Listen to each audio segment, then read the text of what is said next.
First of all, a juridical apparatus, it is a movement of life, a writing of life so as to remember, to inscribe, imprint the past in its body. Nietzsche goes so far as to say that wherever there is some gravity in the life of men and peoples, for obviously this is also a biopsychology and a biopolitics of peoples, wherever there is solemnity, celebration, festival, in short, Feierlichkeit, and I insist on this once more because the motif of the cruel festival, of the theater of cruelty that is deployed during the tortures of punishment is at the heart of this essay, the festival as a serious thing, the most serious thing there is. The values of Ernst and of Feierlichkeit go together. One doesn't laugh at the festival, one isn't having fun on en est pas à la fête, one suffers and causes suffering in order to take pleasure.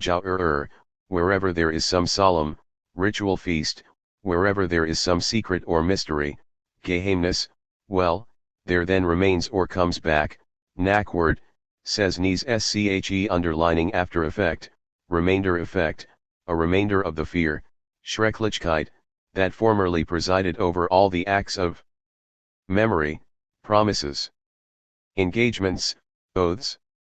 And in the passage I am going to read, you will see all religions in general defined as systems of cruelty, System der Grausamkeit, with the result that cruelty is no longer just one part among others of the mechanism of psychobiology, it is the essence of life, insofar as it keeps itself, insofar as, at the same time, it protects and keeps itself in memory in 214 its truth, and it can, of course, in sacrifice and death, lose itself in order to keep itself. Life knows how to make itself suffer in order to keep itself, and to keep itself from forgetting, to keep itself in memory.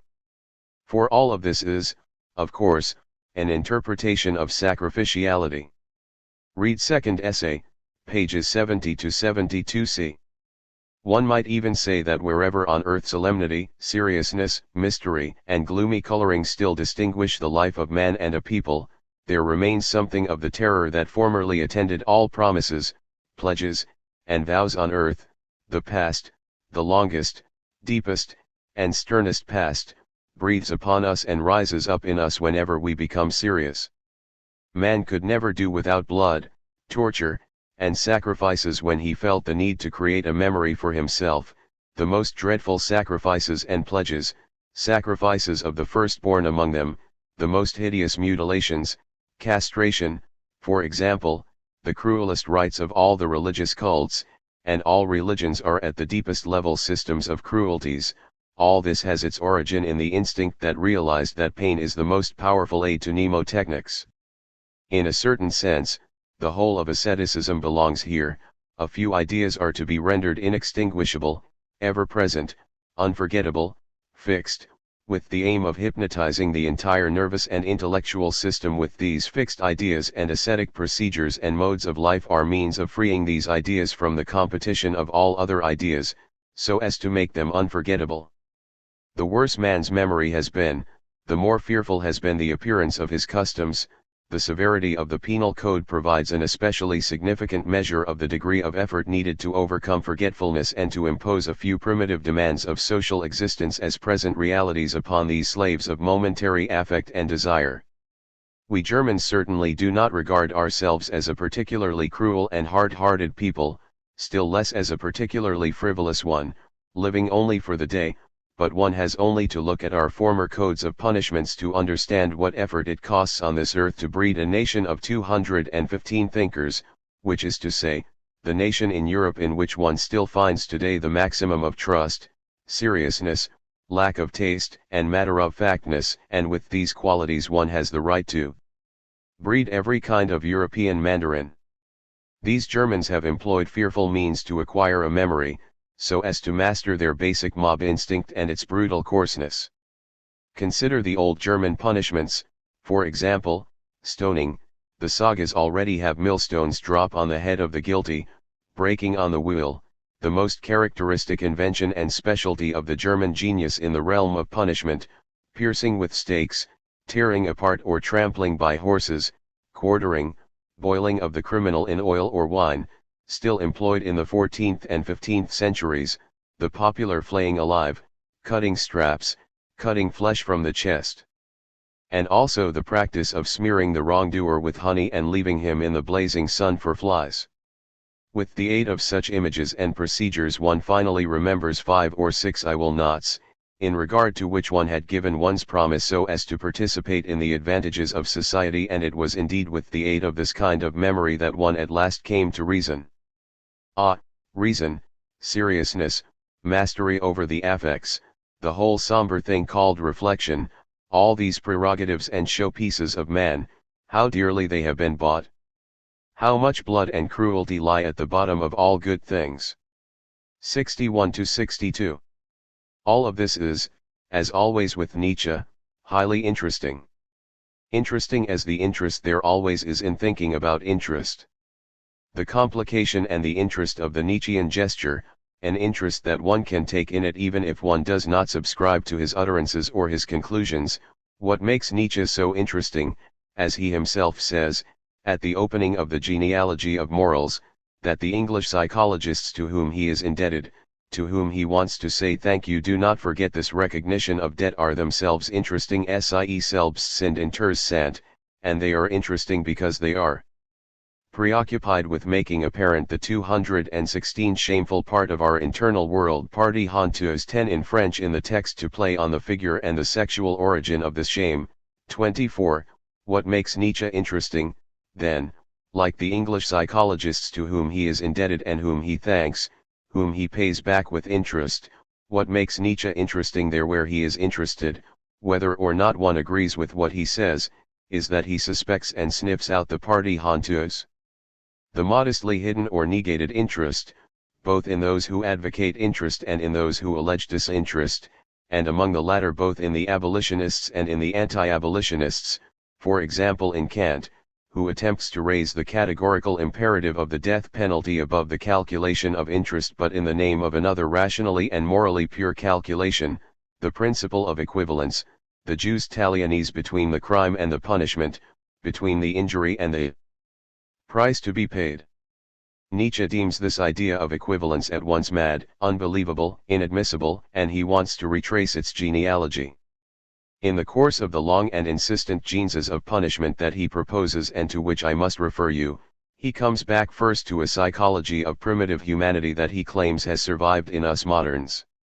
It is to this archaeology of law and of the law of punishment that Nietzsche devotes himself, obviously. During the longest period of human history, one did not punish because one held the wrongdoer to be responsible. Verantwoordlich, Section 4, 264, KSA, 298, one did not acknowledge that only the guilty one should be punished. In this primitive humanity, which survives in us, one punished the way one punishes children when driven by anger. But at a given moment this anger comes to be contained within certain limits. It comes to be repressed and modified by the idea that every injury has its equivalent, equivalent, and that it can be compensated in a calculable fashion, abgesult werden kann, be it through some pain that would affect the author of the injury. Nietzsche's archaeogenealogical question, which is in short the question of 217, the origin of law, and of penal law, as origin of a calculation, a rule of calculation, Nietzsche's question is then, whence comes this bizarre idea, this ancient, archaic, Uralt, idea, this so very deeply rooted, perhaps indestructible idea, of a possible equivalence between injury and pain, Schaden und Schmerz? Whence comes this strange hypothesis or presumption of an equivalence between two such incommensurable things? What can a wrong and a suffering have in common? Obviously Nietzsche's very legitimate question is that these are things of such heterogeneous quality that there cannot be, there should not be, any possible equivalence, any common measure between a wrong or an injury, on the one hand, and on the other, the suffering inflicted by a punishment.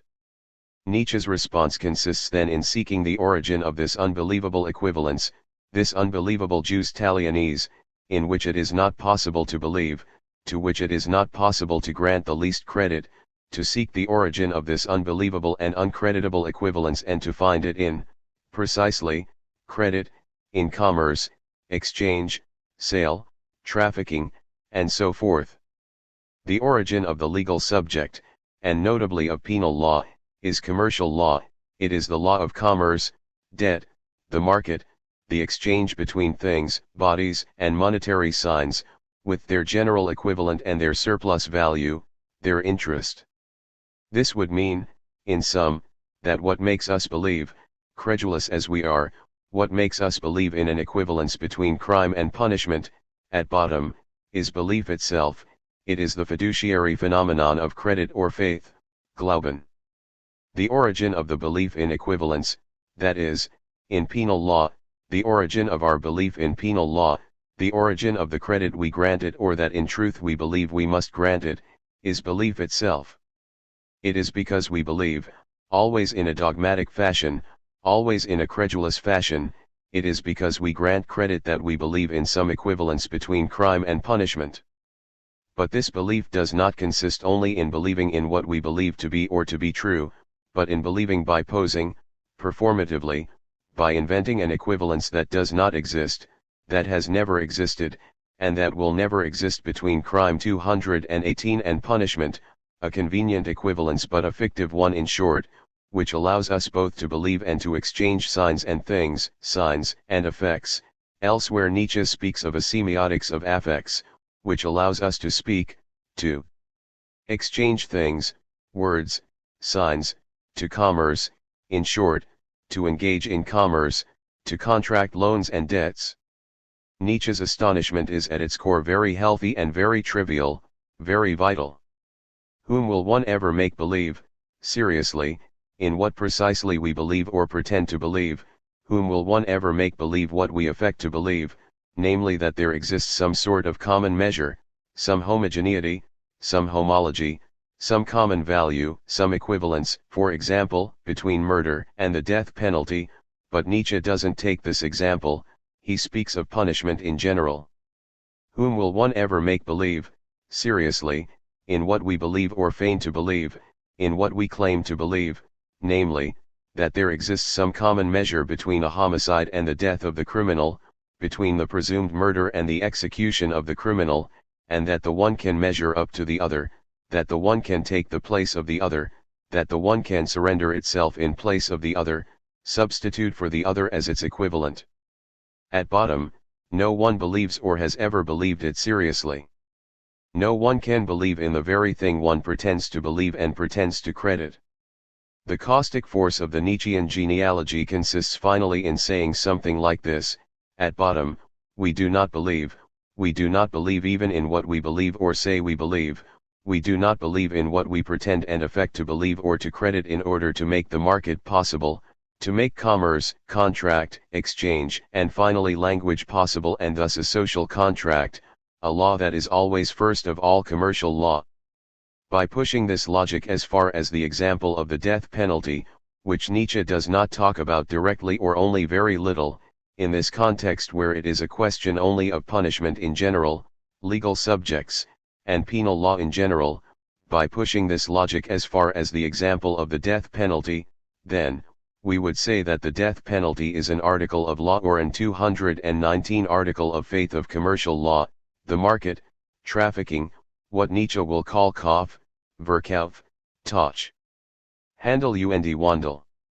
Nietzsche wonders, at the end of section 4 of the second essay. And whence did this idea draw its power, mocked, this idea of an equivalence between injury and pain, die Idee einer Äquivalenz von Schaden und Schmerz? I have already divulged it, it has drawn its power in the contractual relationship, in dem Vertragsverhältnis, between creditor and debtor, Gläubiger und Schuldner, which is as old as the idea of legal subjects, Reich subject, and in turn points back to the fundamental forms of buying, selling, barter, trade, and traffic, Kauf, Verkauf, Tausch, Handel und Wandel. 63. What must be properly and well analyzed? I say well analyzed because it's a matter of analysis and thus of internal dissociation, element by element. What must be well analyzed in this logic of the Nietzschean argument, beyond even what Nietzsche himself says or means to say about it explicitly, is this strange and troubling, unheimlich concept of belief or credit, of the act of faith, of trusting, or rather this concept of the believer, Glaubiger, of the believing subject who does not believe. Of the believing subject who is both believing, credulous, and yet who does not believe in what he believes, and who thus divides his own belief, affects to believe, simulates belief, this simulacrum being in some way a part of belief itself, the fiction of the simulacrum belonging to the very structure of what we call credit or belief. To believe is this strange divided state or this strange divided movement, quasi-hypnotic, in which I am not myself, in which I do not know what I know, in which I do not do what I do, in which I doubt the very thing I believe or in which I believe. Believing, in sum, is not believing, to believe is not to believe. And the whole origin of religion, like that of 220 society, culture, the contract in general, has to do with this non-belief at the heart of believing. Skepsis, skepticism, incredulity, epiche, all these suspensions of belief or of Dasein, of the opining of opinion, of the saying yes to, are not accidents that happen to believing, they are believing itself. Believing is its own contrary and thus it has no contrary. Point 11 Not to believe in it is not the contrary of believing, of trusting, of crediting, of having faith. This is the essence of the fiduciary and of interest. And the market, exchange, the social contract, the promise, the whole system of supposed equivalences that ground money, language, law as well as penal law, all of this presupposes this trafficking in the act of faith, in believing, which is also believing without believing as condition of trafficking. I was saying that this internal division, this properly analytic dissociation, this cleavage, this split of believing haunted by non-belief is almost quasi-hypnotic, one might say spectral, quasi-hallucinatory, or unconscious. This leads us little by little to a re-evaluation of both Christianity's and Kant's categorical imperative, of the bloody or bloodthirsty cruelty of the categorical imperative. I insist on these 2 points for obvious reasons, in particular because I would like to prepare a return to the ambiguous Christianity of Hugo's abolitionism and the questions it poses, while at the same time treating these questions in closest proximity to those of blood and cruelty. In section 5 of the second essay, Nietzsche explores this process of the social contract, thus of the duty and debt that imply promise and memory. Now, promise and memory always entail harshness, cruelty, and violence, hearts, grausames, painliches. The debtor pledges himself, he gives a pledge to inspire trust in his promise, to consecrate the holiness of his promise, die heiligkeit seines Versprechens, the debtor pledges to indemnify the creditor in case he does not pay, by giving the creditor something he possesses, for example his body, or his wife, or his freedom, or even his life. 221, Oder auch sein Leben, or even in certain religions, his eternal salvation, the salvation of his soul, up to and including his rest in the grave as, for example in Egypt where the corpse of the debtor continued to be pursued or persecuted by the creditor. And Nietzsche adds an example that makes one think of Shylock, of whom we spoke a lot here last year or 2 years ago. Point 12 He writes, above all, however, the creditor could inflict every kind of indignity and torture upon the body of the debtor, for example, cut from it as much as seemed commensurate with the size of the debt, and everywhere and from early times one had exact evaluations, legal evaluations, of the individual limbs and parts of the body from this point of view, some of them going into horrible and minute detail.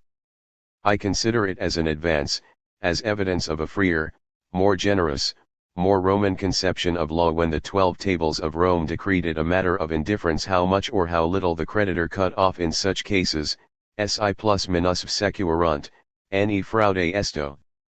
64:13. But notice how Nietzsche interprets this progress, which is a progress in the evaluation of this famous equivalence.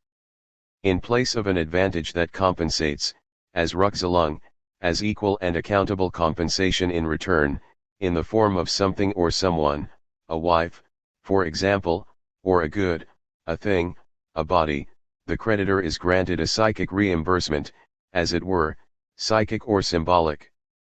Instead of a thing, instead of something or someone, he will be given some pleasure, some enjoyment jouissance, a feeling of well-being or of a greater well-being, wohlgefühl, he will be given a pleasure that consists in the voluptuous pleasure of causing the other to suffer, and cruelly, the voluptuous pleasure, says Nietzsche in French, of faire le mal pour le plaisir de le faire, that is, of doing harm for the pleasure of it. Here 222 is a definition of cruelty, the cruelty condemned by the declarations we have quoted, and that think they are doing justice to justice, doing right by the law, fully within the law, by authorizing one to punish, to be sure, thus to do harm, but not for the pleasure of doing evil, of causing pain. I return to Nietzsche. Point 14. In place of some equivalent, something or someone, one grants in return, as payment, the pleasure of doing violence, genus in der Vergewaltigung, l'autorisance de faire violence, as the French translation has it. I would also say the pleasure taken, the enjoying le that has to do with exercising power, Gewalt, and here even with exercising one's sovereignty over the debtor man or woman. This is the foundation of what Nietzsche in concluding section 5 calls a right to cruelty, Anrecht auf Grausamkeit. The compensation, Ausgleich, then, consists in a warrant for, Anweis, and right to cruelty, 65, KSA, 300. Since the spiritualizing ruse of this principle of equivalence, spiritualizing because it transmutes the payment of an external thing or good into a psychic enjoyment, an internal enjoyment, instead of something or someone, I receive in compensation, as payment of the debt, as redemption of the debt, the right to enjoy, the right to the pleasure of making the other suffer, the right to cruelty, since the spiritualizing ruse of this principle of equivalence is the origin of the social contract, of the law, and of religion. You see how Nietzsche might interpret Christianity and even Christ's sentencing to death. You remember that, at the beginning of the seminar, Christ was one of our 4 theatrical paradigms of the theologico-political dimension of the death penalty. Nietzsche, in sum, does not read the crucifixion as a simple sentencing to death by men or by a theologico-political power, or rather, he interprets the sentence of theologico-political origin as an extraordinary ruse of cruelty in the logic of debt and payment or redemption of the debt. What he calls the stroke of genius of Christianity, Genius Strike de Christentums, is that God sacrifices himself, condemns himself to death. 223 He sacrifices himself in the person of his Son to redeem man, to pay the debt or the guilt of man and the sinner, who is a debtor. That is the ultimate meaning, the unbelievable meaning of the Incarnation and the Passion. I say unbelievable because, concerning this commercial transaction of redemption of the debt of the other, our debt, by God, in the course of an execution, and the liquidation of the credit by the crucifixion, Nietzsche himself says, can one credit that? 92, KSA, 331. So the sentencing to death of Jesus by God, who first of all refused to pardon him, like some common governor, for who else but God the Father finally sentenced him to death, by abandoning him to the Jews and the Romans. And the bloody crucifixion might be compared to the infanticide, this time paternal, comparable to the maternal infanticide we were talking about the last time while reading Kant, and that shields the criminal, man or woman, from the death penalty, and in both cases there is an illegitimate child, born out of wedlock. Jesus is not a legitimate son, so the sentencing to death of Jesus by God, this passion and this crucifixion that will become a point of reference for abolitionists, Hugo in the lead, would be one such cruel transaction in the payment of the debt for a wrong or an irremissible debt, that is, unpayable and unpardonable. All of this is a priceless impayable 15 story, a story of the payment of an unpayable debt and the forgiving of the unforgivable, the irremissible, but the stroke of genius of Christianity is to have opened a hyperbolic passage at the limit of spiritualization and thereby to have reversed or feigned to reverse the order of things by having it be the creditor himself who offers himself in sacrifice, via his Son, for the debtor, for the payment of the debtor's debt.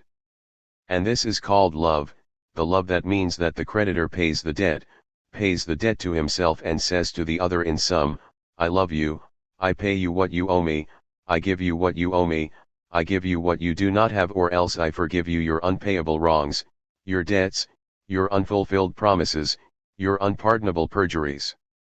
Christianity's priceless impayable stroke of genius, this reversal of the debt, this love. 224 Nietzsche believes it is unbelievable, and he wonders, in parentheses, can one credit that, sollt man's glauben, must one believe that, should one believe in it? Should one put faith in these unbelievable things on the subject of credit? Here are the several lines I have just glossed. Read also what precedes them in section 21 of the second essay, and you are going to see the idea of eternal punishment, of the inexpiable, of the unforgivable link up with our problematic of the death sentence, which Nietzsche does not speak of explicitly under that name, but which he is speaking of all the time in some. For, in short, to condemn to death is either to refuse to forgive, to deem the crime inexpiable, or else we will come back to this, to leave to God, in another world, the freedom and the sovereign power to forgive there where we, finite men, cannot do it. Read and comment on GM 111. Until at last the irredeemable debt gives rise to the conception of irredeemable penance, the idea that it cannot be discharged, eternal punishment. Finally, however, they are turned back against the creditor, too, whether we think of the causa prima of man, the beginning of the human race, its primal ancestor who is from now on burdened with a curse, Adam, original sin, unfreedom of the will, or of nature, from whose womb mankind arose and into whom the principle of evil is projected from now on, the diabolizing of nature, or of existence in general, which is now considered worthless as such, nihilistic withdrawal from it, a desire for nothingness, or a desire for its antithesis, for a different mode of being, Buddhism and the like. Suddenly we stand before the paradoxical and horrifying expedient that afforded temporary relief for tormented humanity, that stroke of genius on the part of Christianity. God himself sacrifices himself for the guilt of mankind, God himself makes payment to himself, God as the only being who can redeem man from what has become unredeemable for man himself, the creditor sacrifices himself for his debtor. Out of love, can one credit that, out of love for his debtor? 91-92. 225 Read as well the following section, section 22. There Nietzsche analyzes in very powerful terms this executioner that God is, this madness of the will that is psychical cruelty. In art willens wansen in der seelisken grausamkeit, the will becomes mad, the will itself wills, it wills itself mad, it is mad to will itself mad. Madness is not an accident or an affect, it is maddened by itself, mad about itself, intoxicated and mad with a madness of voluntary freedom, of pure will, thus of sovereignty, and even of good will. Kant is mad, and cruel, as you will hear in a moment. 16 All of this transforming the earth itself into an insane asylum. Die Erde war so lang schon ein Irrenhaus, the earth has been for too long already a madhouse. To do evil for the pleasure of doing evil, to take pleasure in it, to take even an infinite pleasure, at the very place where one does not know. Here then is the cruel mechanism, the very definition of bloody cruelty that is supposedly at work in all these phenomena of belief, social contract, culture, religion, and especially morality. Here is the genealogy of morals, cruelty, the theater of cruelty, the history of cruelty, or rather the prehistory of history as cruelty. There is nothing surprising then if Kant, the greatest thinker of the purest morality in the history of humanity, but also the one who said, in religion within the limits of reason alone, that only Christianity was an intrinsically moral religion, see Faith and Knowledge. 17 There is nothing surprising in the fact that Nietzsche finds Kant cruel, and that he finds a certain reek of cruelty, a certain odor of cruelty in the categorical imperative. I indeed say odor of cruelty because that is Nietzsche's sensual register when he speaks about it. He sniffs, he smells the symptom with keen nostrils, the sensitive sense of smell of a genealogist animal. He smells blood, even if cruelty is not what Kant means to say, and even if the word gruesome makes no reference. 226 Like cruer, crud ellis, crud elitas, to blood, to flowing red blood, cruer. But Nietzsche, on the other hand, in the same context, makes several literal references to blood. Nietzsche smells the odor of cruelty, he smells it, he says that the categorical imperative, the soul of Kantian morality, smells or even stinks of cruelty, der kategorisch Imperativ riecht nach Grausamkeit. Kant stinks 18, as one would say in English, of Christian cruelty. This Nietzschean diagnosis, namely that Kantian morality is sick with cruelty, that the categorical imperative stinks of cruelty, opens the way to any thinking of Kant with Sada to cite Lacan's text, about which I will say a word in a moment. First of all, because at issue is a diagnosis of a cruelty that has no contrary because it is originary, and therefore the phenomenon of non-cruelty, the appearance of non-cruelty would be but a dissimulated cruelty, or even a bid to raise the level of cruelty.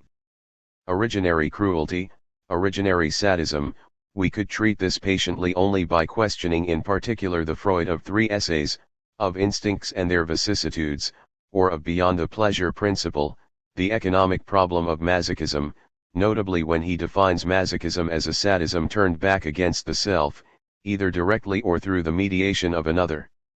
Before taking on the passive voice, the verb to make suffer passes by way of the reflexive middle voice, to make oneself suffer 19 whether by oneself or by the other. I will not get involved here in the debate, which is moreover internal to Freud's thought itself, concerning whether or not this masochism is originary qua sadism turned back on itself, or on the subject of which comes first, sadism or masochism.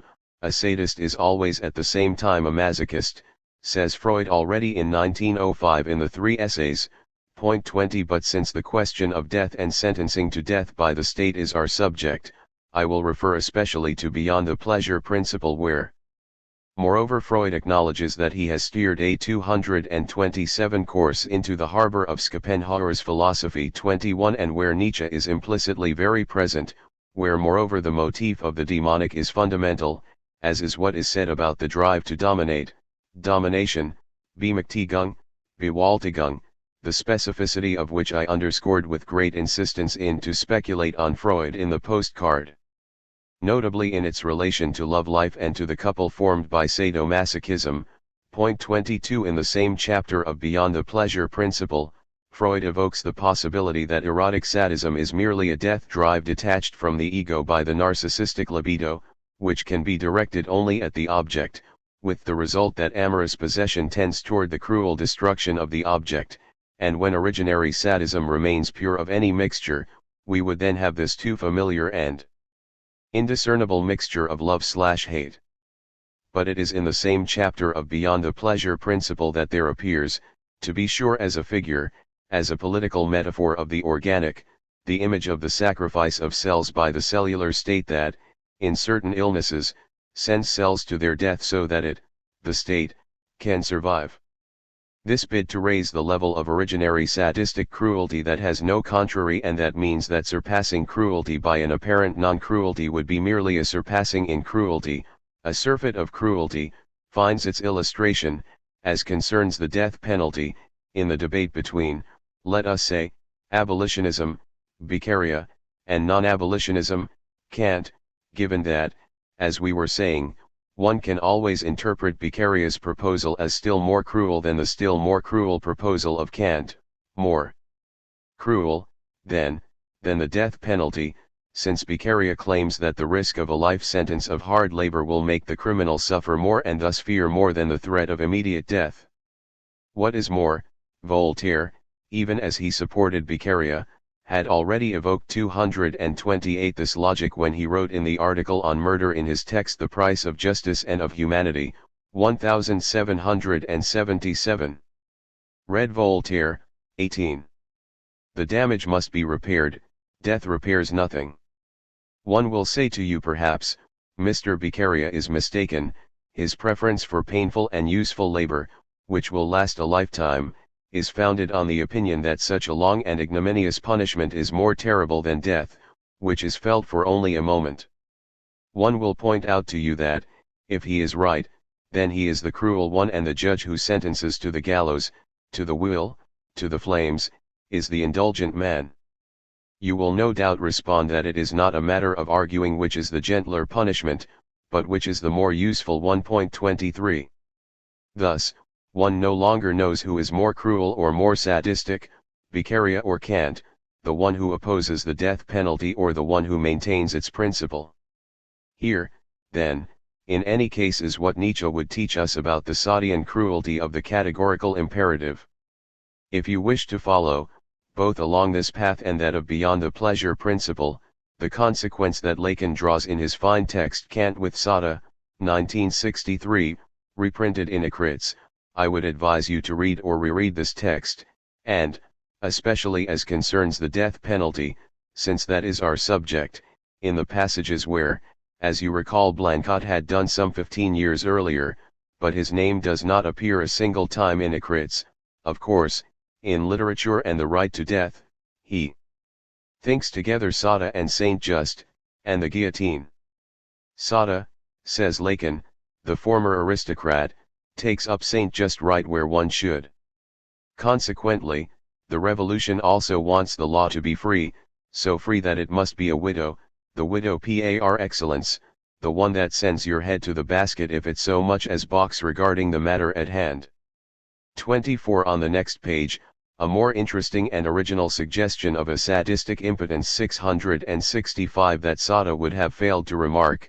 The 229 fact that Sada failed to make the remark gives us pause for thought. Ibid. The suggestion is discreetly taken up again at the end of the text. I have forbidden myself to say a word about what Sada is missing here. 667, the next sentence unfortunately letting one think that for Lacan what is missed in this way should be sought in the vicinity of the mother, yet again, and of penisnade. 25 More interesting, for us in any case, especially when we seek to elucidate the double Christian root of both the death penalty and its abolition, is what Lacan notes for example in Homage to Klossowski's Sada mon proc hein. Read Lacan, Acrits, 789, then possibly 781. My structural reference points make it easy to grasp that the Sadian fantasy is better situated among the stays of Christian ethics than elsewhere. In my view, Sada does not have neighborly enough relations with his own malice to encounter his neighbor in it, a characteristic he shares with many people and with Freud, in particular. For this is indeed the only reason why beings, who are sometimes experienced, back away from the Christian commandment. We see what is, to my mind, the crucial test of this in Sada's rejection of the death penalty, the history of which would suffice to prove, if not its logic, at least that it is one of the correlates of charity. 666-67, 26. But let us listen to Kant himself illustrated once more. Suppose someone alleges that his lustful inclination is quite irresistible to him when he encounters the favored object and the opportunity. Ask him whether, if in front of the house where he finds this opportunity a gallows were erected on which he would be strung up immediately after gratifying his lust, he would not then conquer his inclination. One does not have to guess long what he would reply. But ask him whether, if his Prince 230 demanded, on the threat of the same prompt penalty of death, that he give false testimony against an honest man whom the Prince would like to ruin under specious pretenses, he might consider it possible to overcome his love of life, however great it may be. He will perhaps not venture to assure us whether or not he would overcome that love, but he must concede without hesitation that doing so would be possible for him. He judges, therefore, that he can do something because he ought to do it, and he cognizes freedom within himself, the freedom with which otherwise, without the moral law, he would have remained unacquainted. 659. These are the paths that Nietzsche opened when speaking of the fundamentally Christian cruelty of Kant. Nietzsche, the thinker that Lacan unwisely believed he could relegate to what he called, I no longer remember where, cheap junk la pacotille. Here then, finally, is what Nietzsche says of the categorical imperative. It is the passage at the beginning of section 6 of the second essay. It was in this sphere then, the sphere of legal obligations, in die Sphäre, im Obligationen Recht also, that the moral conceptual world of guilt, conscience, duty, sacredness of duty had its origin. Ihr Entstehungsschritt, its beginnings were, like the beginning of everything great on earth, soaked in blood thoroughly, mit blood begossen werden, and for a long time. And might one not add that, fundamentally, this world has never since lost a certain odor of blood and torture, ihnen gewissen Geruch von Blut und Folter? Not even in good old Kant, the categorical imperative smells of cruelty. 65, KSA, 300. And then, reposing, relaunching his question about the equivalent, the compensation for the debt by suffering, Nietzsche underscores not only the spiritualization, the internalization I was talking about a moment ago, but the bid to raise the stakes, the hyperbolic augmentation, the infinite disproportion, a pleasure of the highest degree that accompanies this law of 231 cruelty, for a finite debt. In some sense, the compensation in psychic cruelty does not merely correspond but exceeds the correspondence by responding to it with a pleasure of cruelty that becomes infinite, in any case extreme, of the highest degree. Hence the enigma of Christianity and of the infinite counter-pleasure in cruelty, the counter-pleasure that goes to the limit of itself, and one may suppose that it is a matter of cruelty right up to death, to the death that the living must endure by dying living in some sense, by dying in its lifetime and mourant de son vivant, as I read somewhere. To ask it again, to what extent can suffering be equal or comparable, Ausgleichen, compensation for debts or guilt, Schulden? To the extent that to make suffer Nietzsche underlines make, machen, Leiden machen, not to suffer but to make suffer was in the highest degree pleasurable and extreme pleasure, im hochsten Grade, to the extent that the injured party exchanged for the loss he had sustained, including the displeasure caused by the loss, an extraordinary counter-pleasure, ihnen außerordentlichen Gegengenuss that of making suffer, das Leiden machen, a genuine festival, ein eigentliches Fest, Fest is underlined, as is machen. Ibid.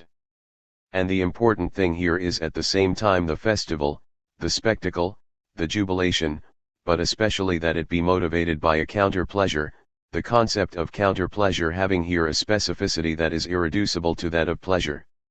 Let me quickly read the lines that follow and leave you then to read the whole for yourselves. I quote only up to the point where, for once, Nietzsche names capital executions, Hinrichtungen. Making suffer a genuine festival, something which, as aforesaid, was prized the more highly the more violently it contrasted with the rank and social standing of the creditor.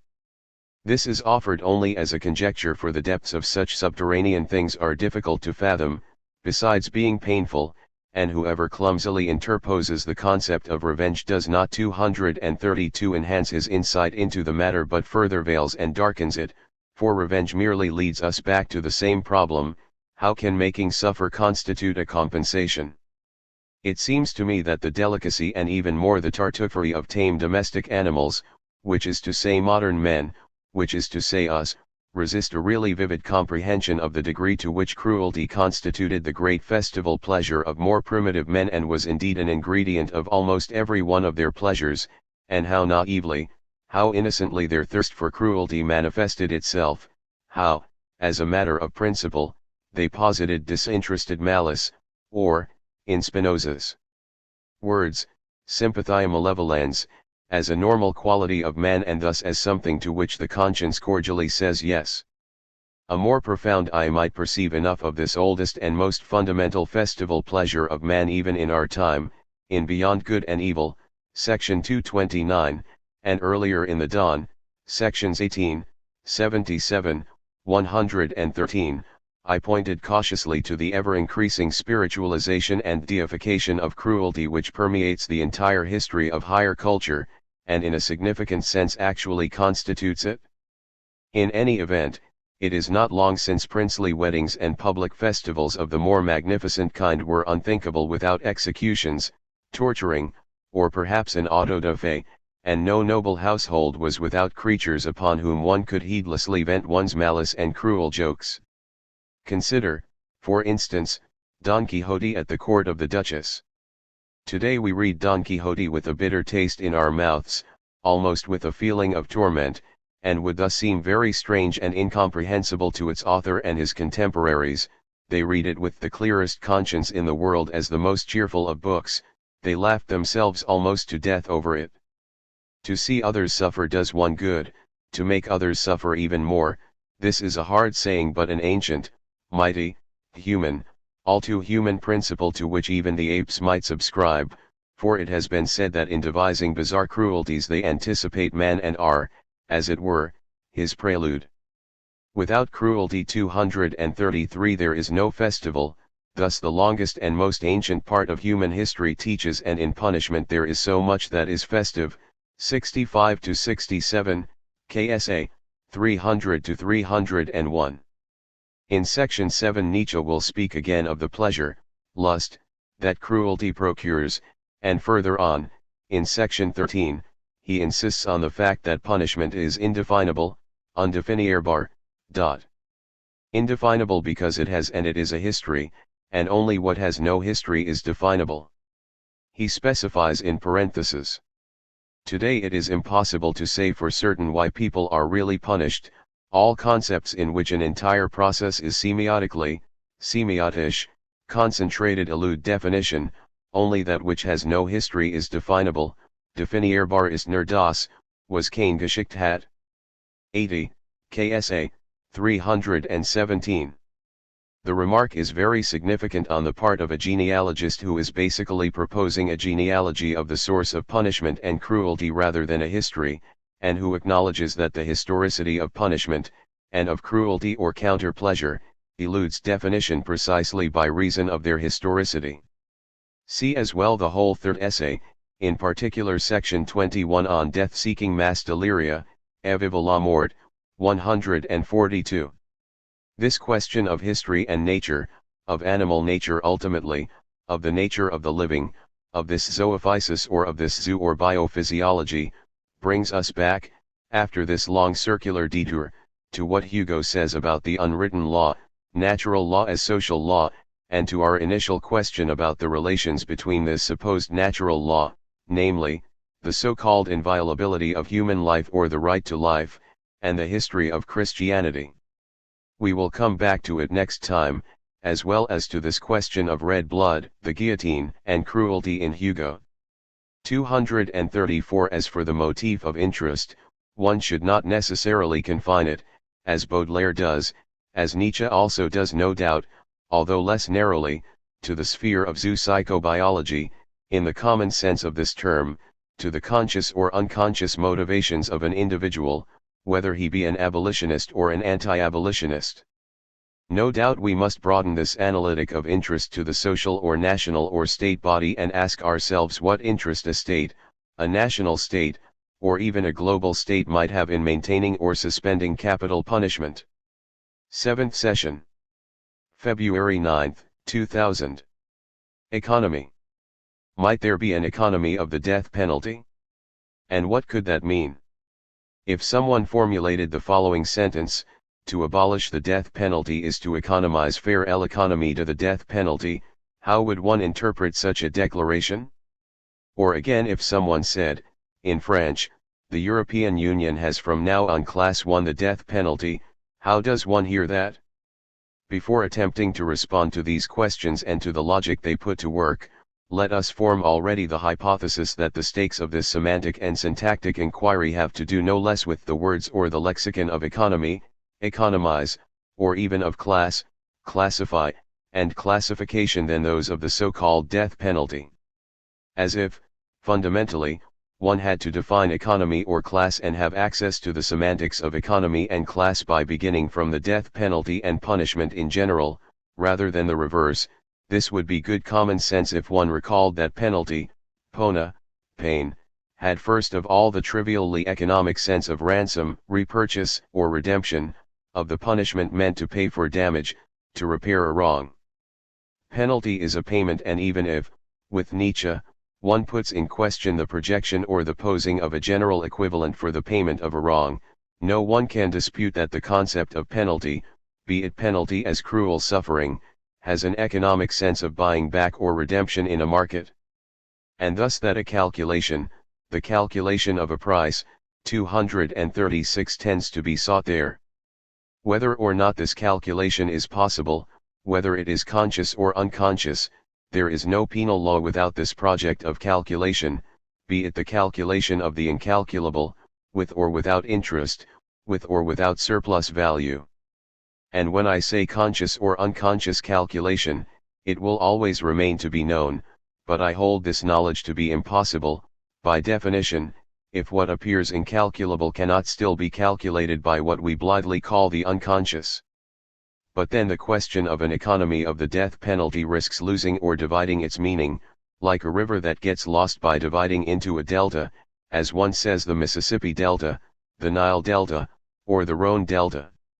The water rushes, with open arms, into the literal triangle of a delta that forever divides its course.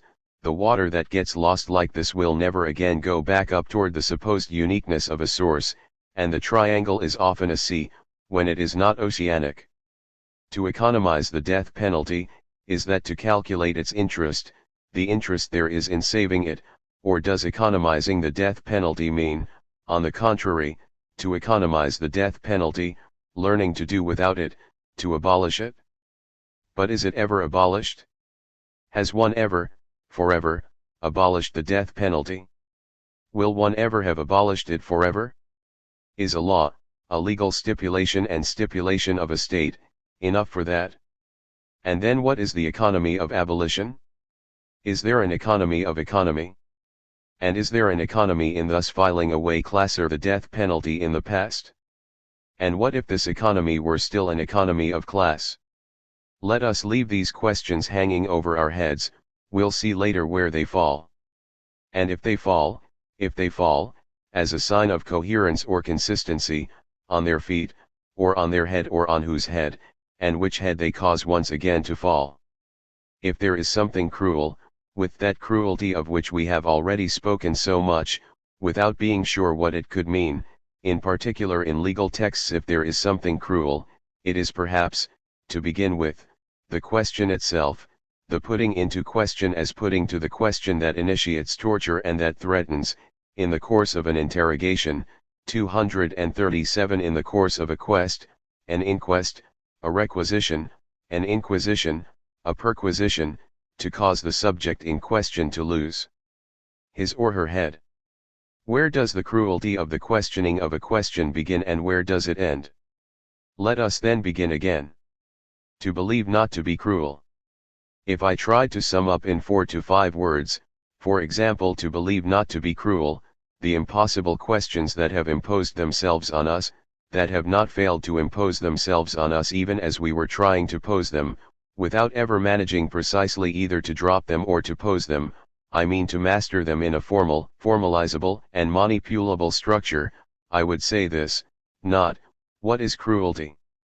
On the subject of which we saw that, along with that of the exception, this question, what is cruelty, this series of questions, where does cruelty begin, where does it end, does it ever begin or end, govern the whole debate in modernity around the death penalty, on both sides of the front, the side of abolitionism and the side of mortalism or of death-dealing du morticole, not what is cruelty. Then, but how am I cruel? How to be cruel? A question that becomes, once one takes cognizance of the fact, following Nietzsche, that cruelty has no contrary but only different ways, different modalities, different intensities, different values, active or reactive, of being cruel, only a difference, with an A, in cruelty, a different cruelty, and the logic without logic of difference is that of a paradoxical economy. A question that becomes, then, how not to be cruel? A question, how not to be cruel, whose syntax itself allows 2 tonalities or 2 values, 1, that of fatal misfortune, whatever I do, I can only be cruel, or, 2, that of the revolt of innocence that refuses the fateful misfortune described by Nietzsche and still wonders, full of hope, how not to be cruel. What to do so as not to be cruel, in view of not being cruel, if I want to 238 escape from the Nietzschean belief. How not to be cruel with the other but just as well with myself, given that, as you recall, masochism is supposedly merely a sadism turned round against the self, all this malice surrendering or condemning itself to the death from which it proceeds. Does this question itself, the strange question, how to be cruel? Or just as well how not to be cruel? Proceed from a place that is still protected by some innocence or some immunity or indemnity, the one who poses this question having to do so from a place still intact from any cruelty, any cruel contagion, or else is it already, and always, contaminated, overtaken by the contagion of this cruelty that it comprehends in advance? This impossible and unstable and contagious and endemic question of cruelty, Grausamkeit, is reinscribed, if you will be so good as to remember, in the hollow, that is, the crew of another question, that of belief croyance, in the way we were trying to think it the last time, setting out from and going beyond Nietzsche, how to believe. How not to believe. Given that believing and not believing are no longer opposed, given that the one, believing, constitutes the other, non-believing, the not believing in it of unbelief or incredulity in a hollow and crew, resonating spectrally in the shell or the hollow of the other's ear, and given that every believing is ventriloquized, telephonically, if you will, by the skepsis or the epiche of a not believing in it, of an unbelievable or an incredible too that is anything but its contrary, but always a belief without belief, a cruelty without cruelty. Since these two words hollowed into each other, and crew belief croyance and cruelty, the credited crew also crude and the cruel, whether or not there is blood involved referred first of all, in the texts we read and deliberately oriented in this direction, to Christian faith, in Kant and even in Sada.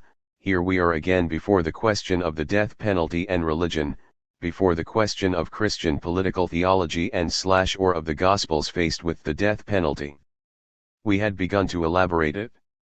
To save time, then, I will not go back over any of the 6 long preceding sessions.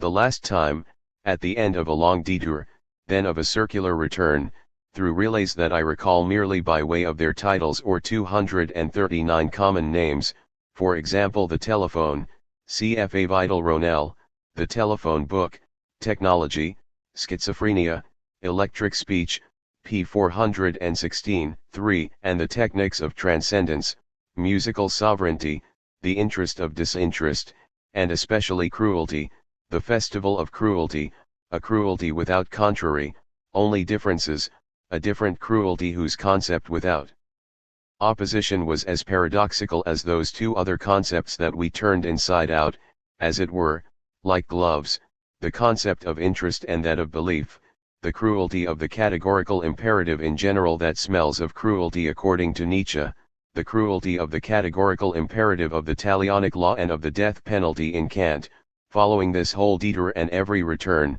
thus through Hugo, Baudelaire, Kant, Nietzsche, Sada, Blanquet, Lacan, we were coming back, between literature and philosophy, between law and religion, to the question that we were asking on the subject of this remark of Hugo's when he wrote to an abolitionist lawyer to whom he professed his agreement. The question that you see as a man of the law, Hugo was saying, I see as a philosopher. The problem that you elucidate perfectly, and with an eloquent logic, from the point of view of the written law, is illuminated for me in an even higher and more complete light by natural law. At a certain level, natural law cannot be distinguished from social law. Point 4. How can Hugo, we were asking ourselves, a Hugo we have begun to read according to 3 different registers, that of his absolute singularity, to be sure, of Victor Hugo, also that of his historical singularity, and that of his paradigmatic exemplarity, in his argumentation for abolitionism. How can Hugo both ground his abolitionism in a natural law, an unwritten, 240 non-positive, non-historical law, a philosophical law that cannot be distinguished from a social law, even as he constantly alleges all the same a kind of evangelical Christianity? Even as he points to the tortures of Christ? This is another way of posing and displacing the great Baudelarian or Nietzschean, in a moment we will say Marxian, question of interest, thus of economy, of the interest there is in decreeing or maintaining, even in inventing the death penalty, the interest there can be in contesting its law or in abolishing it. Speaking of this interest, I open here a parenthesis on current affairs. About 2 months ago, even before it was spread across our newspapers and our walls, I had alluded to the Bennington campaign against the death penalty. 5 enormous photographs of American prisoners sentenced to death, almost all of them black, who await their executions on death rows. I had said that, all things considered and without having too many illusions about the overdetermined interest of its initiator, it seemed to me that I should applaud this campaign that I found rather sympathetic. Whether or not one agrees to applaud it, one must nevertheless ask oneself what is presupposed by the interested calculation that presides over this campaign of worldwide publicity directed against the death sentence in a single country, if indeed that is, as I suppose, the case. The axiom of the campaign is that there is a capital of sympathy in the world for the abolition of the death penalty, a virtually acquired solidarity among those who oppose, in the United States and outside the United States, the American policy and practice of the death penalty. One must analyze this virtual or potential consensus that is being constituted or is constantly progressing. Why are there more and more people in the world who do not tolerate capital executions, whereas so many other cruelties and forms of pain and suffering are in fact deemed to be tolerable? If there were not a worldwide, irrepressible, irreversible, and unambiguous tendency here, the men of Bennington would not have pursued the idea of this campaign, however original, unusual, inventive, and well-intentioned it may be. And this virtually worldwide tendency of 241, the abolitionist ethic, espouses in some way the economic globalization, mondialization of the market. It is in a market moving toward globalization, which tends to get confused, despite powerful pockets of resistance, with the globalization of law and human rights, and with the abolition of capital punishment, whose progress over the last 10 years in a majority of states on earth we have followed. It is in this field of economico-juridico-political globalization that a European big businessman has an interest in launching his campaign, an economic interest, to be sure, and who takes risks, but finally there is little risk, and an interest in disinterest itself, for even if he lost money or credit here or there, he would earn it back elsewhere, as in the case of AIDS, another Bennington campaign theme, which, according to the mechanisms we are alluding to here, is another form of death sentence, with all the quotation marks you wish, and of failure to come to the aid of a person in danger of death, effectively a crime, albeit passive, of which all the rich and European countries, abolitionist or not, are guilty with regard to the poor countries of the South, of Africa, and Southeast Asia. Point 6. In this great question of the right to life, of the declaration of the right to life as human right, what is the portion of natural right and the portion of legislative or historical or written right, the portion, in a word, of the history of law? The question that you see as a man of the law, Hugo was saying, then, I see as a philosopher. The problem that you elucidate perfectly, and with an eloquent logic, from the point of view of the written law, is illuminated for me in an even higher and more complete light by natural law. At a certain level, natural law cannot be distinguished from social law. The sentences I have just quoted on natural law and what Hugo says 242 he sees as a philosopher, all of this is excerpted from a letter to a lawyer dated November 1871, after the Commune. The end of this long letter, which I leave you to read, evokes the figure of Christ. It does so in a mode that is both ironic and desperate, but rather significant. Christ appears as one of the possible saviors of a society, a nation, and a state on the road to ruin, but a savior who is missing, who does not respond to the call, who does not come out of his tomb after his sentencing to death. As yet no bandages next to the tomb. Hugo imagines a statesman trying to think the absolute disaster of France after the Commune. The statesman is bent over his desk, his head in his hands, counting up terrible statistics, studying a torn map, measuring the defeats, the catastrophes, the retreats, the capitulations, the betrayals. The frightening future, musing in the face of so many abysses, he seeks help from the unknown.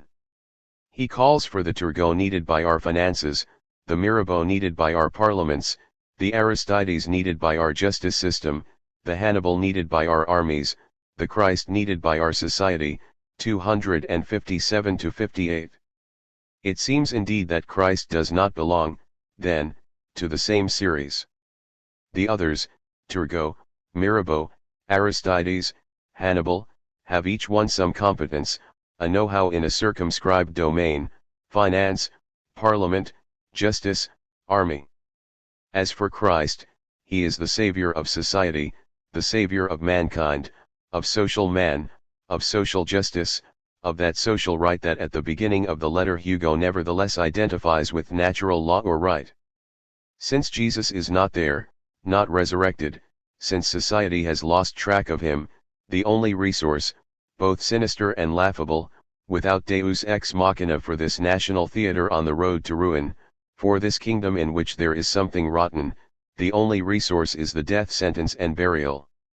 When he the statesman leans over the shadow and implores it to send him truth, wisdom, enlightenment, counsel, knowledge, genius, when in his thoughts he evokes the deus ex machina, the supreme captain of great 243 shipwrecks, the healer of the people's wounds, the archangel of nations in distress, the Savior, whom does he see appear? A grave digger, with a shovel on his shoulder. 258. One must hear these words in the atmosphere of an aftermath of the Commune. Death sentences and executions are piling up. Hugo, who has struggled his whole life in favor of abolition, and now that he is once again in Paris, returned from exile, sees the disaster unfolding. Several days later, November 28, he notes, in Choses Vues, that a death penalty for political crimes, which had been abolished in 1848, was being reinstated. We are going to come to this abolition of the death penalty for political crimes. What is a political death penalty? And how is one to distinguish in all rigor between the enemy in general, the enemy from abroad, who can always be killed in war, and the public enemy, as Rousseau calls him in the Social Contract, as you remember? Then how to distinguish between the public enemy as charged or convicted under common law and the public enemy as charged with or convicted of political crimes? The brief moment of the Commune, and what immediately followed its crushing defeat, is rather difficult to identify in this respect. Was it a revolution? Was it the experimental laboratory of a proletarian revolution that failed? You know the texts of Marx, who saw in the Commune the positive form of the revolution of February 1848, which replaced the permanent army with the armed populace and the National Guard, deprived the police of its political attributions, opened up to an expansive and no longer repressive political form, etc., emancipated labor, etc., or else a civil war within the enclave or on the border of a national war, and so forth? Who were the traitors and the public enemies in this situation? Depending on the answer one gives to this type of question, the significance of the death penalty, or rather the significance of death itself, changes, and Marx himself notes in the 18th Brumaire that the multiplicity of interpretations to which the Commune has been 244 subjected, and the multiplicity of interests which construed it in their favor, show that it was a thoroughly expansive political form, while all previous forms of government had been emphatically repressive. 7. What is at stake in these difficult or even impossible distinctions, civil war or revolution or internal discord, delinquency or even treason, or even proto-partisan war, which calls up the problematic of a Schmidt on the subject of a mutation of the political, etc., is considerable, as we have already said. One has often thought it possible, throughout history, to suspend or even prohibit the political death penalty. Sometimes, on the contrary, it has been allowed to take precedence over the other. Hugo deplores the fact that, after the Commune, the political death penalty is being re-established after having been abolished. I will come back to this later. During the Revolution of 1848. He writes. November 28, 1871. I have just learned that Rossel, Fair, and a sergeant named Bourgeois, a prisoner whose name no one even knew, were shot this morning in Sainterie, not guillotined but shot, like soldiers convicted of desertion, treason, or mutiny. They died steadfastly, Rossel attended by the Protestant pastor Passa, Bourgeois by the Catholic chaplain Paulet, Fair without a priest. Whether or not there is a Christian priest, Protestant or Catholic, Hugo notes that religion is convoke to attend these executions, to assist those sentenced in their death. The question of religion is posed, that Hugo notes it although he writes only 3 lines, that he reports only these facts: the presence of 2 Christian priests, Protestant and Catholic, absence of a priest, clearly shows that the question of the presence of religion in these moments seems to him highly significant. The only remark he adds is equally discriminating and, in its very brevity, symptomatic. He notes in fact that 245 Rossel wanted to give the command to fire. You know that Rossel was a general of the Commune. He was refused. He let his eyes be blindfolded. So here is the political death penalty reinstated. Crime. 258-59. Thus, the reinstatement of the political death penalty is a crime. The crime is the last word in this passage. That the political death penalty has been reinstated, at least de facto and implicitly, after having been abolished during the Revolution of February 1848, is deduced by Hugo from the fact that a general was not even permitted to give a military command to the soldiers who were taking aim at him. One did not want this execution to be a death on the battlefront or an event of military justice in wartime. One wanted to make of it a civilian execution for a political motive. A few days later, on December 2, 1871, 20 years after his banishment, Hugo writes: "We are traversing a fatal crisis. After the invasion, reactionary terrorism. 1871 is another 1815, but worse. 8 After the massacres, now the political gallows is reinstated. What baleful revenants! Like that of Marx, the text of Hugo is crawling with revenants, and here is the blood. Let us cry out, amnesty! Amnesty! Enough blood! Enough victims! Let France finally be spared. It is she who is bleeding. Have pity. Pardon. Fraternity. Let us not be weary, let us begin again without ceasing." This "let us begin again without ceasing" is a sign both of the hope in the irreversibility of the movement toward abolition of the death penalty and the despair faced with the fact that this irreversible movement is both infinite, meaning interminable, and above all nonlinear, discontinuous, always marked by interruptions, regressions, reactions, setbacks, and we should heed this lesson. Have pity. Pardon. Fraternity. Let us not be weary, let us begin again without ceasing. Let us ask for peace and give the alarm. Let us sound the tocsin. 246 of clemency. I notice that today is December 2nd. 20 years ago, at this time, I was fighting against a crime, I was being hunted down and was warned that, if they caught me, I would be shot. All is well, let us fight. 9, 259-60. There are several possible readings of these generous pages. One can read generously or not these somewhat, even very, narcissistic remarks, where Victor Hugo does not miss a chance to recall his past action, and that if these communards have been shot, he very nearly was too 20 years earlier. He remarks the anniversary of this instant of his death when he was not shot either, as Rossel and the others were. One can also read the preceding words in a Christian fashion or not, either generous or reticent: have pity. Pardon. Fraternity.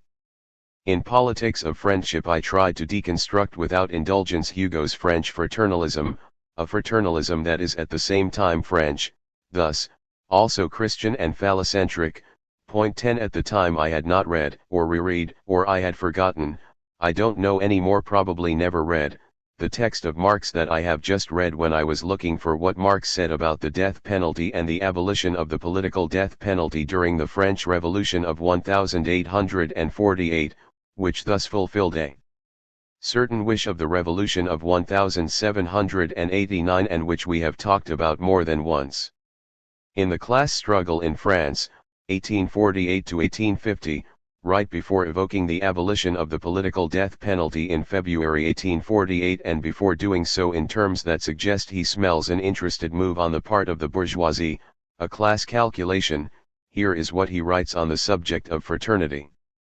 You are going to see that he has but little tolerance for and trust in this political philosophy of fraternity, and that he comes close to seeing in the abolition of the death penalty an ideological stratagem of the bourgeoisie. That is, a class interest, an episode in the class struggle. Whether the death penalty is maintained or abolished, one can always decipher in these two policies. 247 According to Marxist logic, a class reflex or interest, the calculation of an economy, whether or not this calculation is conscious, and an economy that always puts in play, as its name indicates, the proper of property, capital, and labor. Moreover, whether or not one is Marxist, when we analyzed the persistence or the aggravation of the death penalty in the United States, and we remarked the indisputable fact that those sentenced to death are in a disproportionate manner, in a very large majority, black and unemployed, poor proletarians, who can deny that what we have here is a political justice as class justice, even if one includes in it many other overdetermining factors, such as the history of slavery, racism, and so forth. As for Marx, at the time he is writing this, he too on the subject of the revolution of 1848, it is conversely the abolition of the death penalty that translates a calculable, calculating interest of the bourgeoisie. Here is what he writes in the Class Struggles in France, 1848 to 1850. Read and comment on Marx, The Class Struggles in France, 81, 82, 83. The Luxembourg Commission, this creation of the Paris workers, must be given the credit of having disclosed, from a Europe-wide tribune, the secret of the revolution of the 19th century, the emancipation of the proletariat. The Monitor blushed when it had to propagate officially the wild ravings which up to that time had lain buried in the apocryphal writings of the socialists and reached the ear of the bourgeoisie only from time to time as remote, half terrifying, half ludicrous legends. Europe awoke astonished from its bourgeois doze. Therefore, in the minds of the proletarians, who confused the finance aristocracy with the bourgeoisie in general, in the imagination of the good old republicans who denied the very existence of classes or, at most, admitted them as a result of the constitutional monarchy, in the hypocritical phrases of the factions of the bourgeoisie which up to now has been excluded from power, the rule of the bourgeoisie was abolished with the introduction of the republic. At that time all the royalists were transformed into republicans and the millionaires of Paris into workers. The phrase which corresponded to this imaginary abolition of class relations was fraternite, universal fraternization and brotherhood. This pleasant 248 abstraction from class antagonisms, this sentimental reconciliation of contradictory class interests, this visionary elevation above class struggle, this fraternite, was the real catchword of the February Revolution. The classes were divided by a mere misunderstanding, and on February 24 Lamartine christened the provisional government a government that halts the terrible misunderstanding that exists between the different classes. The Paris proletariat reveled in this magnanimous intoxication of fraternity. The provisional government, for its part, once it was compelled to proclaim the Republic, did everything to make it acceptable to the bourgeoisie and to the provinces. The bloody terror of the First French Republic was disavowed by the abolition of the death penalty for political offences, the press was open to all opinions, the army, the courts, the administration remained with a few exceptions in the hands of their old dignitaries, none of the July monarchy's great offenders was held to account. The bourgeois republicans of the National amused themselves by exchanging monarchist names and costumes for old republican ones. To them the Republic was only a new ball dress for the old bourgeois society. The young Republic sought its chief merit in not frightening, but rather in constantly taking fright itself, and in winning the right to life and disarming resistance by soft compliance and non-resistance. At home to the privileged classes, abroad to the despotic powers, it was loudly announced that the Republic was of a peaceful nature. Live and let live was its professed motto. 48 to 49.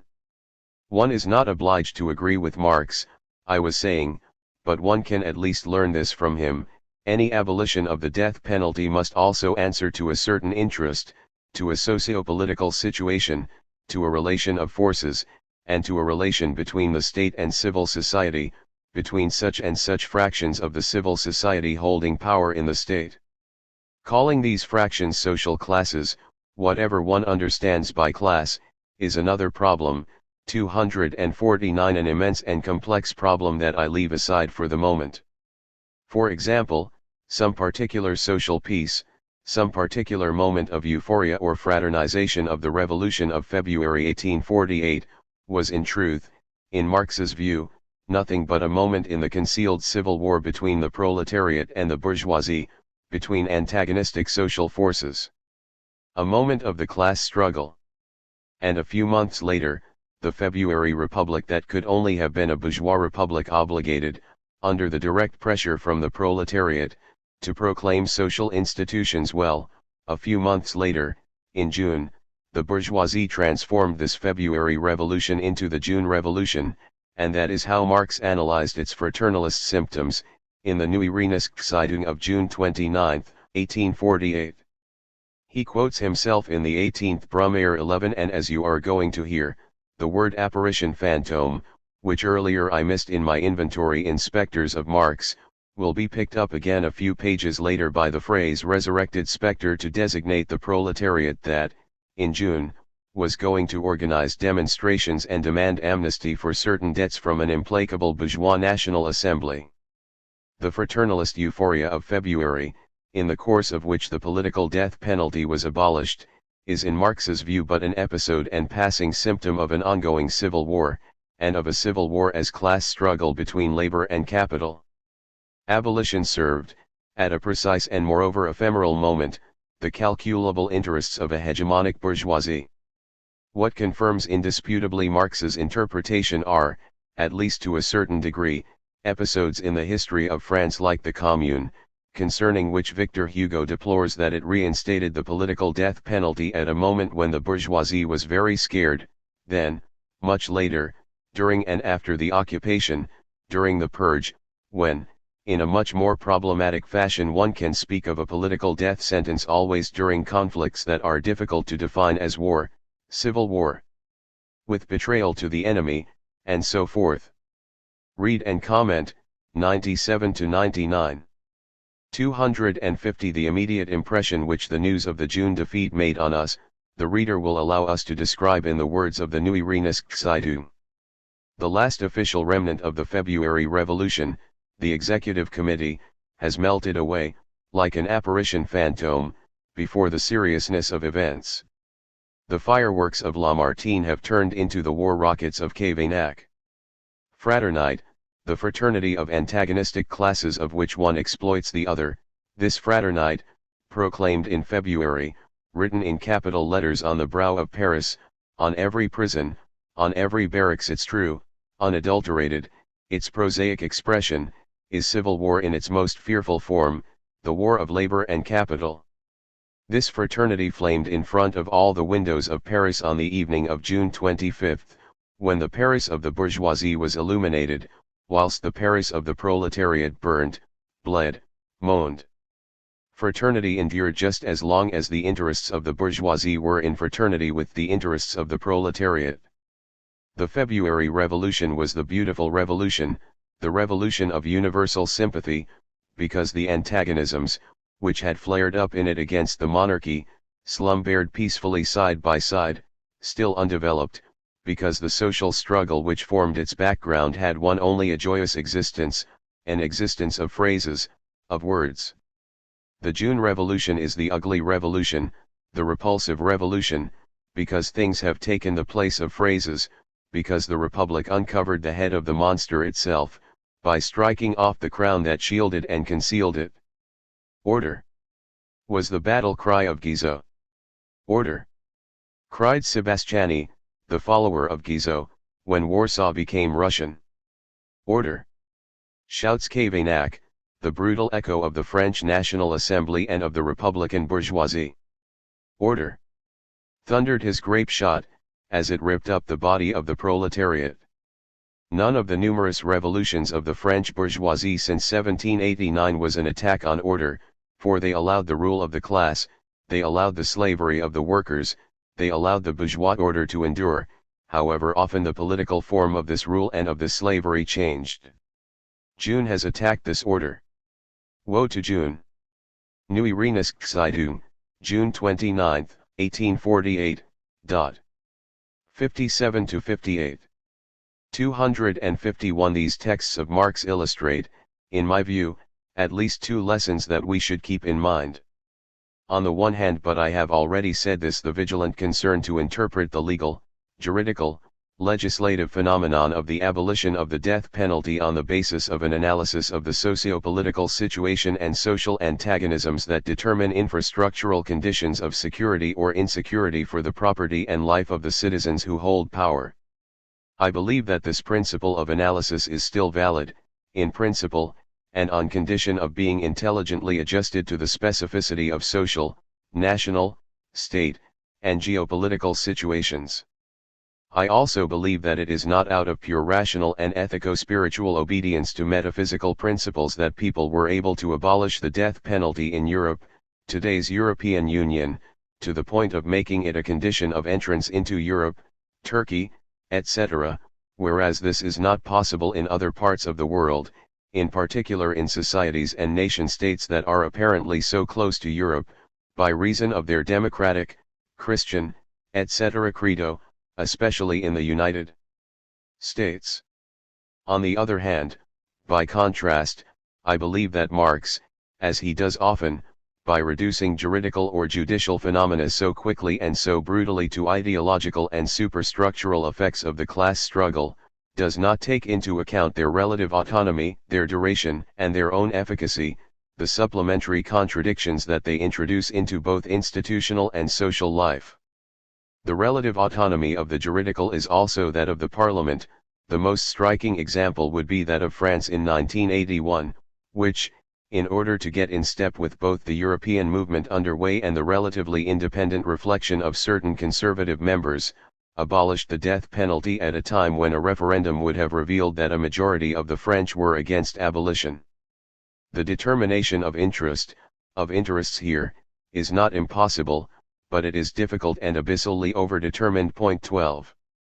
252. Beyond the virulence of these pamphleteering moments that are part of the socio-political and juridical history of the death penalty, one can indeed ask oneself if abolitionism, as an apparently irreversible philosophical and juridico-political movement linked to an apparently natural law concept of human rights, is not a movement linked historically and essentially to the Enlightenment, and to the Enlightenment inasmuch as it is indissociable from a figure of the bourgeoisie that is marked, avowedly or not, by Christianity, by a certain contradictory Christianity.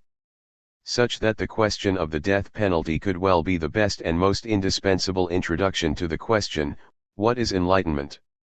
On the threshold of a real elaboration of this question, from top to bottom, in particular through a rereading of Kant's famous Was ist Aufklärung, of the question of the relations between religion and Aufklärung, les Lumières, Illuminismo, enlightenment, of everything that divided the delta of enlightenment between supporters and adversaries of the death penalty, even as one would not forget that the author of Was ist Aufklärung, was a firm adversary of Beccaria, a convinced proponent of the death penalty who nevertheless admitted that the age was not yet enlightened, aufgeklärt, but that it was on the way to enlightenment, Aufklärung, in the historical movement of a progress open to perfectibility.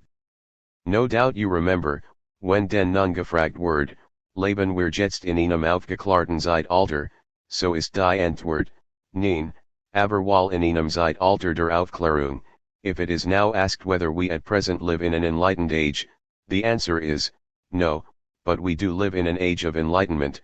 13. One would have to privilege this passage when asking oneself whether or not this propagation, this progress of Aufklärung ought to be moving toward an abolition for which Kant was obviously not 253 ready, which he even opposed in the name of human dignity, wordy. In concluding his text, as you know, Kant said that government had an interest in treating man, who is henceforth more than a machine, in a manner appropriate to his dignity. Each word matters for us in this concluding sentence.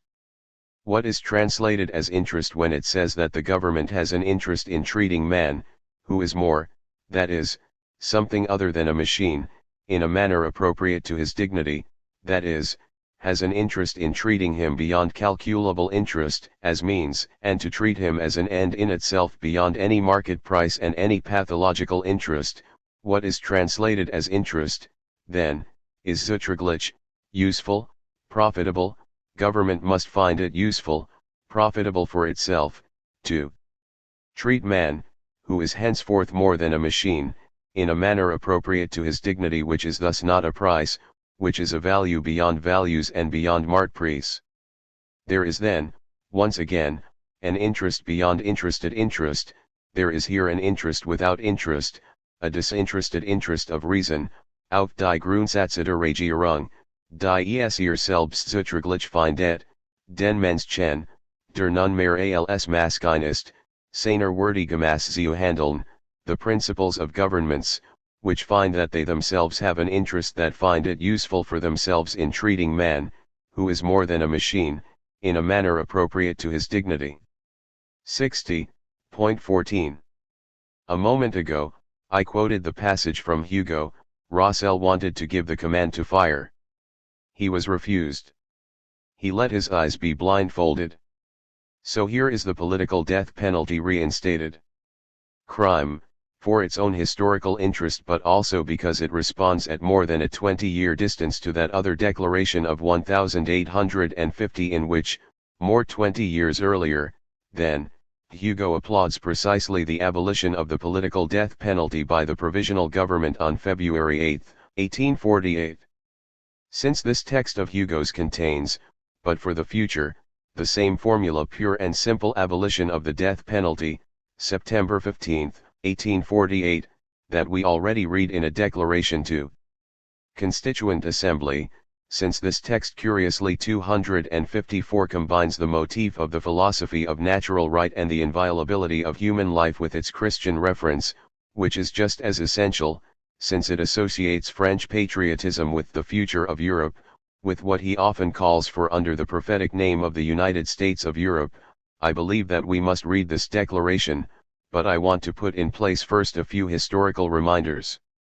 One must recall that although abolitionist discourses proliferated in France during the 19th century, as they did moreover in the United States, let us never forget this. In spite of the dark picture of the United States today, let us not forget that in 1840 the man who founded the New York Tribune had initiated a true abolitionist movement, and that in 1845, thus before the French Revolution of 1848, the American Society for the Abolition of the Death Penalty was founded.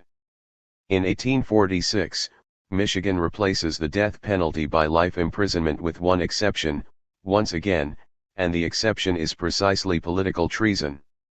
In 1852, the state of Rhode Island goes further because it abolishes the death penalty even in the case of treason, which Wisconsin will do a year later.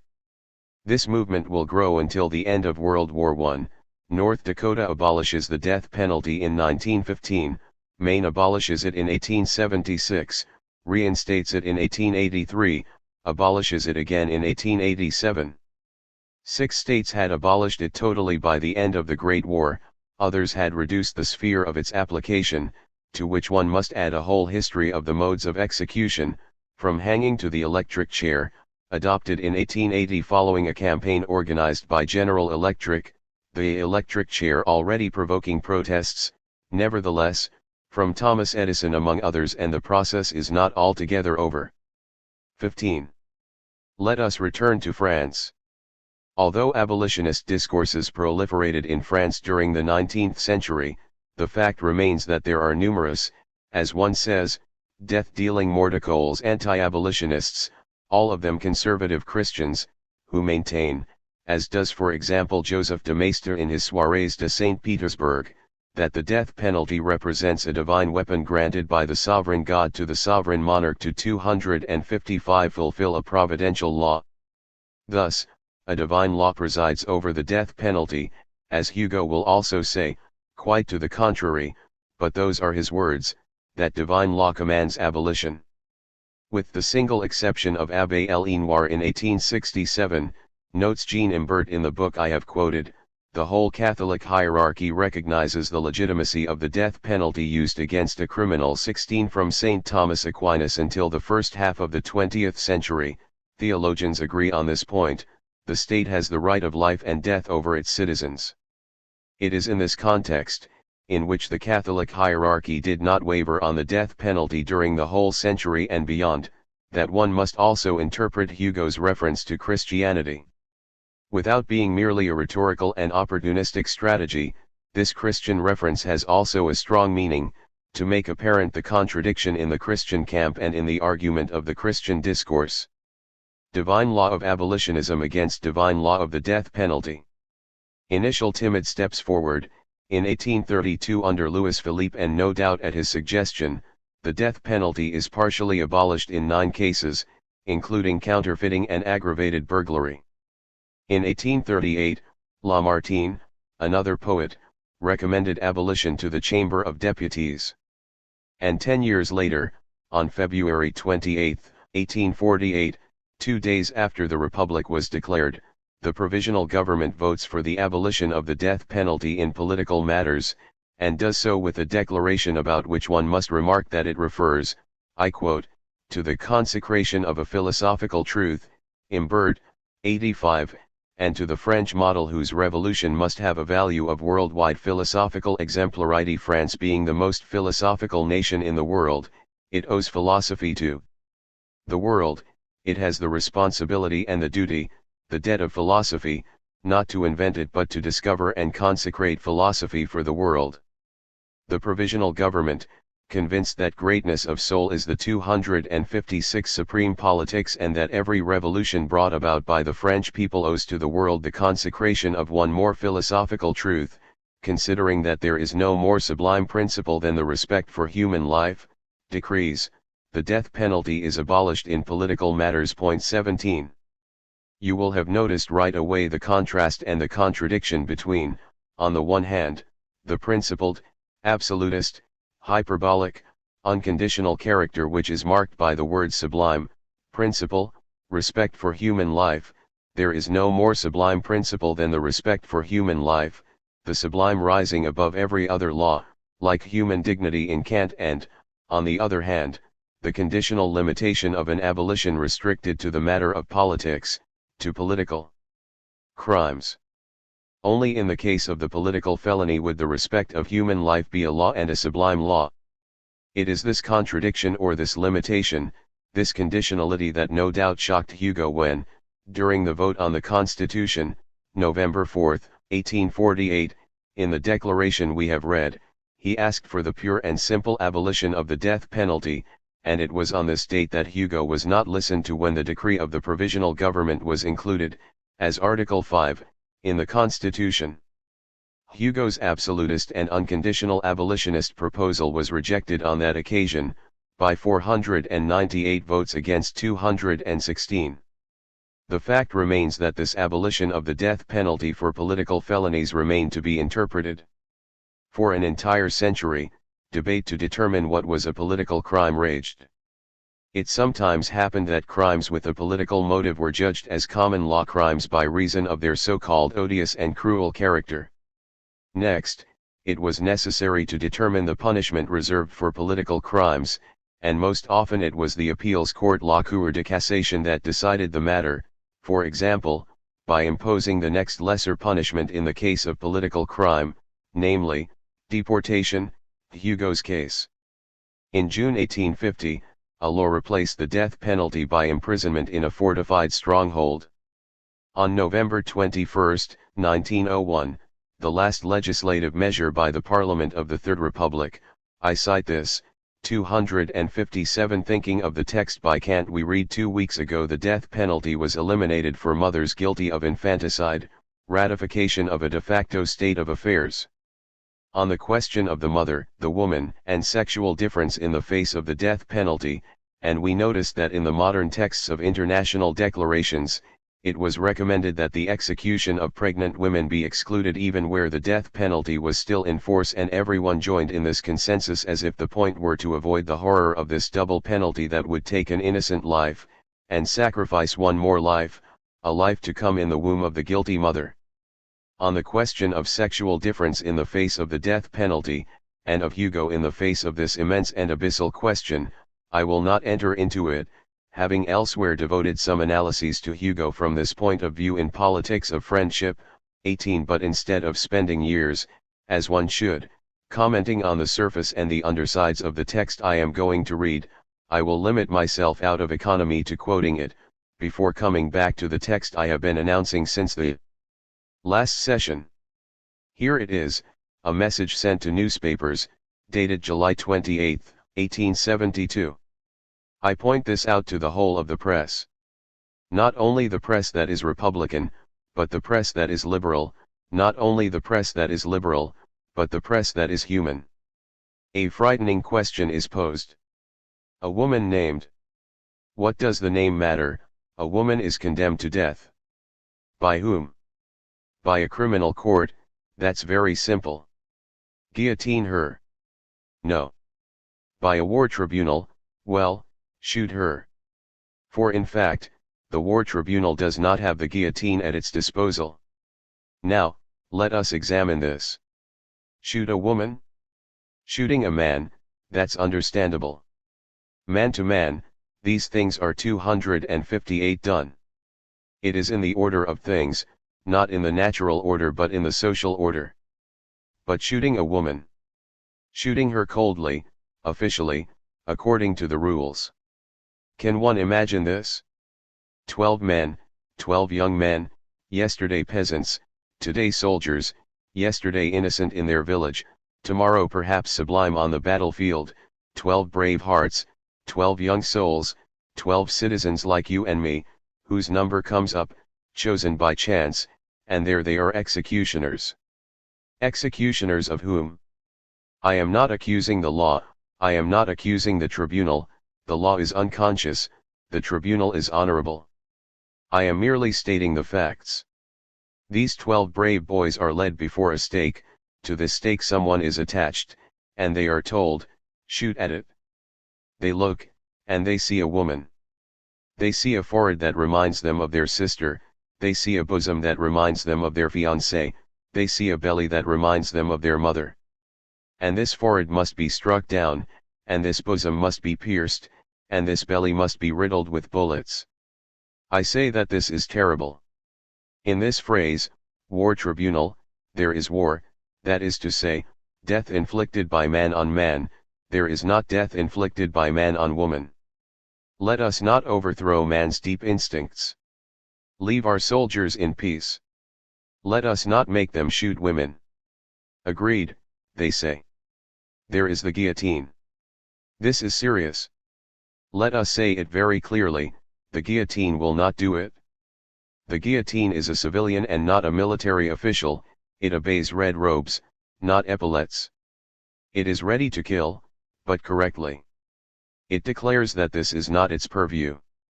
Let us continue. Who will pick up the corpse? Who will carry it away? Who will strip it? Who will describe limb to limb, upon a wound there, a fracture there, the passage of the law through this poor unfortunate body? Here there arises within us one knows not what formidable modesty, which is the greatest thing in the human conscience.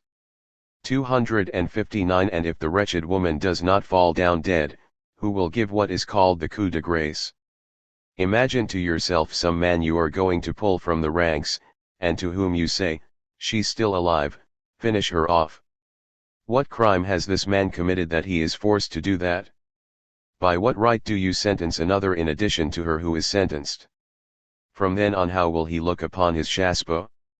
What trust will this soldier be able to have in this rifle? Will he still believe, after it has blown out these brains, that it is good for freeing your Alsace and your Lorraine? Will the executioner be able to become a hero once again? Awful dilemma. Monstrous alternative. Shooting is legal, but impossible. Guillotining is possible, but illegal. Which one to choose then? I am going to say something very shocking to you. Grant pardon. Point 19. This concern for the innocent child, a victim of what is most cruel in the cruelty of the death penalty, appeared moreover in the rest of the letter that has preoccupied us for the last 2 weeks and from which I excerpted the passage on natural law as something philosophical. Right after this passage, Hugo continues. You are defending Marotia, that young man who, a poet at 17, a patriot soldier at 20, in the mournful spring of 1871, in a feverish state of mind, wrote down the nightmare of this fever, and today, if things are not put in order, for this fatal page he is going to be shot at age 22, and die almost before having lived. A man condemned to death for a newspaper article, such a thing has never been seen before. You are pleading for the life of this condemned man. As for me, I ask it for all of them. I plead for the life of Marotia, I plead for the life of Rossel, for Fair, for Lullier, for Crémeuse, I plead for the life of those 3 unfortunate women, Marquise, Swatens, and Papavoine, even as I acknowledge that, in my feeble mind, it is proven that they wore red scarves, that Papavoine is a frightful name, and that they were seen on 260 the barricades, so as to fight, according to their accusers, so as to tend to the wounded, according to them. One more thing has been proven to me, which is that one of them is a mother and that, faced with the death sentence, she said, "Fine, but who will feed my child? I plead for this child's life." Let me pause a moment. Who will feed my child? The entire social wound is contained in this question. I know that I was ridiculous last week when, in the face of France's misfortunes, I asked for unity among the French, and that I am going to be ridiculous this week when I ask for the life of those condemned. I am resigned to it. Thus, here is a mother who is going to die, and here is a little child who is going to die as well, as a repercussion. Our justice has such successes. Is the mother guilty? Answer yes or no. Is the child? Just try to answer yes. 250 to 51. And I come finally, to conclude today, to the previously announced text in which I will underline not only the teletheological reconciliation of the enlightenment of reason or natural law with Christianity, the Christianity of the living and resurrected Christ, of the saved Christ in sum, of the redeemed and Redeemer Christ, of the redemption, the simultaneous reconciliation in a Christian Europe of France and of Europe, of the marketplace of interest and of the non-marketplace, of the present and the promise, as advance in the sense both of progress and of loan. At the moment Hugo, then, applauds the abolition of the death penalty in political matters by the February Revolution, even while he still hopes for the pure and simple abolition he calls for and that is still refused him. For V. Hugo, when he applauds a conditional political abolition, calls for an unconditional abolition in the double name of the divine law of Christ and of what he calls the almightiness of logic. So, to conclude, I am going to underline and comment on several remarks in this declaration to the Assembly. Read and comment on Écrits, 85 to 88. Gentlemen, during the days of February, days that have no comparison, 261 in history, there was one admirable day. It was the day when the people's sovereign voice that, through the confused rumbling rumors of the public square, was dictating the decrees of the provisional government, thus, a little like Marx on this point. Hugo says that the provisional government was obeying what he calls rumors, that is, the demand of the sovereign voice of the people. The provisional government was writing at the dictation of the sovereign people, "Pronounce this great sentence." So it is the people who pronounced this great sentence. The government was but the people's secretary. The people are sovereign. The death penalty is abolished in political matters. That day, all generous souls, all serious minds, were thrilled. He says that even though he has reservations about the political character of this abolition. And, indeed, to see progress arise immediately, arise calm and majestic from a still simmering revolution, to see rise up over the excited masses the living and crowned Christ, that is what happened, that is what Marx didn't like and probably Baudelaire didn't either, to see, in the middle of this enormous collapse of human laws, the divine law break forth in all its splendor. Bravo, to see the multitude behave like a wise man, to see all these passions, all these minds, all these souls, which the day before were still full of anger, all these mouths that had just torn open cartridges, to see them unite and combine into a single cry, the finest one that can be carried by the human voice, clemency. This was, gentlemen, and here is the point I wanted especially to underline, for the philosopher, for the jurist, for the Christian man, for the politician, this was for France and for Europe a magnificent spectacle. The very ones whose interests, whose feelings, whose affections were trampled by the events of February, the very ones who trembled, the very ones who moaned, now applauded and acknowledged that revolutions can mix the good in with their most violent explosions, and that the marvelous thing about them is that they need but one sublime hour to erase all the terrible hours. Shouts on the right. Approval on the left.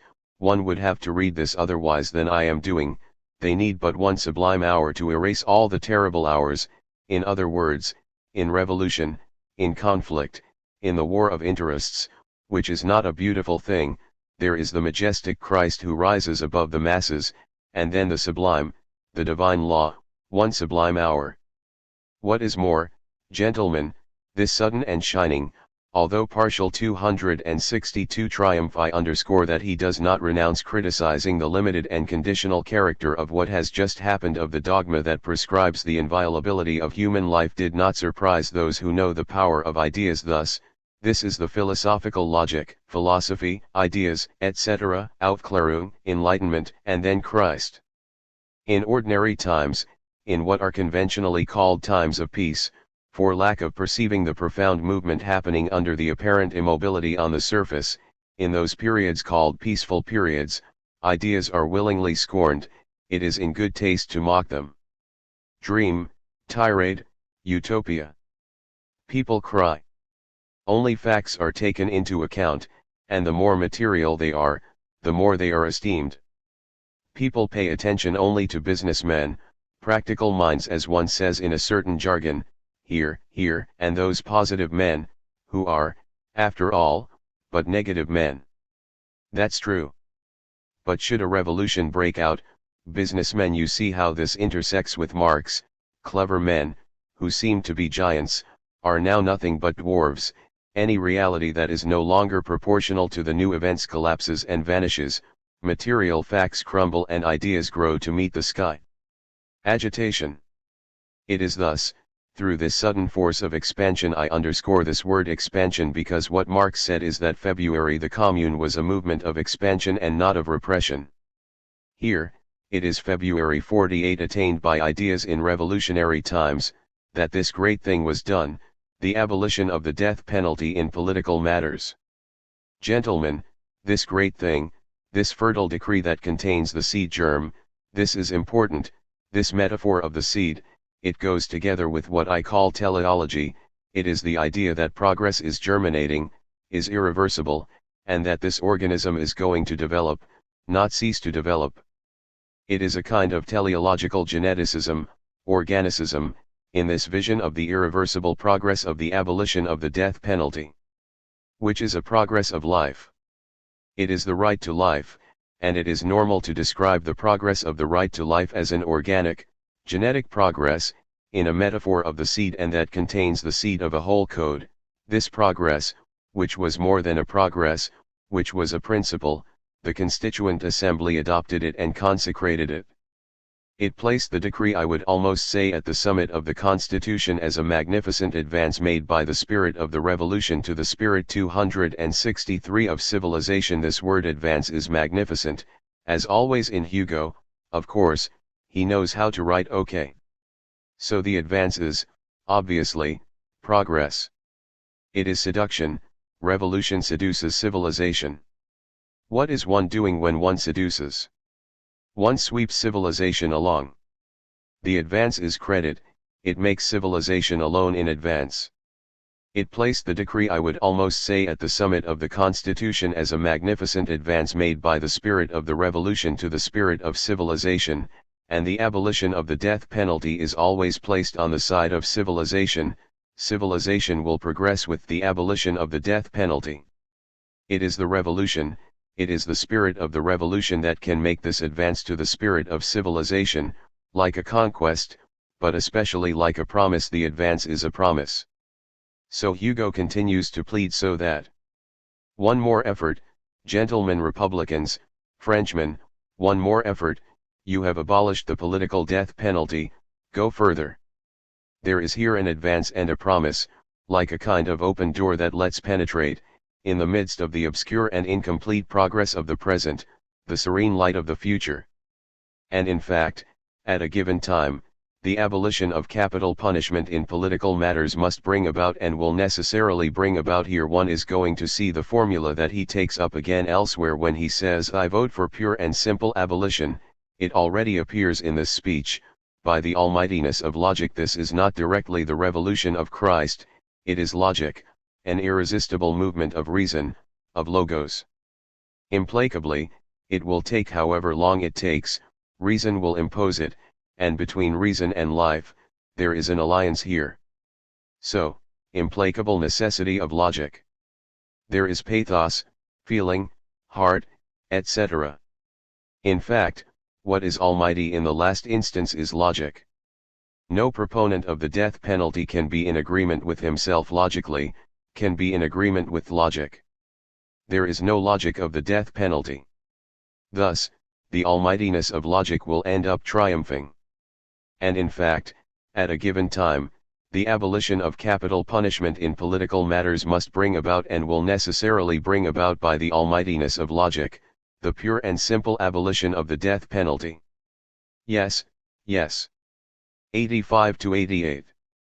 264 It was not yes, yes, at the moment, one will have to wait, yes, yes, one will have to wait until 1981, that is, a century and a half for this yes, yes, to be consistent with the almightiness of the logic in question.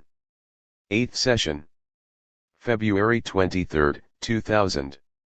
The mechanism falls like a bolt of lightning, the head flies off, blood spurts out, the man is no more. Reread. We will read this statement again later. We will identify it and, beyond its signature, we will analyze it. We will analyze its sense and its blood sang. We will run a blood test on it on the word sang blood and all the homonyms of sens without, of death with and without the effusion of blood.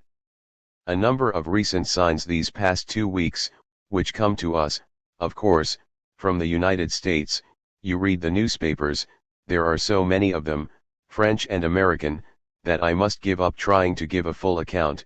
This avalanche, this precipitation of signs, seems to confirm and how not to celebrate this the diagnosis or prognosis we have been giving here for months, which in truth organizes our very discourse, on the subject of the growing, accelerated, constantly intensified pressure, both internal and external, to urge the states, if not toward the pure and simple abolition of the death penalty, pure and simple, the words with which Hugo designated the unconditional abolition that he wished to see, beyond the political death penalty, at least toward a conditional transformation, a profound limitation in the law and in practice, in the economy of the death penalty.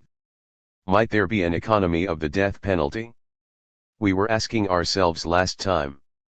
266 And what could that mean?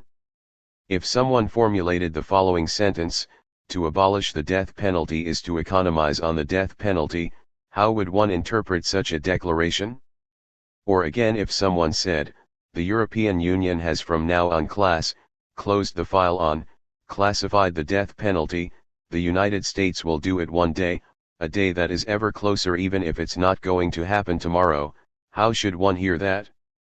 To conclude the long trajectory that guided us in the interpretation of this economy last time, we read a certain text of Hugo's in which I underscored not only the teletheological reconciliation of the enlightenment of reason or of natural law with Christianity, the Christianity of the living and resurrected Christ, of the saved Christ in sum, of Christ the redeemed and Christ the Redeemer, of the redemption, the simultaneous reconciliation in a Christian Europe, of France and of Europe, of the marketplace of interest and of the non-marketplace, of the present and the promise, as an advance in the sense of both progress and loan.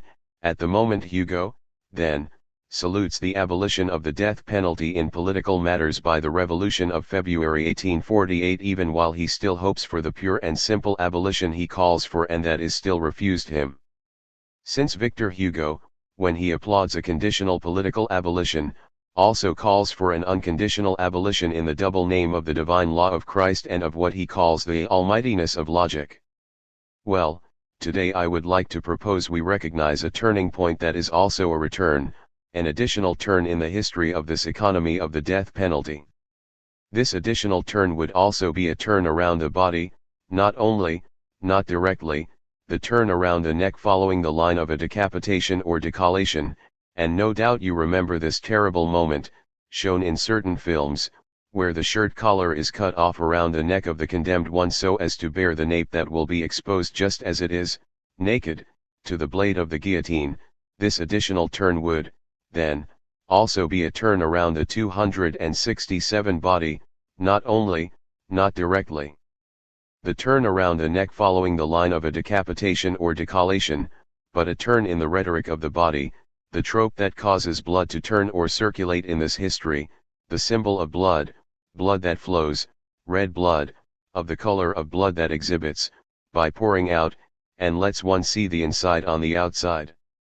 No history of the economy of the death penalty will be possible without a history of blood, and I would even say, without overdoing the homonymity, a history of the sans sang, the without blood, of what progressively and always in memory of the blood of Christ, that is, in the experience and the general rhetoric of the Eucharist, of the transubstantiation that brings about the real presence of the blood of God or of the man who is the Son of God in the wine, and his flesh in the host, the sans du sang, then what must progressively absent itself, make its absence sensible, the virtue of its absence, and will endeavor to make the blood disappear, so that the stages toward abolition or the so-called pure and simple economy of the death penalty will be experiences of the bloodless, experiences of becoming bloodless, of reabsorption, drying up, or the disappearance by interiorization of blood, of the visibility of blood.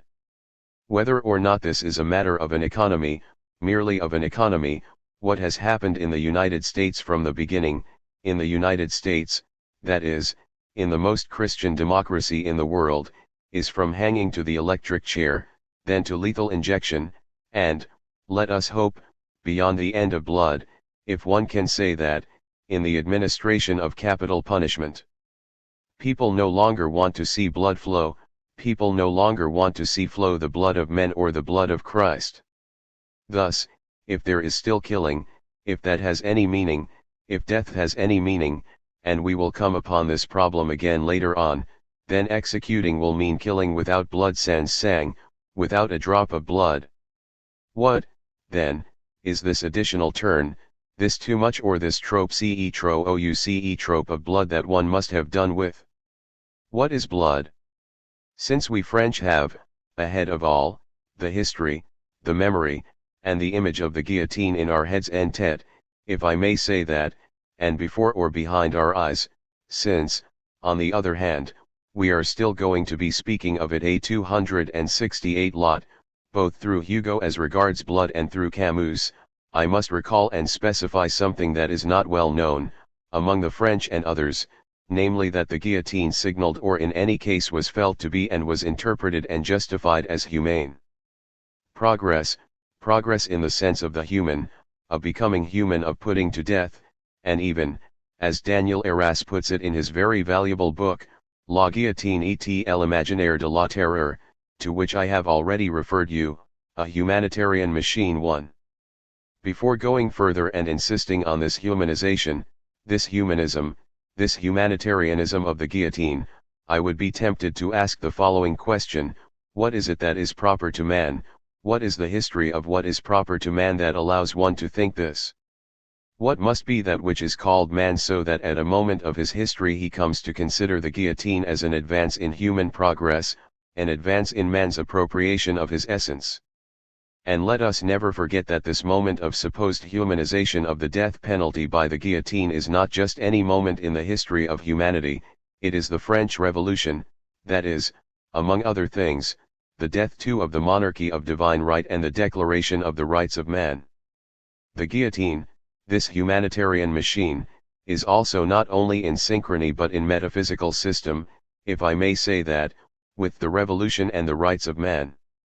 So I repeat my question, what must man be, what is proper to man, the right of man proper to what is proper to man, the history of the right of man proper to what is proper to man, for this machine not only not to be the instrument of what has been called for 50 years a crime against humanity, but to be interpreted as a machine that serves the dignity of man?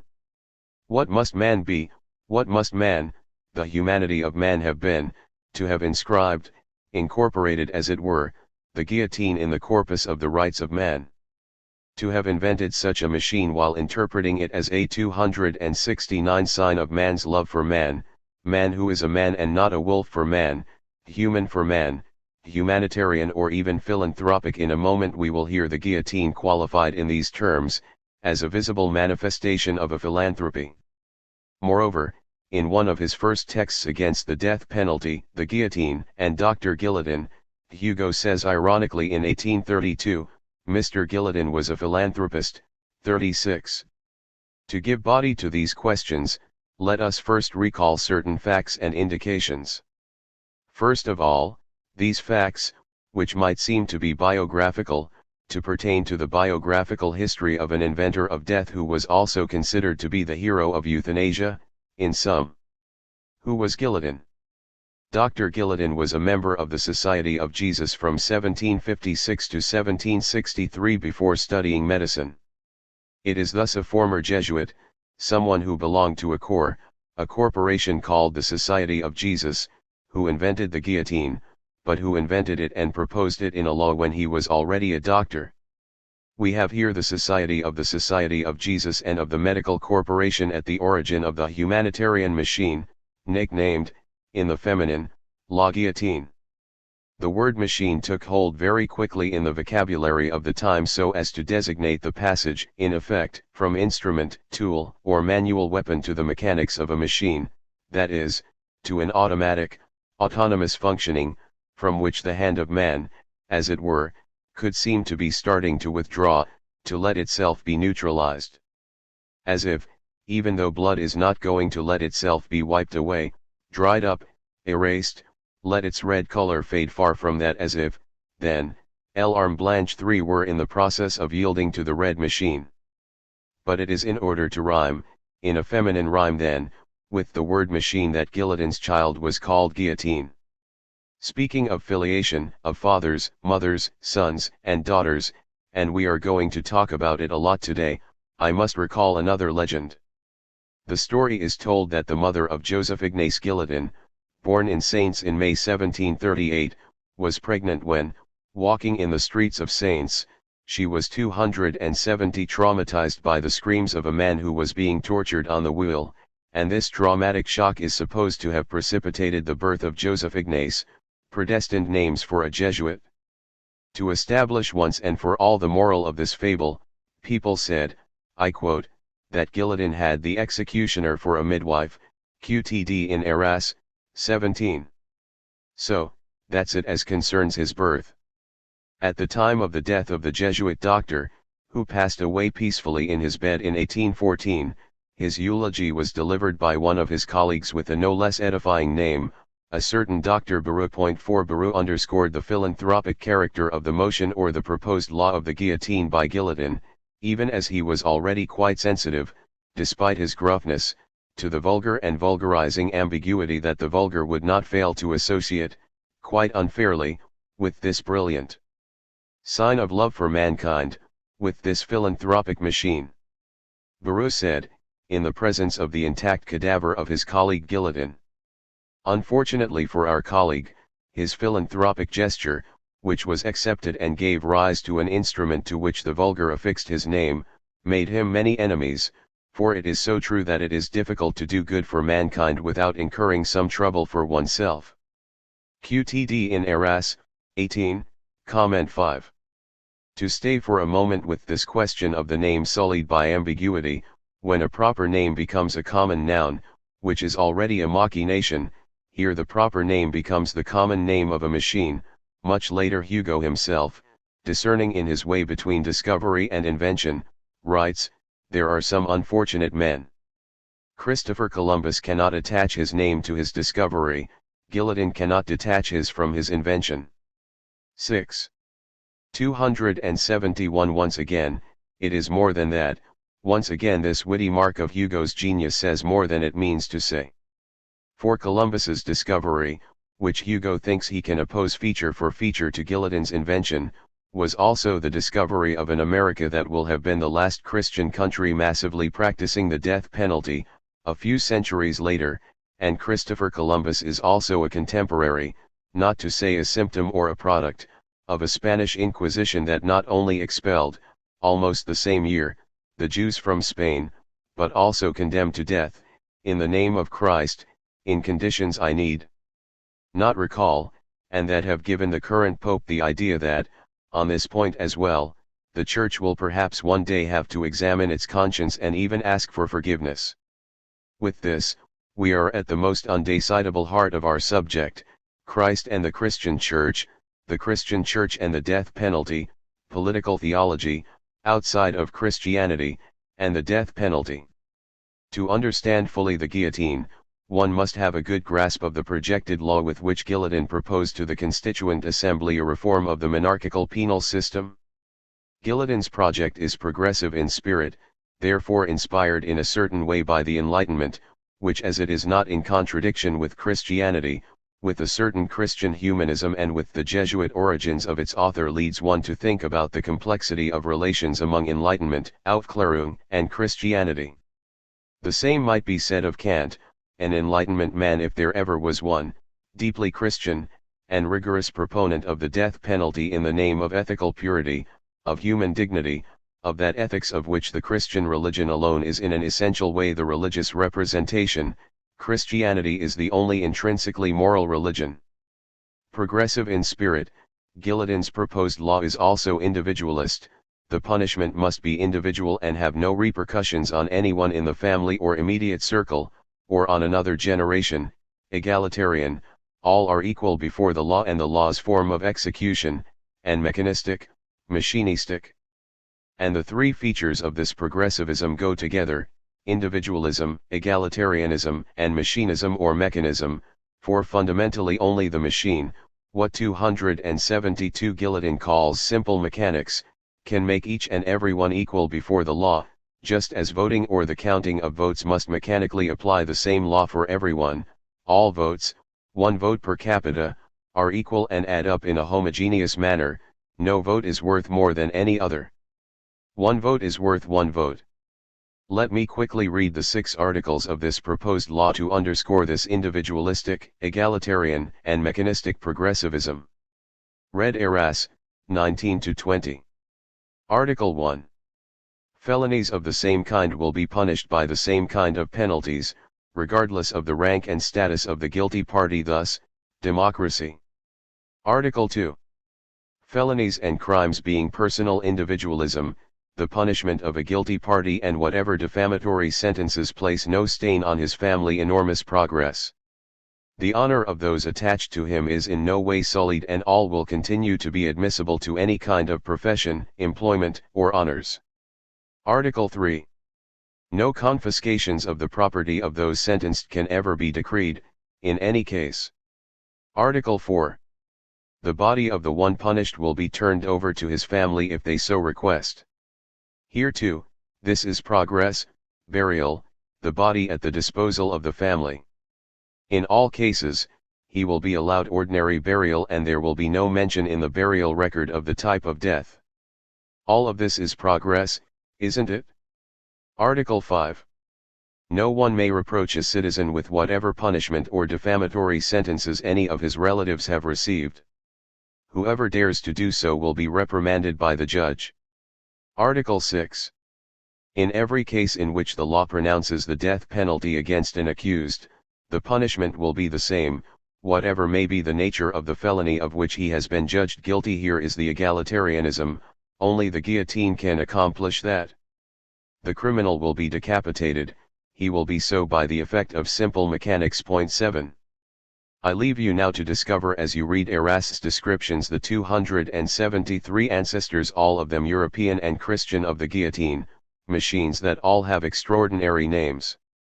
It is a Dominican, Father Labat, who analyzes the manna in his Voyage en Espagne et en Italie, 1730, the manna that, as a very reliable machine, does not prolong the suffering of the patient. More and more, between the sinner and the patient, the one sentenced to death will be caught between the two complicitous scenes of Christ's passion and the pathology of the soul or the body, between the priest and the physician who, through the executioner's lack of skill, is sometimes subjected to several blows before having his head separated from his trunk. QTD in Arras, 23. 274. There is also the maiden, not the widow but the young girl or the virgin, in Scotland, which we know of through the fascinated description of another churchman, Abbé Laporte, after Labat, Laporte, as if it were always clerics who devoted themselves to describing passionately, compulsively, minutely, scientifically, these death machines, and the English Halifax gibbet and other examples in Holland and Germany. Always reserved for the aristocratic elite. As for the guillotine, it will be democratic and egalitarian. This will be the meaning of its invention, the spirit of its invention. Before returning to Hugo, I would now like to retain three historical indications. One concerns precisely egalitarianism, the other concerns the lessening or softening of cruelty and its alleged end, the third, finally, the history of blood. One as for egalitarianism, penal egalitarianism, that of the equality of punishments, whose juridical concept is literally inherited from Beccaria during the French Revolution. As we will see, I will come back once again to what may be called the double conversion of Robespierre. His first conversion was the conversion to abolitionism, in 1791, the second was the conversion of the conversion, a reconversion to capital punishment in 1793, when he defends the death penalty by the blade on the pretext that it democratizes or equalizes punishment and appearance before the law in what is basically a history of the social classes. In an essay contest organized by the Academy of Metz, Robespierre writes, read comment on Arras, p. 20. The wheel, the gibbet. Dishonor the family of those who perish from this kind of punishment, but the blade that cuts off a guilty head does not debase the relatives of the criminal, it becomes almost a title of nobility for posterity. Would it not be possible to profit from this attitude of mind and to extend to all classes of citizens this latter form of punishing crimes? Let us erase a harmful distinction. In place of a punishment that, to the shame inseparable from the torture, adds a character of disgrace proper to it, let us establish another kind of punishment to which the imagination is used to attaching a kind of brilliance, and from which it separates the idea of family dishonor. QTD in Arras, 20. 2. But already in 1777, Marat, the terrible Marat second indication had advocated a less cruel and even gentle Douce capital punishment. Why did this softening adoucissement seem so urgent to him? Read comment on Arras, 21. Punishments. So it is a plan for criminal legislation. Here too, Marat is responding to a contest organized by the Society of Citizens of Neuchâtel, and proposes a plan of criminal legislation, one of whose themes, I quote, aims to reconcile gentleness with the certainty of punishment. Gentleness, more cruel must rarely be capital, the motif of the exception that we have spoken of a lot. Life is the only good in this world that has no equivalent, thus justice demands that the punishment for murder be capital. But how one puts to death must never be cruel. Here one sees again the matrix of all the texts of modernity on cruel and unusual punishment, all the texts after World War II, no torture, no cruel punishment, one must look rather in the direction of ignominy. Even in the gravest cases, liberticide, parricide, fratricide, the killing of a friend or benefactor, the apparatus of justice should be dreadful, but death should be gentle. In other words, strange concept of gentleness, the torment must be terrible, spectacular, etc., but death must be gentle, the moment of death must be gentle. Arras, who quotes this text, writes this. 275 Terrifying apparatus / gentle death. Guillotin could think that his proposal went in the direction of these aspirations of the intellectual and philosophical milieu of the time, reduce punishments, while maintaining the value of example of the supreme punishment. Today people often grant an exceptional place to the execution of Damiens in 1757, having slightly wounded Louis XV with a knife, he was condemned to be drawn and quartered, the punishment set aside for regicide. As is well known, it turned into a catastrophe. Damiens does not die, the horses cannot manage to dismember him, and the executioner must finally cut him up with a knife. This horror, it is true, was due in part to the almost excusable inexperience of the head executioner Charles John Baptiste Sanson, his son Charles Henry, and of the numerous assistants he had called upon for such an exceptional case. Drawing and quartering had no longer been practiced in Paris since Ravaillac, and thus the technique had not been handed down. Meanwhile, the affair caused a scandal, to the point that in the autumn of 1758 the usher of the king's household, Morisseau de la Motte, was hanged and his property confiscated for having, in this regard, spoken against the government itself, against the king, and the ministers, and made posters about the execution of Damiens. 9. Third indication, finally, which takes us back, via egalitarianism and the supposed end of cruelty, to the great hematographic, or even hemophilic or hemophobic question, the limitless question of blood and of the blood of one's fellow man, to the equivocation of red blood that will be the revolutionary symbol, before being the flag of the Commune, or 1/3 of the French flag. The red flag, by decree of the Constituent Assembly, was to be flown each time that, in conformity with martial law, and red is a signal of war here, it was necessary to disperse a counter-revolutionary gathering. Hence, no doubt, the constant association ever since of the red flag with rallying and revolutionary insurrection, up to the Commune and the 1917 Revolution. 10. 276. With reference to what was said last time about the revolution of 1848, I would point out that Marx ironically notes the ambiguity of red in the 18th Brumaire when he names the red spectre, das rote Gespenst, of the revolutionaries, the red spectre conjured away by the counter-revolutionaries in 1848, who counter it not with the red Phrygian cap but the red pantaloons of the police force, in roten Plumphosen. There is also, if it interests you and if you want references, I talk about all this in Spectres of Marx. 11. A newspaper titled The Red Spectre that, during the 1848 revolution, after the June massacres apparently, evoked the spectre of the dead proletarian revolutionaries, which means that red is the blood of the victims, those who died in the revolutionary fight, and in this sense it has positive connotations. Villers de l'Isle Adam is also the author of A Spectre of the Red Death, which apparently is not the same thing as the death of the Reds.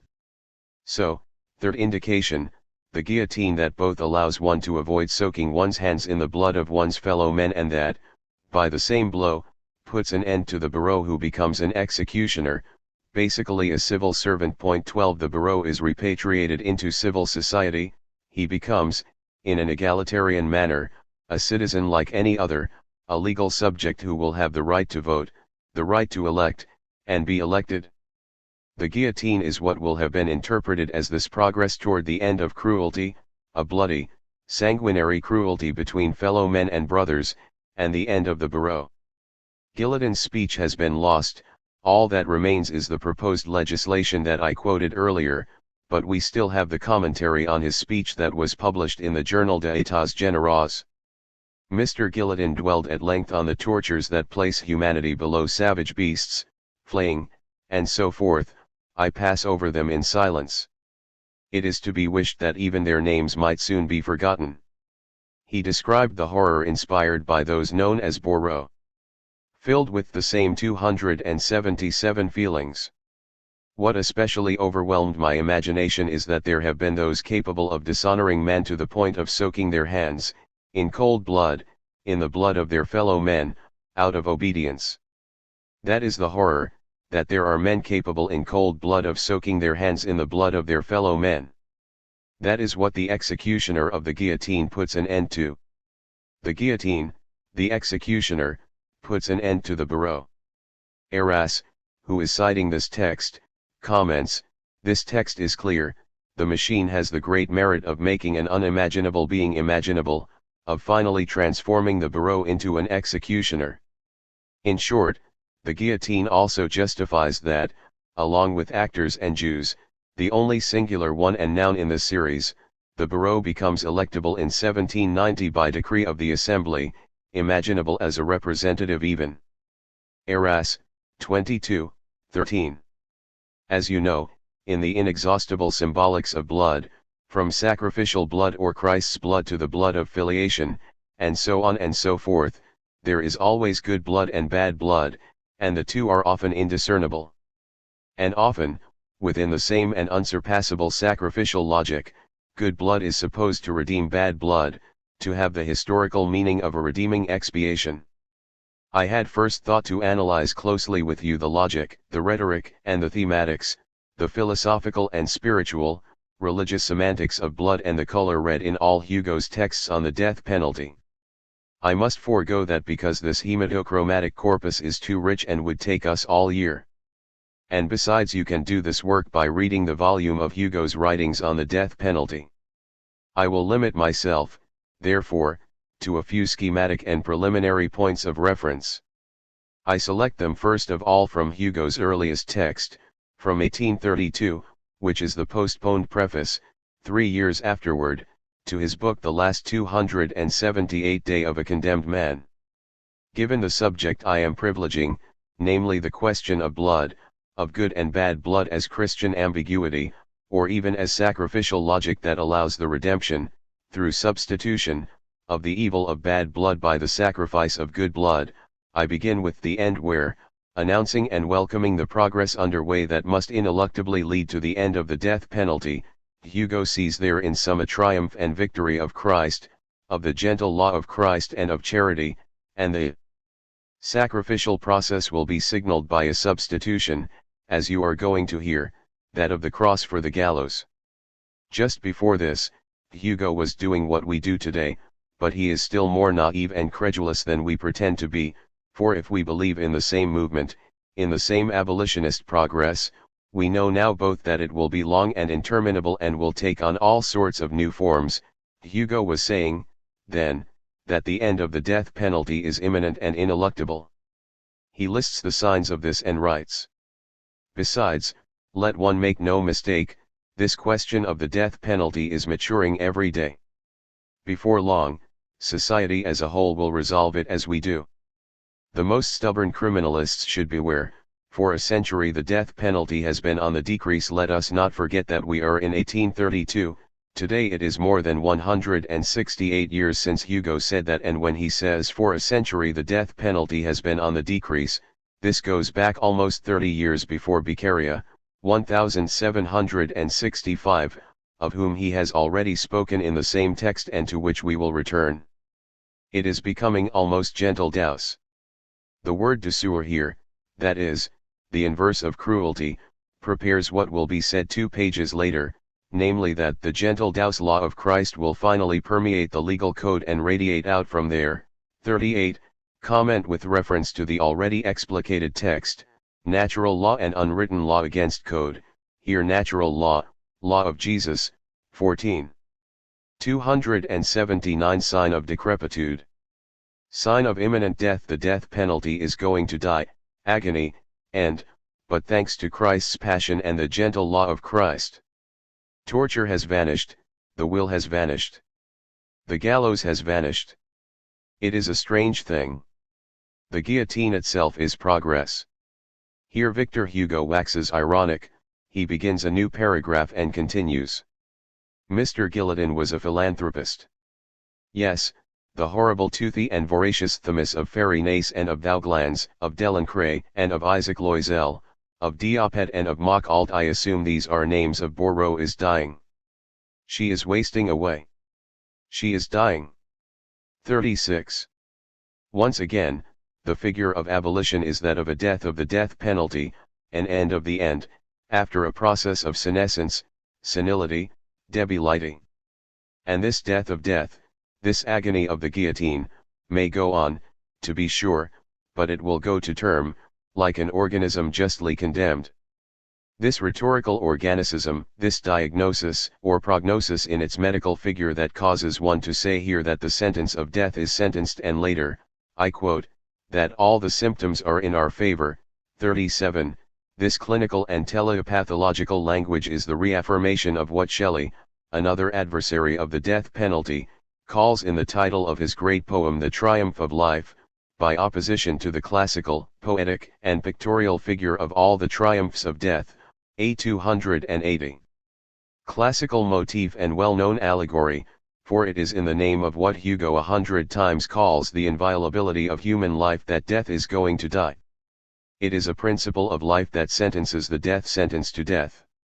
Before coming to the sign by which Hugo recognizes this imminent end, namely, the moving of the guillotine out of the center of Paris, I will open a parenthesis on the subject of this medical language and the blood lab in which Hugo treats this verdict of the death penalty in our society. In an extraordinary and very symptomatic passage from literature and philosophy combined, Hugo has to have it out with the revolution, with Robespierre, and thus with the terror. And thus with the guillotine. He is for the revolution but against the terror and against the guillotine. Against 93.15. How is he going to pull this off? Well, by a staging that threads along hemato-medico-surgical metaphor. He condemns the red of the Phrygian cap as well as the red of the blood of the guillotine. He rejects the argument of those who want to justify the terror by speaking of a necessary amputation and comparing the guillotine to a surgeon's scalpel. Hugo will have none of this scalpel argument. Finally, indeed, in place of the operation of mutilation, he proposes the purification of blood, just as he proposes to substitute the doctor of internal medicine, in sum, for the surgeon. The words, which you are going to hear, slow and gradual purification of the blood, in place of surgery, point clearly to the spiritualizing, interiorizing, sublating, redeeming, and fundamentally Christian economy that Hugo opposes both to the revolutionary terror and to the guillotine. I am going to read the beginning and the end of this extract, for you will see how the humanities that must preside over this humanization of the law are Christian humanities and are opposed to both the Hebraic and the Roman. Read and comment on Icrits, 39-40. I am not one of your people wearing a red cap and stubbornly in favor of the guillotine. 281. For many dispassionate reasoners who theorize the terror after the fact, 93 was a brutal but necessary amputation. Robespierre is a political dupuytren. 16 What we call the guillotine is but a scalpel. That may be. But from now on the ills of society must be treated not by the scalpel, but by the slow and gradual purification of the blood, by the cautious reabsorption of exuded humors, by healthy nutrition, by the exercise of one's strengths and faculties, by good diet. Let us no longer turn to the surgeon, but to the physician. Political rights, the functions of juror, voter, and National Guard, obviously enter into the normal constitution of every member of the polity. Every man of the people is, a priori, a man of the polity. However, political rights, also obviously, must slumber in the individual until the individual knows clearly what political rights are, what they mean, and what one does with them. To exercise one must understand. In good logic, the understanding of the thing must always precede action on the thing. One must thus, and this point cannot be overemphasized, enlighten the people in order to be able to constitute it one day. And it is a sacred duty for those who govern to hasten to spread enlightenment among those benighted masses on which definitive law rests. Every honest tutor hurries the emancipation of his pupil. Multiply, then, the paths that lead to intelligence, knowledge, aptitude. The chamber, I almost said the throne, must be the last step on a ladder of which the first step is a school. And moreover, to instruct the people is to better them, to enlighten the people is to make them moral, to bring literacy to the people is to civilize them. All brutality melts away over the gentle fire of good daily reading. Humaniores literae. One must make the people study their humanities. Do not ask for rights for the people so long as the people are asking for heads. The death penalty is departing from our customs. A little while longer and Christian European civilization 17 having developed more and more 282 in the direction that is properly its own, will let fall in ruins this old labyrinthine construction of bloody punishments, built of gallows, paved with skulls, covered on every level with the bronze of Hebraic texts 18 ironclad, nailed, pieced together here and there with the rusted and formless debris of Roman law, a veritable babel of criminal procedure that speaks every language except ours. 39-40, 19. The sign by which Hugo recognizes this imminent end is first of all the moving of the guillotine out of the center of Paris. This is an event that will constantly hold Hugo's attention during this period, and he comes back to it often. The decision was made to move the guillotine, which Hugo also regularly calls the machine, this hideous machine, the infamous machine on the same page 37. This means that, in an interesting complication, the organism condemned to death, the sick organism destined to die after having exhibited so many symptoms of its illness, this living organism is not living, has never been a living being but already a machine. What is dying is not a living being but a mechanism, a machine of death, a dead machine of death, and which was thus always already dead, mortal, dying, deadly because it is a machine, and we will soon see that, on top of it all, this machine did not work well, it malfunctioned in a terrifying and barbaric way.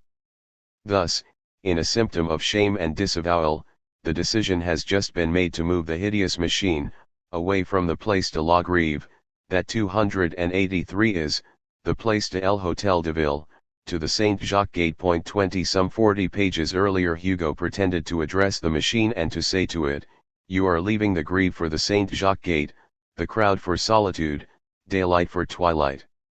You no longer do steadfastly what you do. You are hiding, I tell you." 30. This "you no longer do steadfastly what you do" is an allusion to a terrifying malfunction that Hugo describes in detail elsewhere. We will come back to it perhaps at the end of the session, when the guillotine is seen failing to deliver its blow and having doggedly to start over again 10 times before finishing its job and finishing off the condemned one. The Place de la Grève, which Hugo names 10 times to welcome the fact that the infamous machine has been moved away from it, one should know, you no doubt know this, but I spell it out at least for foreigners and those French who are not lovers of the memory of Paris, that it was the Place de l'Hôtel de Ville, situated, therefore, on the bank of the Seine, that is, on the Grève, a word that means ground formed by gravel on the bank of a river or the sea. One says Grève or grave to designate these banks' rives. Now, the Place de la Grève was for a long time the place of executions, even before the guillotine. People were drawn on the wheel and hanged in the Place de la Grève. One said la Grève. But since it was also the place where people were hired, well, to be en grève, on strike 21 was to find oneself without work at the Place de la Grève, while waiting for work or protesting against the lack of work. The word grève, as in grève ouvrière, grève générale, grève révolutionnaire, gréviste, 22 comes from there. So that, in a supplementary play or paradox, to move the guillotine away from the Place de la Grève, from La Grève as people said, signaled, according to Hugo, that the machine was doing its job badly, that one was hiding it by exiling it, and that one day or other, it is as if it itself would have to be en grève, on strike. En grève far from the Grève, en grève far from the Place de la Grève. The grève of the death penalty is signaled when the hideous machine is moved away from the Grève, from the central, visible place, from the heart and theatre of Paris. From the Hôtel de Ville. 23.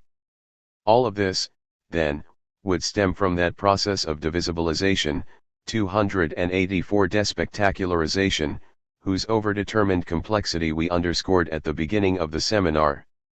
Overdetermined because the spectacle will have continued, it still continues by becoming virtual. And even far from the Grève, the execution by guillotine remained a public spectacle until the middle of the 20th century, until 1938 it seems to me. Children were taken to see the thing, and one of you told me that his/her parents were brought to the spectacle by their own parents during their childhood. And this is where blood appears in this passage, just as it flows everywhere on every page of these writings of Hugo. What happens is also the end of the Barreau repudiated by his wife. For it is a procedure of repudiation between a woman and her husband, or man, or procurer, and it is the woman who repudiates the man, and one must also pay attention to Hugo's insistence on the feminine nature, on the femininity of this cruel machine, this guillotine daughter of the philanthropist Guillotine. It is an old woman, an old whore who is losing her teeth, who is no longer the toothed and voracious Themis. She can no longer eat, she drinks. Hugo does not say widow, as people will do later on in a slangy fashion, but old blood swiller, old prostitute who, by leaving the Grève, the sidewalk of the Hôtel de Ville, repudiates her husband or her pimp, namely, the Barreau, the executioner. This is but the first appearance of woman in the session. The expression blood swiller bavous de sang deserves, it seems to me, a moment's pause. It means, of course, that she makes blood flow, that she demands and consumes blood, she is bloodthirsty and bloody and blood red, butcher red, like her wooden uprights. 24 But since she swills blood, she is 285 also a blotter bavard that makes blood disappear. She absorbs blood, she assimilates it and does not splatter, hence the progress people credit her with. She causes blood to flow, to be sure, but she economizes on it by drinking it, by making it disappear right away into herself, by swallowing it, by gulping it down, by no longer letting it appear so much on the outside, by minimizing it, by reducing it, by sparing it. She is hemophilic, but so hemophilic that she keeps the blood for herself, she keeps it to herself. She economizes blood. She manages to do this all by herself, which allows her to repudiate the executioner. Read and comment on 37. Here already the Grève does not want her anymore. The Grève is rehabilitating herself. The old blood swiller behaved well in July. From now on she wants to lead a better life and remain worthy of her last beautiful act. She who had prostituted herself for more than 3 centuries to all the scaffolds, now is overcome with modesty.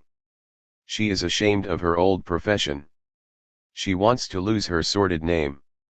She repudiates her Barreau. She washes down her pavement. At the present time, the death penalty is already outside of Paris. Now, let us say this clearly here, to leave Paris is to leave civilization. All the symptoms are in our favor. It also seems to lose heart and become recalcitrant, this hideous machine, or rather this monster made of wood and iron that is to Guillotine what Galatea is to Pygmalion. Seen from a certain angle, the frightful executions that we detailed above are excellent signs. The guillotine is hesitating. It has begun to misfire. All the old scaffolding of the death penalty is becoming unhinged. The infamous machine will leave France, we count on that, and God willing, it will leave limping, for we will try to land some harsh blows on it. Let it go seek hospitality elsewhere, from some barbaric people, not from Turkey, which is becoming civilized, not from the savages, who will not want it, but let it descend a few more steps on the ladder of civilization, let it go to Spain or Russia. The social edifice of the past rested on 3 columns, the priest, the king, the executioner. 37. 286 At this point is laid out the most tenacious and the most profound logic, the trickiest as well, in what must indeed be called Hugo's economy, his own and the one of which he is the eloquent, ingenious, generous, eloquent sick, and lively representative. For what moves away from the Place de la Grève, with the guillotine, in 1832, date on which, as I recalled the last time, under Louis Philippe and at his suggestion, the death penalty was abolished in 9 cases including counterfeiting and aggravated burglary, what moves away from the Place de la Grève, with the guillotine, in 1832, is also the old society with its 3 pillars, its 3 columns, namely, and I emphasize this, the priest, the king, and the executioner, and so the priest was part of the old edifice, and the church is an accomplice, like the king and the executioner, of the death penalty, but and here is the economy that always proceeds by substitution. The distancing of the priest does not mean the disappearance of God or Christ any more than the disappearance of the king or the father means the disappearance of the fatherland. As for the disappearance of the executioner, well, even though things and the substitution are more enigmatic here, as you are going to hear, it does not signify the disappearance of order. This whole economy of substitution or the sublation, Christian Aufhebung, as always, that amounts to keeping what it loses, plays on, turns round, and this is not fortuitous, the little word rest remains. There is what leaves, moves away, disappears, the guillotine, the death machine, and the columns of the old social order, the priest, the king, the executioner, but there is what remains and replaces or relieves, advantageously, what is lost. The difference marked by the executioner in the series priest, king, executioner does not count. Finally, you are going to see that the executioner also is replaced by an order that remains. What counts is the remainder, what remains. I continue reading. Read and comment on 37 to 38. The social edifice of the past rested on three columns, the priest, the king, the executioner. Already a long time ago a voice said, the gods are leaving. Recently another voice was raised and cried out, the kings are leaving. It is now time that a third voice be raised and say, the executioner is leaving. Thus the old society will have fallen stone by stone, thus Providence will have completed the collapse of the past. To those who regretted the gods, it was possible to say, God remains. To 287 those who regret the kings, one can say, the fatherland remains. To those who would regret the executioner, there is nothing to say. An order will not disappear with the executioner, do not believe that at all. The vault of the future society will not collapse from not having this hideous keystone. Civilization is nothing other than a series of successive transformations. What then are you going to witness? The transformation of penally. The gentle law of Christ will finally permeate the legal code and radiate out from there. Crime will be regarded as an illness, and this illness will have its doctors who will replace your judges, its hospitals that will replace your penal colonies. Freedom and health will resemble each other. Balm and oil will be poured where one used to apply the iron and the fire. 25 This illness that used to be treated with anger will be treated with charity. It will be simple and sublime. The cross will be substituted for the gallows. That is all. 37 to 38. We can already recognize in the logico-teleological structure of this argumentation a setting for a debate, no doubt a false debate, between those who, like Hugo, see in the death penalty a phenomenon that, however tied it may be to the Church, cannot be abolished except through recourse to a natural law implicating both the existence of God and Christ's passion. The death penalty is abolished in the name of Christ, and, on the other hand, those who, like Camus, we will hear from him later, think on the contrary that the abolitionist horizon is a horizon of atheistic humanism, immanentist humanism, given that one can accept the death penalty only by believing in divine justice in the beyond, a justice that renders the verdict of death reversible, not irreparable, relativizable, whereas in a world of man alone, without God, the death sentence, its merciless, implacable irreversibility, 288 would no longer be tolerable. As incompatible as these two logics of abolitionism apparently are, the one conforming to a Christological transcendence and the other to an immanentist humanism, in truth if one reflects that, unlike Judaism and Islam, Christian monotheism is also a humanist immanentism, a belief in the mediation of God made man, precisely in the sacrifice of the Passion and in the Incarnation. The logic of the remainder that I just evoked reconciles the two apparently irreconcilable poles, and Camus's discourse, which we will come to, would be more Christian, more Christ-like, than he thought. Once again, we are treating what I call the Hugolian economy as an exemplary example of what it represents, which considerably exceeds the singular genius who represents it so well. It must be said, so as to try, as always, to be as just as possible, that even as he respects his own economy, Hugo does not fail, in turn, and on this date, 1830-32, in the same text, and this is still part of his economy to analyze, we will say to deconstruct, the interests of those in the chamber who, at a given moment, were tempted to abolish the death penalty, but so as to save four of their own, four politicians, four men of the world, says Hugo, four proper gentlemen. Hugo is merciless in denouncing the interest, and as Marx would have done, as he did do much later, the class interest that dictated this attempt to put the death penalty in question, he calls it a clumsy, awkward, almost hypocritical attempt, and done in an interest other than the general interest. 13. Hugo had earlier declared that if ever a revolution seemed to us worthy and capable of abolishing the death penalty, it was the July Revolution. It seems, indeed, that it was up to the most lenient popular movement of modern times to discard the barbaric penalty of Louis XI, Richelieu, and Robespierre in the same basket, and to inscribe on the forehead of the law the inviolability of human life. The year 1830 was worthy of breaking the blade of 93, 12-13. 289 when four politicians, men of the world, risk being sent to the guillotine, the chamber examines the possibility of an abolition of the death penalty. Even as he is pleased to see this hypothesis entertained, Hugo regrets that it is being done on this occasion and in this interest, which, as you will hear, he does not hesitate to call, as Marx will do more than 20 years later for the Revolution of 1848 and its abolition of the political death penalty, class justice. The satirical description that he gives of the situation, of the threads and strings of this social puppet, of the symbolic colors, for this text is a chromatics, and one could read it simply from this point of view, the point of view of the spectrum of colors. All of this dismantles the social machination that is busy dismantling the machine of the guillotine, guillotine's mechanics, but in view of its own immediate interests. Hugo dismantles a dismantling, he dismantles the machination that wishes to dismantle the machine so as to save its neck, these necks rather than others.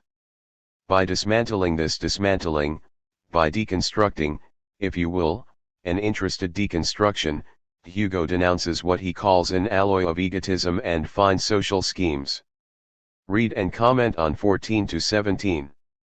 The good public, which understood nothing of the affair, had tears in their eyes. So what was at issue? Abolishing the death penalty? Yes and no. Here are the facts. Four men of the world, four proper gentlemen, men of the sort one might meet in a salon, and with whom one perhaps exchanged a few polite words, four of these men, I say, had attempted to pull off, in high political places, one of those bold moves that Bacon calls crimes and that Machiavelli calls enterprises. Well, crime or enterprise, the law, brutal for everyone, punishes it with death.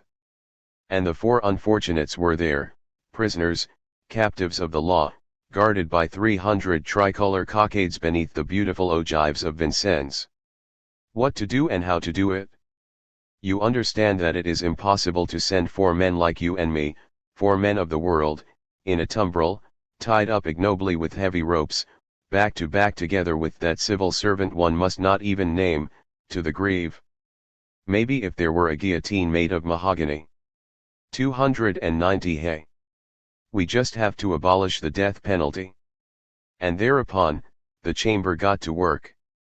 Notice, gentlemen, that only yesterday you dismissed this abolition as utopia, theory, dream, madness, poetry. Notice that this is not the first time someone sought to call your attention to the tumbril, the heavy ropes, and the horrible scarlet machine, and that it is strange how this hideous apparatus thus becomes so obvious to you all of a sudden. Bah! As if that were the issue.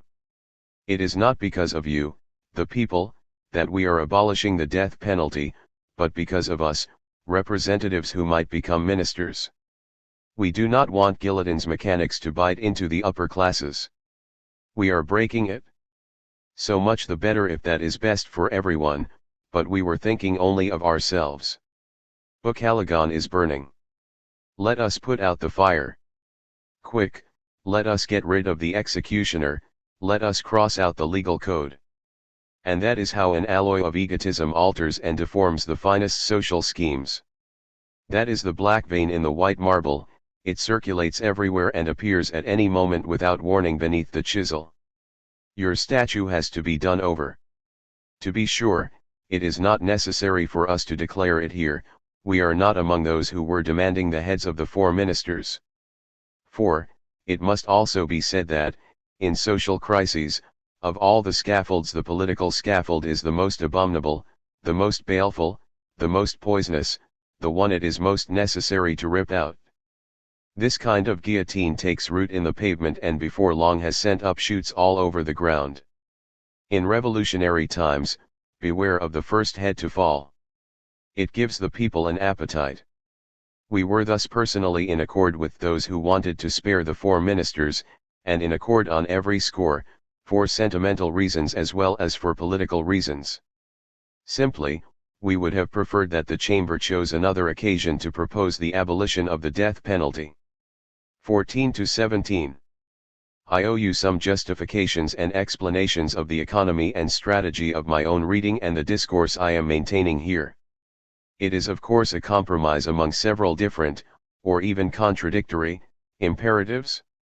291 On the one hand, for example, I feel that one should analyze for itself, and almost ad infinitum, Hugo's writing, its logic, its rhetoric, even its poetics, for example its chromatics and its treatment of blood, and of red, etc., but I should also, while analyzing the philosophico-religious economy of his argument, bring out through the exemplary text of Hugo something like a ground or a pedestal, the bases or the foundations, the alleged fundaments of the abolitionist discourse that, since the Enlightenment and a certain Christian inflection of the Enlightenment, for example, since Beccaria, have supported and support still today the logic of the abolitionist struggle.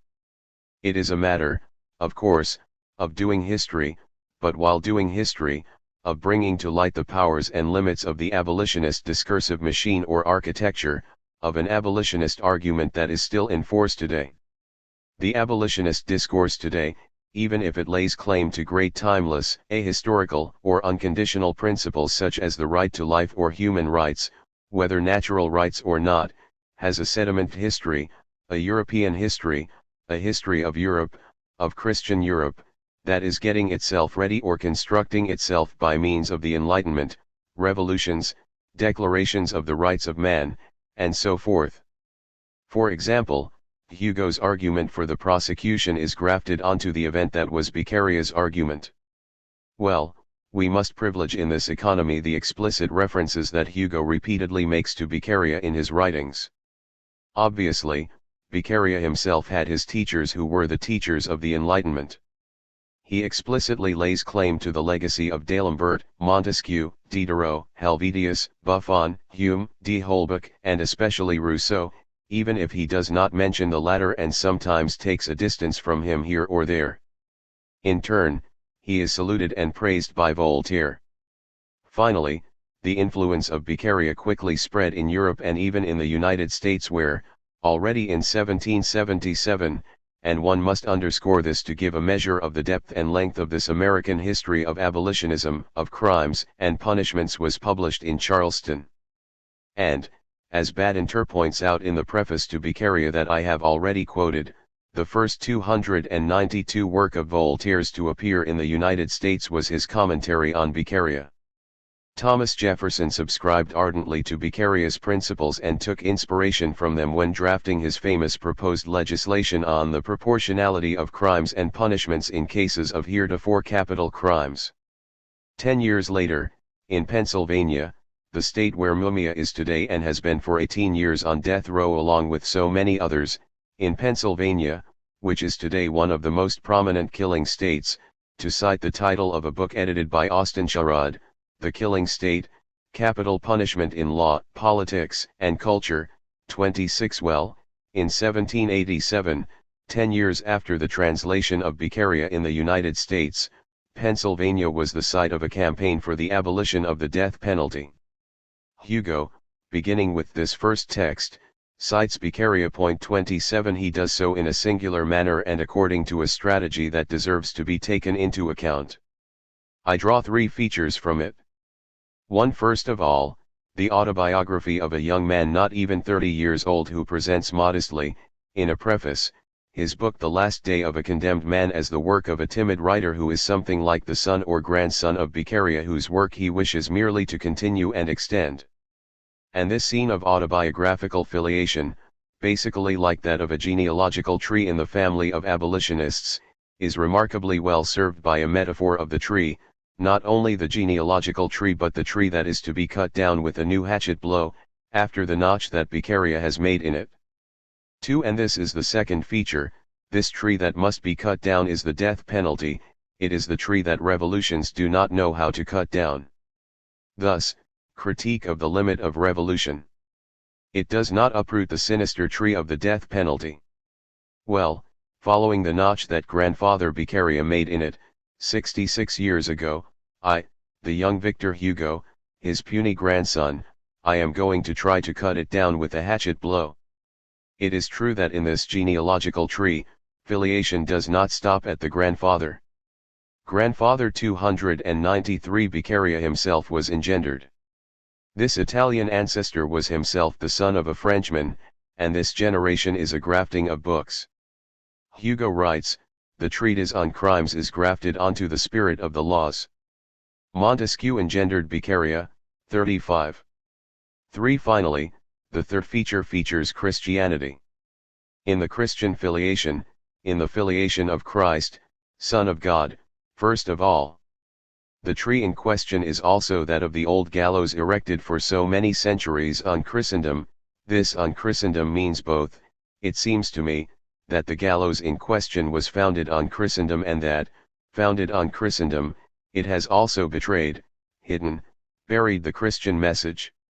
It was founded on Christendom against Christ, against the Son of God. It has put Christ in the tomb and one must now resurrect him from there. And obviously the blood that flows in this page is also irrigated by the blood of the crucified. Here is the first reference to Beccaria in the work of the young Hugo. I read and comment on this page in conclusion, or almost, today.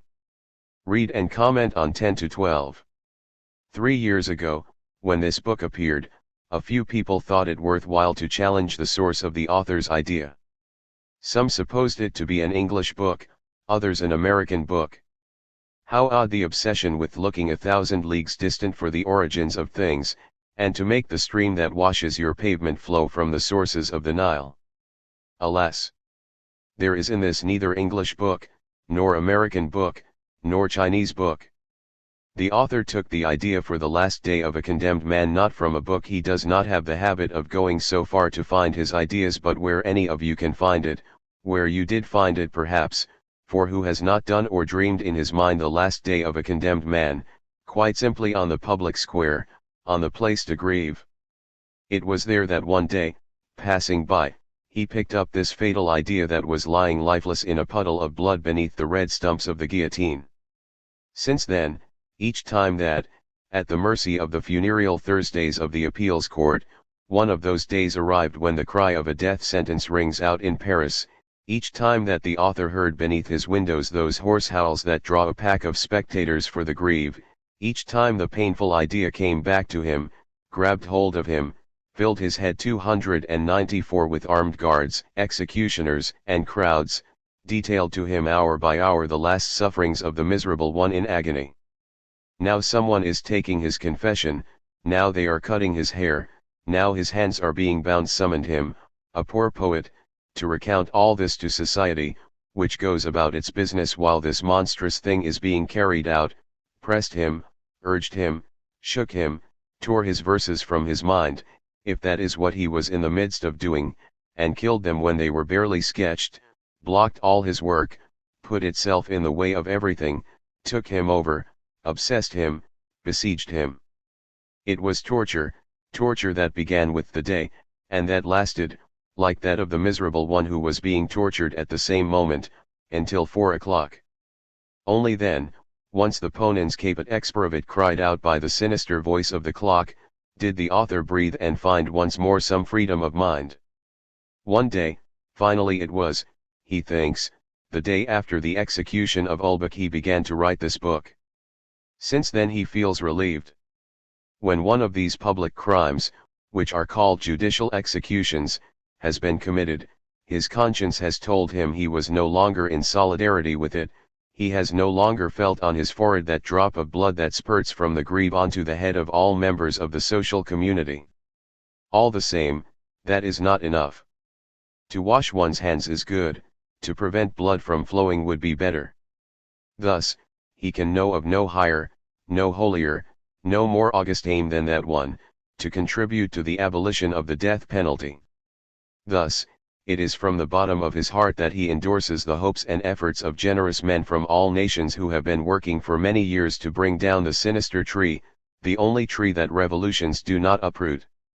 It is with joy that he comes in turn, puny one that he is, to deliver his hatchet blow and to enlarge as best he can the notch that Beccaria made, 66 years ago, in the old gallows erected for so many centuries on Christendom. We just said that the scaffold is the only edifice that revolutions do not demolish. It is rare, in fact, that revolutions not be drunk on human blood and, given that they have come to prune, debranch, Pollard 28 society, the death penalty is one of the billhooks they give up with the most difficulty. 10 to 12. 295 Finally, to conclude and complicate further or complete these scenes of filiation between Father and Son, Christ, Montesquieu, Beccaria, Hugo, one must return for a moment to woman, as we had begun to do the previous times, and earlier when we noted the feminization of the guillotine as a toothless old prostitute who dismisses her pimp the bourreau. To refine somewhat the analysis of Hugo's fraternalist phallogocentrism 29 that I concerned myself with elsewhere, I would like to read a long passage where two allusions to woman in truth need no commentary today. They are sympathetic and compassionate, you will see. Hugo speaks well of women and suffers for them. But you are going to hear the classical connotations of this compassionate sympathy. And its place of inscription is a demonstration, a narration seeking to demonstrate with an example how the blood swiller, Dr. Guillotin's guillotine, functions badly, does not do the job of the good machine it is supposed to be. The blood swiller does horrible things, sometimes enough to make women shudder, sometimes even against women.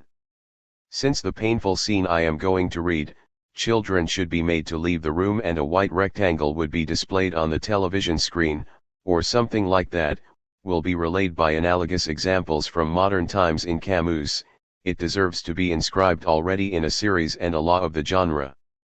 Read 22 to 25. One must cite here 2 or 3 examples of dreadful and ungodly executions. One must try the nerves of the wives of the king's prosecutors.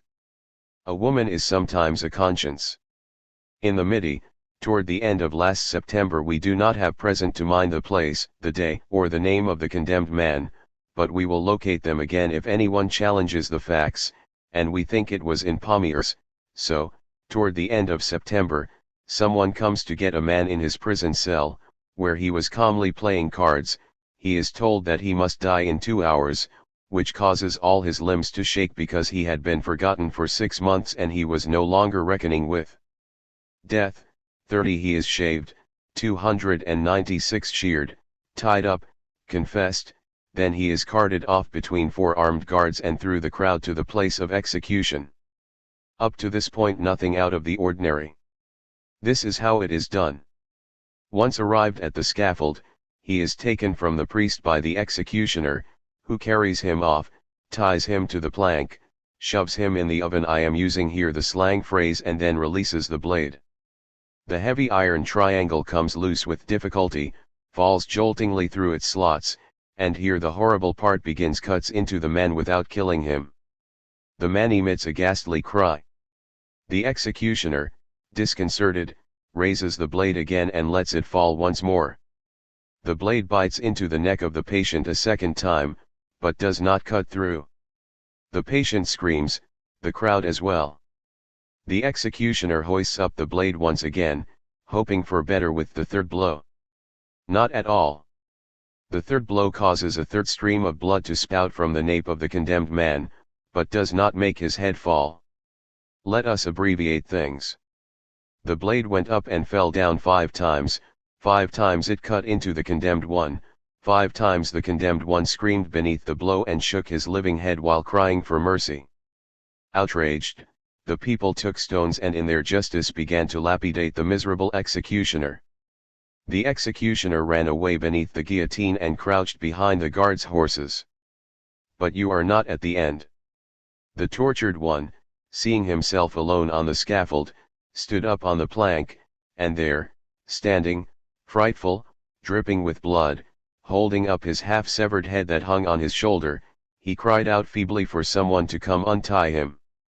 The crowd, full of pity, was on the point of forcing past the guards and coming to the aid of the wretched one who had undergone his death sentence 5 times. At that moment, a servant of the executioner, a young man of 20, climbs up onto the scaffold, tells the patient to turn around so he can untie him, and taking advantage of the position of the dying man who gave himself up to the other trustingly, jumps on his back and sets about cutting painfully what remained of his neck with some sort of butcher's knife. This happened. This was seen. Yes. Here, nothing. The thing took place after July 31st in a time of mild customs and progress, a year after the famous lamentation in the chamber about the death penalty. Well, the event went absolutely unnoticed. The Paris newspapers published it as an anecdote. No one was investigated. It was learned only that the guillotine had been deliberately tampered with by someone who wanted to harm the state's high executioner. It was one of the servants of the executioner, dismissed by his master, who had played this trick on him to exact vengeance. It was only a bit of mischief. Let us continue. 297 in Dijon, 3 months ago, a woman, was led to the last torment. This time once again, Dr. Guillotin's blade did its job poorly. The head was not entirely severed. So, the executioner's assistants harnessed themselves to the woman's feet, and through the screams of the wretch and by dint of tugging and jerks, they separated her head from her body by tearing it off. 22 to 25. I end on this example of the woman with a thought, in which I wanted you to join, for a 62-year-old woman, in Texas, who is supposed to be executed tomorrow 32 for having killed her 5th husband.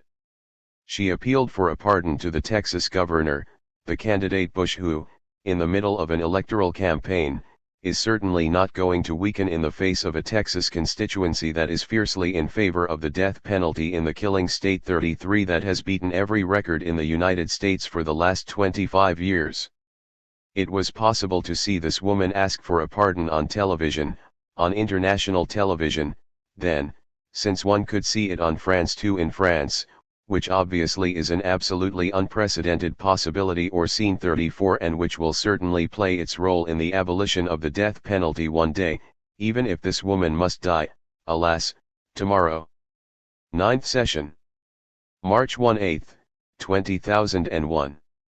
When to die finally? Is it enough to say I have to die or I will have to die to be authorized to translate these utterances by I am condemned to death? According to the common sense of the language, the answer is no, obviously not. Even if one keeps, more or less as a metaphoric figure, the word condemned, well, I am condemned to die does not signify, sensu stricto, I am condemned to death. That is just good sense, common sense. We are all here condemned to die, but the chances are few that any of us here will ever be condemned to death, especially in France and in Europe. From being condemned to die to being condemned to death, it is a matter, then, of passing over to another death, perhaps. Perhaps. I keep the perhaps in reserve. And I keep in reserve the decision as to which may appear preferable, to be condemned to death or to be condemned to die. If, for example, I was given the choice between being condemned to death at age 75, guillotined, or being condemned to die at age 74, in my bed, admit that the choice would be difficult. In order to pose seriously the same question of what may be intolerable about the death penalty, one must put oneself in another situation, the real situation, namely that, at 300 the moment of execution, the condemned one knows in all certitude that without the execution he or she would live longer, be it only a year, a month, a day, a second. The alternative is terrible and infinite, I may deem it intolerable, and this is the case of the death penalty, to know that the hour of my death is fixed, by others, by a third party, at a certain day, a certain hour, a certain second, whereas if I am not condemned to death but only to die, this calculable knowledge is impossible. But conversely, I may deem it intolerable not to know the date, the place, and the hour of my death, and thus I may dream of appropriating this knowledge, of having this knowledge at my disposal, at least phantasmatically, by getting myself condemned to death, and thus by arriving in this fashion at some calculable certitude, some quasi-suicidal mastery of my death. One can thus imagine, and there are such stories, that some person contrives, or even asks, to be guillotined so as to secure this knowledge and this phantasmatic mastery, which one can believe finally to be precisely metaphantasmatic, real, of the moment of death. By knowing at what hour, on what day I will die, I can tell myself the story of how death will not take me by surprise and will thus remain at my disposal, like a quasi-suicidal auto-affection. Hence, I repeat, sometimes, and this can always be inferred in every case, the behavior of criminals or condemned ones who seem to do everything so as to give themselves this death se donner set mort, this phantasm of omnipotence over their own death, and so forth. When does one die? How to die? Given that I have to die, how do I know, how do I determine what will happen to me under that name, under that intransitive verb, to die, a verb that is more intransitive than any other, even as it is always understood as the passage of a transition, a transiting, a perishing, and whose subject, the I, as such, is neither the agent nor the patient, even if it thinks it is committing suicide. In all these questions on the how or the when of my death, the difficulty, and first of all the semantic difficulty, has at least as much to do with the modality, the how, the where, and especially the when, as with the fact of my death, and with the possessive my at least as much as with death.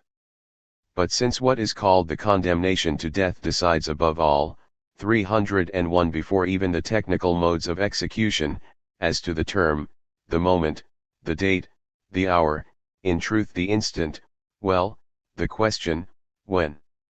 When will I have to die? Holds or is granted a privilege that must be analyzed. Fundamentally, it is by answering the question, when? That one can divide, as with a knife blade, two deaths or two condemnations, the condemnation to die and the condemnation to death. The mortal that I am knows that he is condemned to die, but even if he is sick, incurable, or even in the throes of death, the mortal that I am does not know the moment, the date, the precise hour that he will die. He does not know, I do not know, and I will never know it in advance. And no one will know it in advance. This indetermination is an essential trait of my relation to death. It may be a little sooner, a little later, much sooner, much later, even if it cannot fail to happen. Whereas the one condemned to death, and this is the difference, can know, can think he knows, and in any case others know for him, in principle, by right, on which day, at which hour, or even at which instant death will befall him. In any case, and it is to this acute and as yet poorly thought out point that I wanted to redirect all these questions, questions that themselves remain basically rather banal in any case.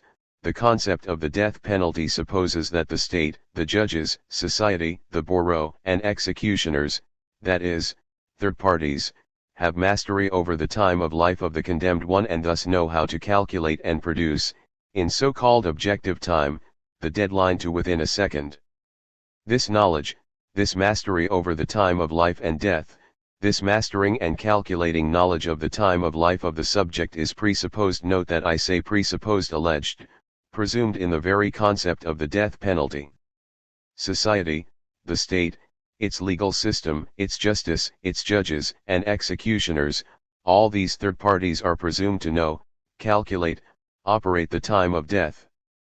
Their knowledge of death is a presumed knowledge on the subject of time and of the coincidence between objective time and, let us say, the subjective time of the subject condemned to death and executed. Let us keep these questions and suspicions waiting.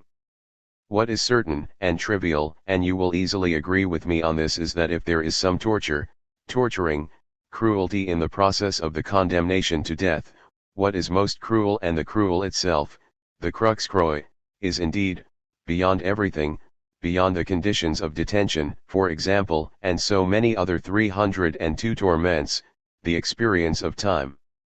One cannot think cruelty without time, the time given or the time taken, time that becomes the calculation of the other, time delivered up to the calculating decision of the other, sometimes another who is as anonymous as a state or a justice system, in truth, and in the last instance, the calculating and exceptional decision of a great other in the figure of the prince, the president, the governor, that is, the sovereign holder of the right to pardon.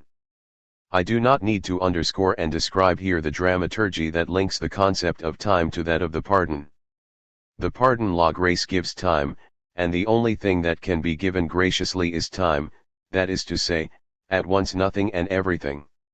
Even the so-called master of this calculation, that is, the prince, the governor, whoever holds the ultimate right of pardon, can suffer from it, and here I think of the infinite indecency, the bottomless obscenity, of the governor and potential candidate for the presidency of the United States, Bush, Jr. who, with only one exception, I believe, has never pardoned anyone, more than 120 executions while he was governor, and he did not pardon the woman whom we were speaking of the other evening. This Bush, who is anything but burning or ardent with any fire whatsoever, and who dared to declare that the 45 minutes of the execution of one of the 120 condemned ones he had not pardoned had been the worst in his life. And this man, if one may say that, perhaps hoped to garner more sympathy by making this declaration, unless once again he was only thinking of winning over a few more voters, like, one must admit, every candidate for the presidency of the United States. It is impossible for a candidate for the presidency of that great Christian country to take a position, during his campaign, against the death penalty, and thus to promise anything other than its maintenance. Things will change over there the day when, and it is not going to happen tomorrow, a candidate for president or for governor can dare to present himself or herself to the voters as an abolitionist. This time will certainly come, I am convinced of it, but, like death, and not like the death penalty that it will then be a matter of cancelling, I do not know when. The question remains, then, when? When will death come upon me? At 303 what moment? In which sense am I condemned? Is it to die or to death that I am condemned? And why is it the question, when? That makes the difference between condemnation to death and condemnation to die. The mechanism falls like a bolt of lightning, the head flies off, blood spurts out, the man is no more. Reread. I had announced that I would reread the sentence. Point 3, that we would attribute it and analyze its sense and its blood. Le sens et le sang. The redness. In truth, it is its time that one must analyze first. For it is, among other things, a sentence on time. Notice first the time or tense of its verbs. It is written in the present, it describes in the present indicative, and all the verbs are intransitive. The mechanism falls like a bolt of lightning, the head flies off, the blood spurts out, the man is no more. It describes intransitively in the present indicative the presence of a present instant that does not last, but you notice right away that this present, notably the present of the verb to be, the third person of the verb to be, for everything remains. Here in the third person, the subject of the utterance could not use any other person but the third person. He could not say, for example, I am no more, you singular are no more, you plural are no more. He must, in the third person, speak of what happens to one condemned to death, to a man as third man, as third party. He, the man, is no more. You notice, then, right away that this present, notably the present of the verb to be, in the third person of the verb to be, describes by way of the negation affecting it, it is the only present indicative that forms a negative proposition, the instantaneous passage, without duration, from the presence to the non-presence of the subject, of the man right away is no longer. It suffices that in an infinitesimal, inconsistent, inexistent instant, an instant without time, it suffices that on the point, stigmi, instant in Greek, or on the blade edge of an instant the mechanism falls like a bolt of lightning, and lightning here is what lasts no longer than a flash, but it is also what comes from on high, and that, coming from on high like the bolt of lightning that has always 304 signified, it gathers in a flash without duration both God's verdict, the last judgment, and the act of punishment emanating, falling, striking down on the sinner, from the transcendence of the Most High. And the guillotine supplements here, replaces and represents the height of the Most High. It suffices that in an instant the mechanism, like a deus ex machina, falls like a bolt of lightning, and the little is, the presence of the is, signifies no longer presence but the passage to nothingness, the transition without transition from being to nothingness, the man is no longer. It is truly the instant of death, but not the instant of my death, always the instant of the death of a third party, of the other who is not and will never be either me, or you, or us, the man is no longer. It is very well described, it is very well written, this operation, the motor of this four-stroke verbal machine, four present indicatives that are not only intransitive but extenuate any transition between the four moments, of which the fourth nevertheless, it too in the present, signifies, without transition, the passage from being to non-being, more precisely to no longer being. The mechanism falls like a bolt of lightning, the head flies off, blood spurts out, the man is no more. Who is it who writes so well? Or who speaks so well? For the striking density, the impeccable economy of this four-verb sentence in the intransitive present indicative is due first of all to the rhetoric of an orator who knows how to count out the tempo, who knows how to count with time, and who lets his sentence fall, like a blade or a bolt of lightning, with the same rhythm as that of which it is speaking. This orator is none other than Dr. Guillotin himself. He was then presenting his invention to the Constituent Assembly. And although, as I said, his speech has been lost even as the proposed law I read last week was preserved, it happens that the sentence in 4 strokes minus 1, so to speak, the mechanism falls like a bolt of lightning, the head flies off, blood spurts out, the man is no more, was quoted the next day in the journal de Etats Généraux, which both praises and mocks the qualities of someone who speaks as an orator rather than a legislator. With 305 the same stroke, if I may say that, this newspaper article, the very next day after the speech, institutes a law of the genre, by insinuating that a proposed law ought not to be a passage of poetico-rhetorical declamation, ought not to give in to pomposity or pathetic bombast. The journal does indeed initiate the law of the satiric, comic, ironic genre that for the last 2 centuries has been deriding and denigrating Guillotin's guillotine, the machine said to be progressive, individualist, egalitarian, painless, anesthetizing, euthanizing, mechanical, and so forth. Before reading a few lines of this article, I would like at least to formulate the following question: how does it happen that an urge or a compulsion drives one to turn these tragic death machines, the guillotine and others, Old Sparky, for example, into targets of laughter, ridiculous figures, quasi-persons appealing to wits, to the mot d'esprit, to some joke for or witticism in bad taste? And first of all, what is this compulsion to name them derisively, to give them a proper name, a name at once proper and common, Old Sparky, La Guillotine, the widow, the maiden, Manna, etc., the proper and common name of a figure that is more often than not feminine?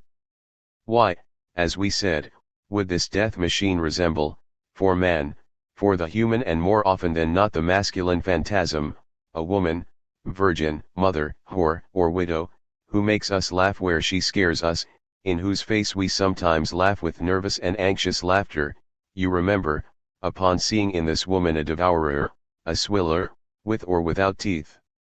I will not insist, you see very well, I suppose, in which direction these questions can orient their elaboration if not their answers.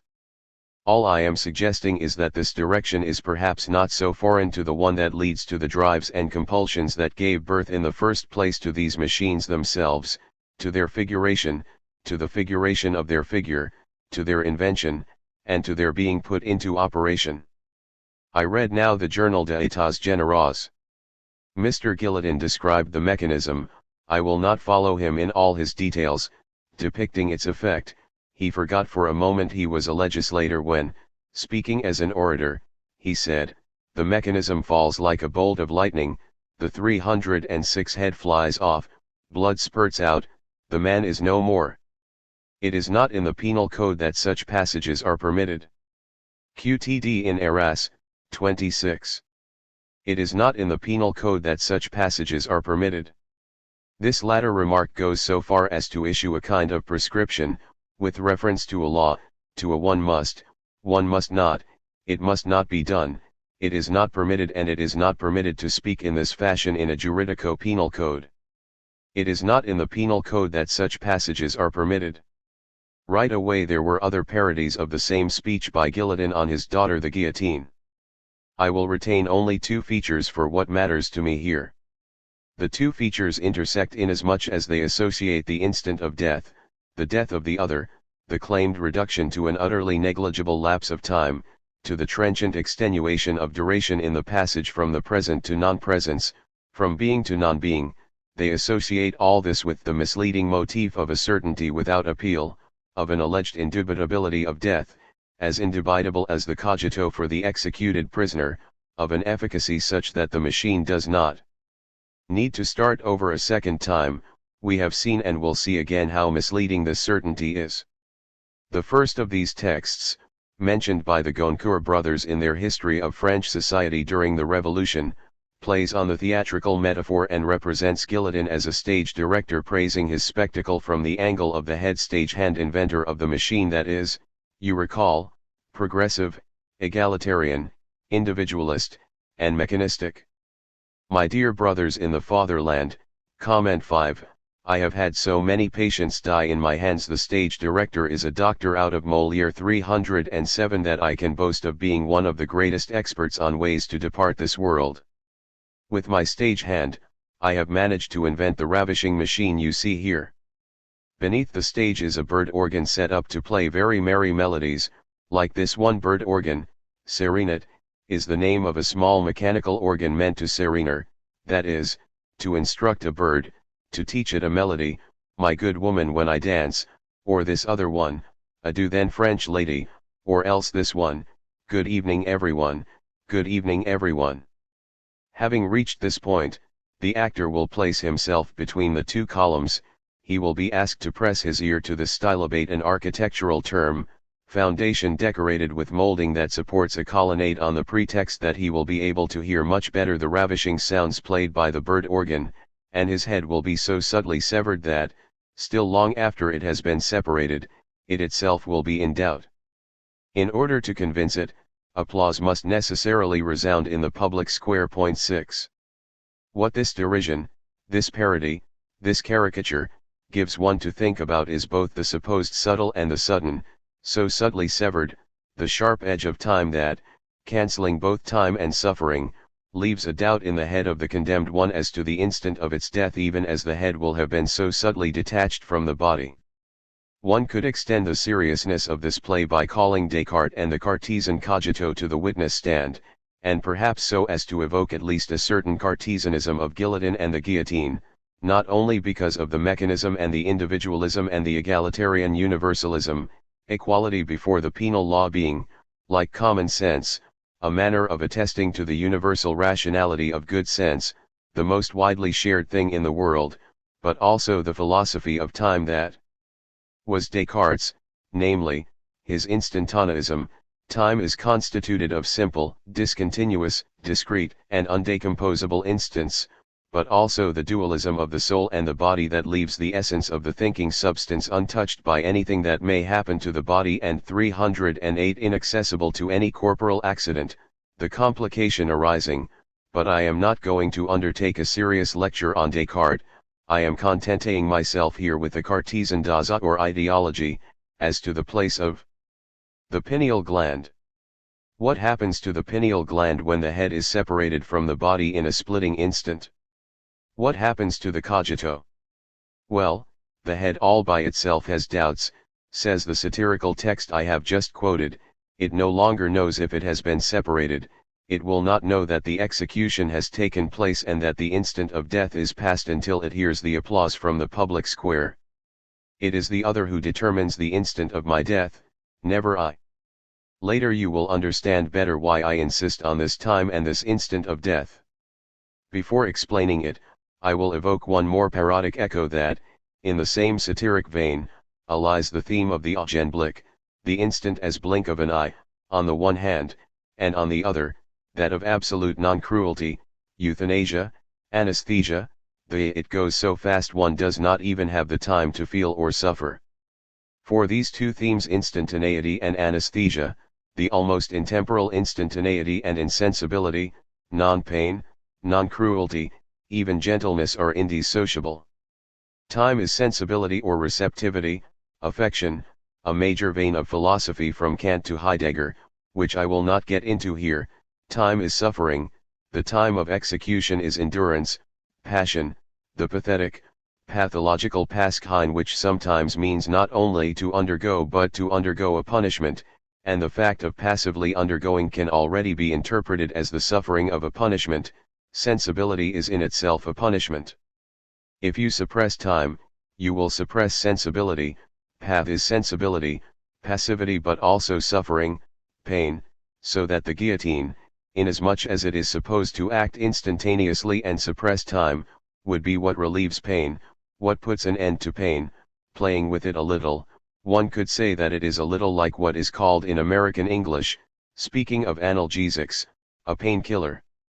The guillotine is not just a killer, it's a painkiller. 7 And it kills pain because in a certain way, reducing time to the nothing of an instant, to the nothing but an instant, it kills time. 309 Here, then, is the article that gathers together, as they must be, the argument of the instant, the blink of an eye, Augenblick, and that of anesthesia, an anesthesia that becomes euthanasia, a little the way one transforms an absence of pain into a mild sensation, or even a sensation of pleasure. As if to die guillotined became, for lack of time, thanks to the abolition of time, as in Hegel's absolute knowledge, where time is not merely sublated but suppressed tilgen and not aufheben, at the end of the phenomenology of spirit, which comes after Christ's passion in a philosophy and a logic of absolute knowledge that is the truth of revealed religion. As if to die guillotined became, for lack of time, thanks to the abolition of time, not merely painless but almost a pleasure, jouissance. Or in any case the beginning of some pleasure. Pay attention to the tenses and modes of the verbs in these two sentences from the Monitor, 2 weeks after Guillotin's speech. Gentleman, says Guillotin's caricature, with my machine, I chop off your head in the blink of an eye and without your feeling the least pain from it. And elsewhere, the punishment I have invented is so gentle that one would not know what was happening if one were not expecting to die, and that one would have imagined feeling nothing but a slight coolness on the neck. QTD in Eras, 26. This expression, these words slight coolness on the neck, were doubtless pronounced by Guillotin, since many traces of them can be found. One of these traces reappears in Camus's Reflections on the Guillotine, which we will talk about again later from another point of view, notably as regards the system of historical or philosophical interpretation proposed by Camus. In this text, published in 1957 in La Nouvelle Revue Française, No. 54-55, reprinted in Réflexions sur la peine capitale by Camus and Kestler 310, Common Levy, 1957. Today I will choose only 2 passages to support what we are examining. I pause on the first passage, at the opening of the article, for several reasons, as you will see, in particular because memory of Algeria, of the death penalty in Algeria, where Hugo, you recall, had described the arrival of the first guillotine, in 2 pages 53-54 that you will read and from which I recall merely the conclusion.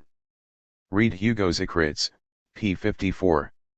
The whole scene was grand, charming, and pure, yet it is not what a large group was looking at, a group of men, women, Arabs, Jews, Europeans, who had rushed there and were crowded around the steamship. Workers and sailors were coming and going from the ship to shore, unloading crates at which all the eyes of the crowd were staring. On the wharf, customs men were opening the crates and, through the planks of the gaping boxes, in the straw that was partly shoved aside, beneath the packing canvases, one could make out strange objects: two long joists painted red, a ladder painted red, a basket painted red, a heavy crosspiece painted red in which seemed to be encased on one of its sides a thick and enormous blade in the shape of a triangle. A spectacle that was in fact otherwise enticing than the palm tree, the aloe, the fig tree, and the lentisk, than the sun and the hills, than the sea and the sky. It was civilization arriving in Algiers in the form of a guillotine. 54. I pause, then, on the first passage, at the opening of Camus's article, for several reasons, as you will see, and they are all, directly or not, reasons that I would call genealogical or to do with filiations. Once again, for you have already noticed, and again a moment ago, I insist on this, how difficult it was very often to separate familial dramaturgy, that is, also that of 311 sexual differences, man/woman, father/son, mother/son, brother/brother 8 etc., in this question of the death penalty.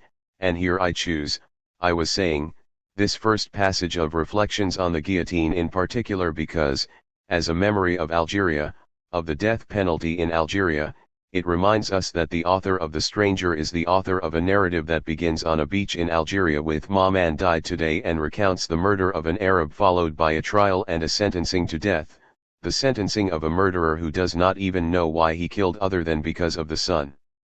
The narrative being signed in the first person by a narrator who is thus writing between the moment he was sentenced to death and the moment of execution. The time of the narrative corresponds in the law to the imminence of a decapitation by the guillotine, after the death sentence. The sentence, says the text of the verdict read by the judge and quoted by the narrator, to have his head cut off in the public square in the name of the French people. I didn't look in Marie's direction with the exception of the mother who dies at the beginning of the book, and whom one may suppose was loved by her son. The only other name of a loved woman is Marie. I didn't have time to because the presiding judge said to me in a bizarre formula that I was to have my head cut off in the public square in the name of the French people. 9. A little further on, the condemned man, the stranger, M'Assault, comes back to this formula and after having several times called it mechanical or a mechanism, implacable mechanism, I would be caught up in the machinery again. 2 pages later it is once again a question of the smooth functioning of the machine. He describes the disproportion, which he deems ridiculous, between the verdict that had grounded this arrogant certainty of the mechanism and the imperturbable march of events from the moment the verdict was announced. 103 to 5, folio, 165 to 69. And this 312 absurd contingency, this cold and insignificant mechanism, this everyday banality, seems to him ultimately to deprive of any sense and seriousness what all the same is soon, in the name of the French people, to deprive him seriously of his life. The fact that the sentence was read out at 8 o'clock at night and not at 5 o'clock, the fact that it could have been an entirely different one, the fact that it was decided by men who changed their underwear, the fact that it had been handed down in the name of some vague notion called the French, or German or Chinese, people, all of it seemed to me to deprive the decision of much of its seriousness. I was forced to admit, however, that from the moment it was made, its consequences became as real and as serious as the wall against which I pressed the length of my body. 104, folio, 167.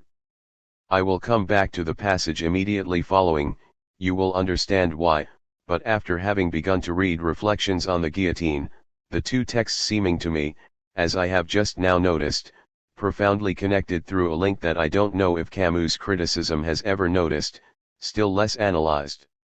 Opening a parenthesis here, I note this on the subject of the supposed difference between murder or the criminal putting to death, on the one hand, and the death penalty, on the other.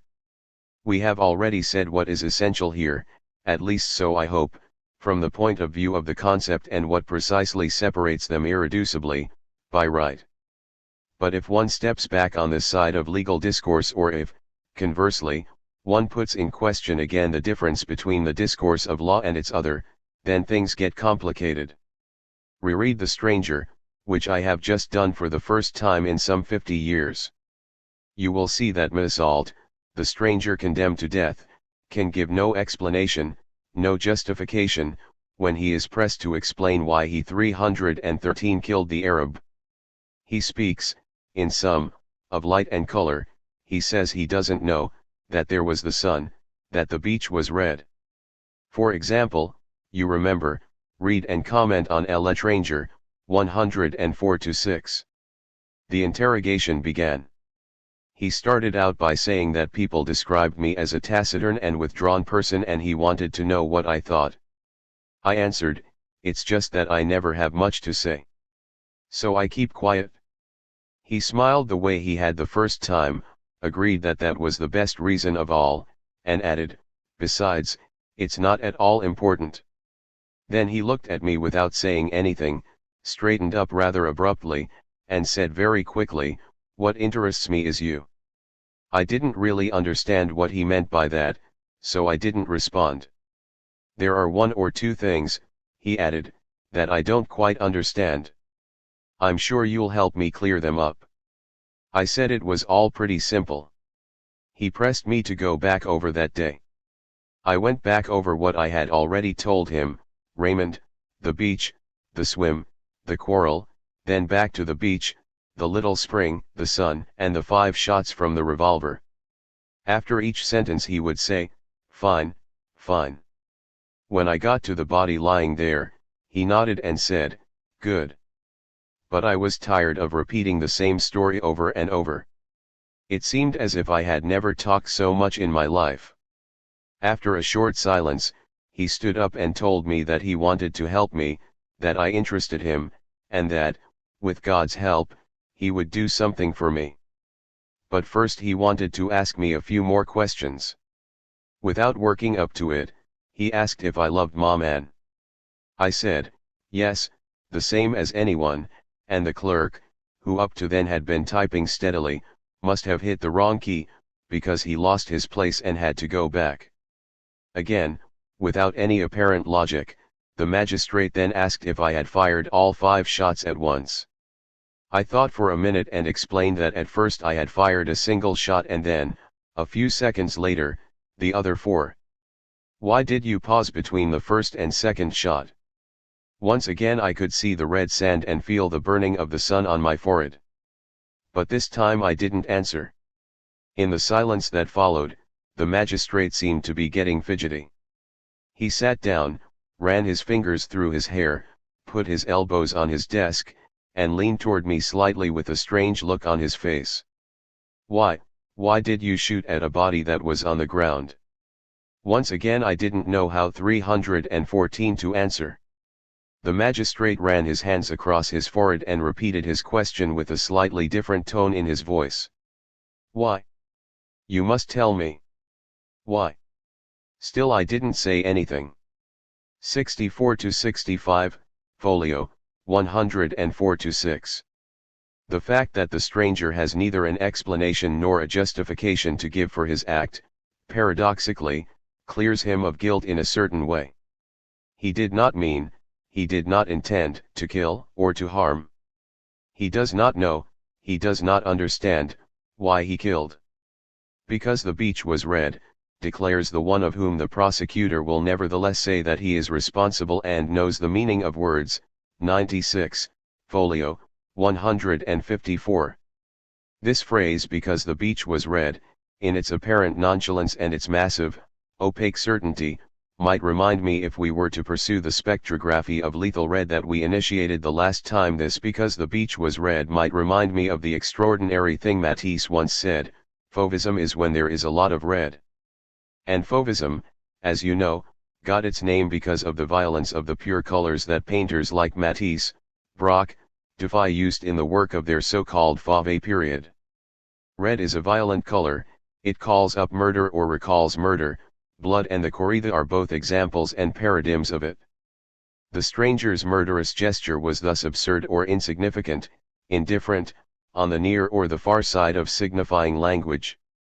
Which leads one to think, a contrario, that whoever kills deliberately and while giving himself some reason or other, while giving meaning to his act, has already entered into a system of symbolic justification that, virtually, appeals to a code of law, to a universal law.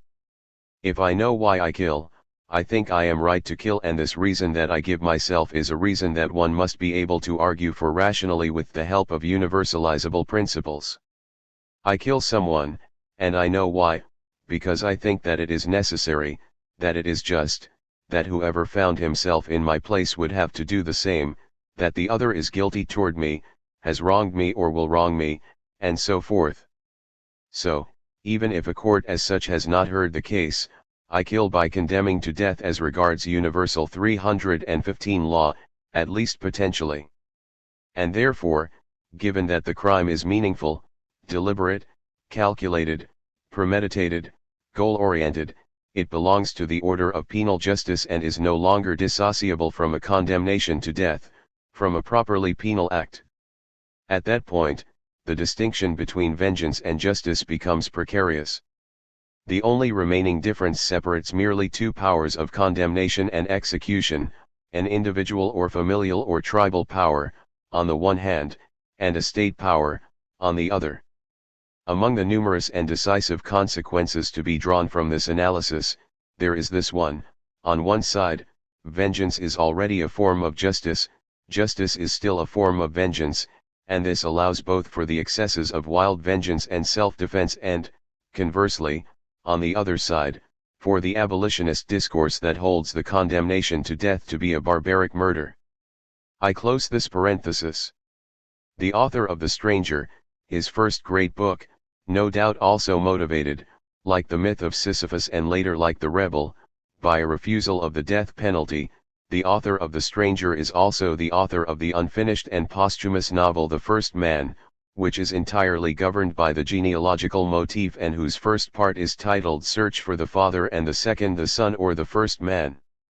Working retrospectively as it were, and thus before coming back to reflections on the guillotine and to The Stranger, in the first part of The First Man, then, I cannot resist the desire urging me to point out to you and to read a page that both reminds me of names from my childhood and concerns some bourreau, that is Camus's word, bourreau of animals, for at the horizon of our seminar, obviously, there is the question of man's putting to death of animals and of whether one can speak of a death penalty inflicted by man on animals, or whether the death penalty is something proper to man.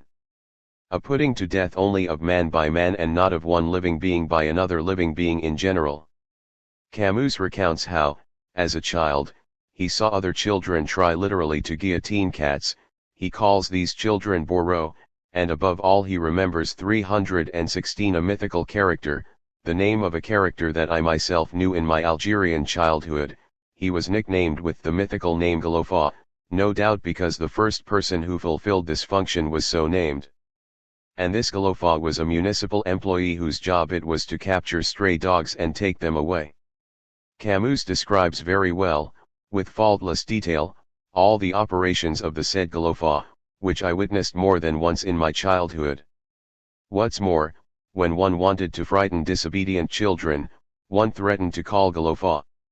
And what is remarkable in Camus's description, which runs for several pages that you can read without me, pages 140 to 43 in The First Man in the chapter Search for the Father, is that he borrows from the rhetorical code of the terror. Camus speaks of the death tumbrel, and the code of executions or the eve of executions, strangling being one stage on the way to certain death. It is indeed a matter of arrest with torture and putting to death by a bourreau, but this time the victims are neither men nor cats but undomesticated dogs, stray dogs in the streets of Algiers. I excerpt a passage and I can assure you, my childhood memory can attest, that Camus's description is soberly and impeccably exact. Read Camus's Le Premier Homme, 133-35. And suddenly, at a word from the dog catcher, the old Arab would pull back on the reins and the cart would stop.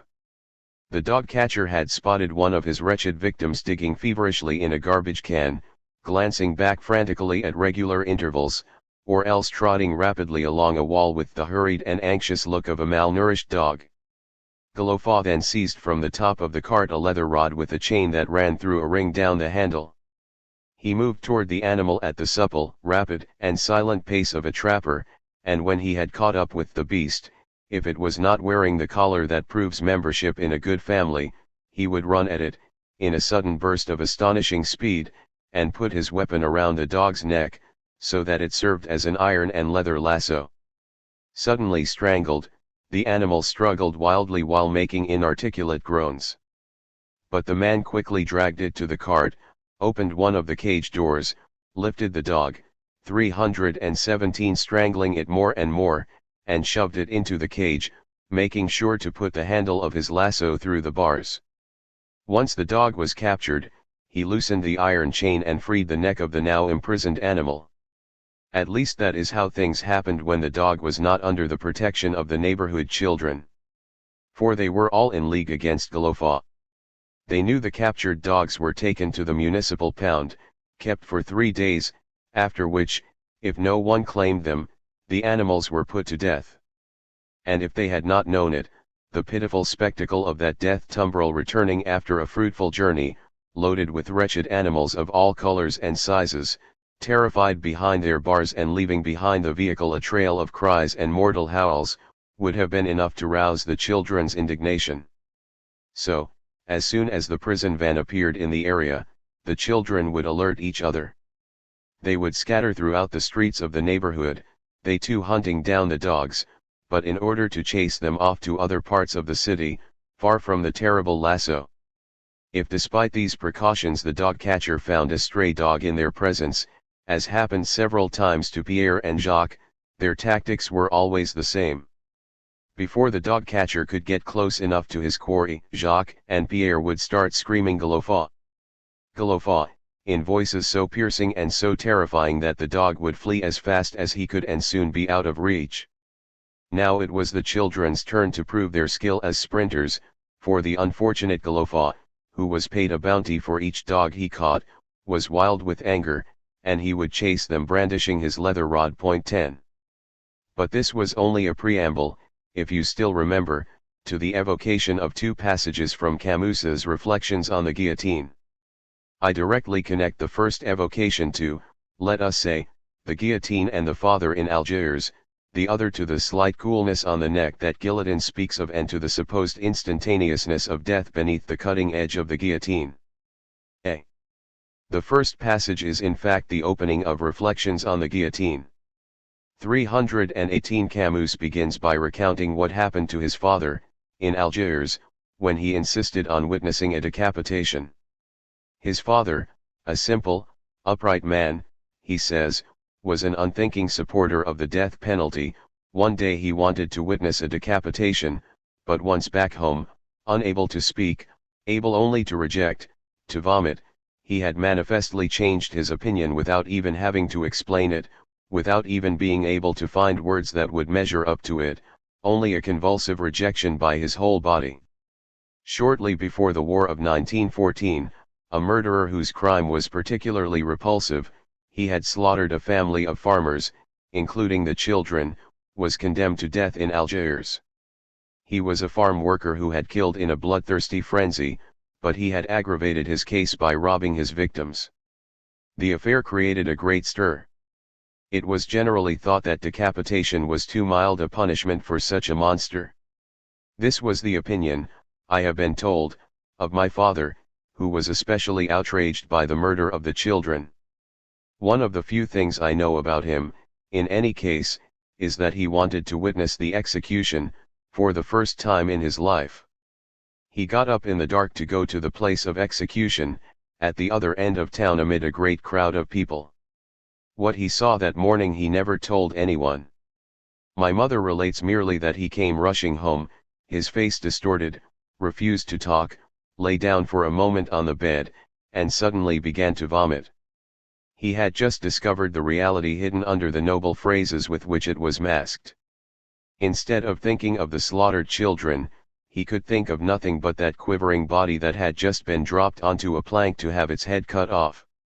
One has to think this ritual act is horrible indeed if it manages to overcome the indignation of a simple, upright man, and if a punishment he considered richly deserved had no other effect in the end than to turn his stomach. When the extreme penalty causes merely vomiting on the part of the respectable citizen it is supposed to protect, it is difficult to maintain that it has the function, as it should, to bring more peace and order to the community. On the contrary, it is obviously no less repulsive than the crime, and this new murder, far from making amends for the harm done to the social 319 body, adds a new stain to the first one. This is so obvious that no one dares speak directly of the ceremony. Point 11.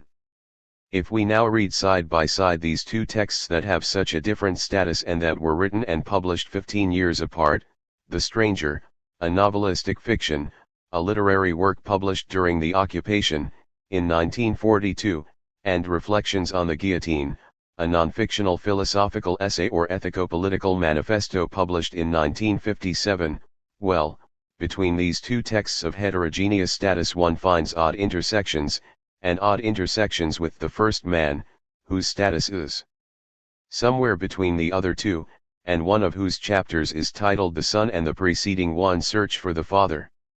Thus, after the passage I read a moment ago in which the stranger having been condemned to death ironizes in his way, in his neutral tone that is precisely a stranger to everything, unbelieving, atheistic, skeptical, nominalist, seeking in vain a meaning behind words and remarking the non-seriousness of some vague notion called the French people in the name of which he was going to die. Right after this passage, in the following paragraph, it is now the son in him who speaks, the son whose mother is dead, which is what will have governed this whole story, and the son who recalls what his mother told him about a father he never knew. And here you will see, in the same testimony, the knotting of the threads of fiction and real autobiography, between Meursault and Camus.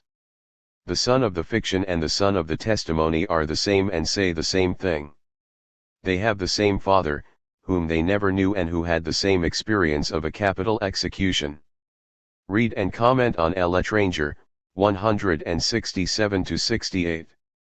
The fact that the sentence was read out at 8 o'clock at night and not at 5 o'clock, the fact that it could have been an entirely different one, the fact that it was decided by men who changed their underwear, the fact that it had been handed down in the name of some vague notion called the French, or German or Chinese, people, all of it seemed to me to deprive the decision 320 of much of its seriousness. I was forced to admit, however, that from the moment it was made, its consequences became as real and as serious as the wall against which I pressed the length of my body. At times like this I remembered a story Maman used to tell me about my father. I never knew him. Maybe the only thing I did know about the man was the story Maman would tell me back then: he'd gone to see a murderer be executed. The idea of going made him ill. But he went anyway, and when he came back, he spent half the morning throwing up. I felt disgusted by him at the time. But now I understood, it was perfectly natural. How had I not seen that nothing was more important than an execution and that, ultimately, it was the only thing that really interests a man? If I ever got out of this prison, I would go to see every execution.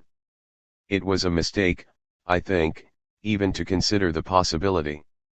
Because at the thought that one fine morning I would find myself a free man standing behind a cordon of police on the outside, as it were, at the thought of being the spectator who comes to watch and then can go and throw up afterward, a wave of poisoned joy rose up toward my heart.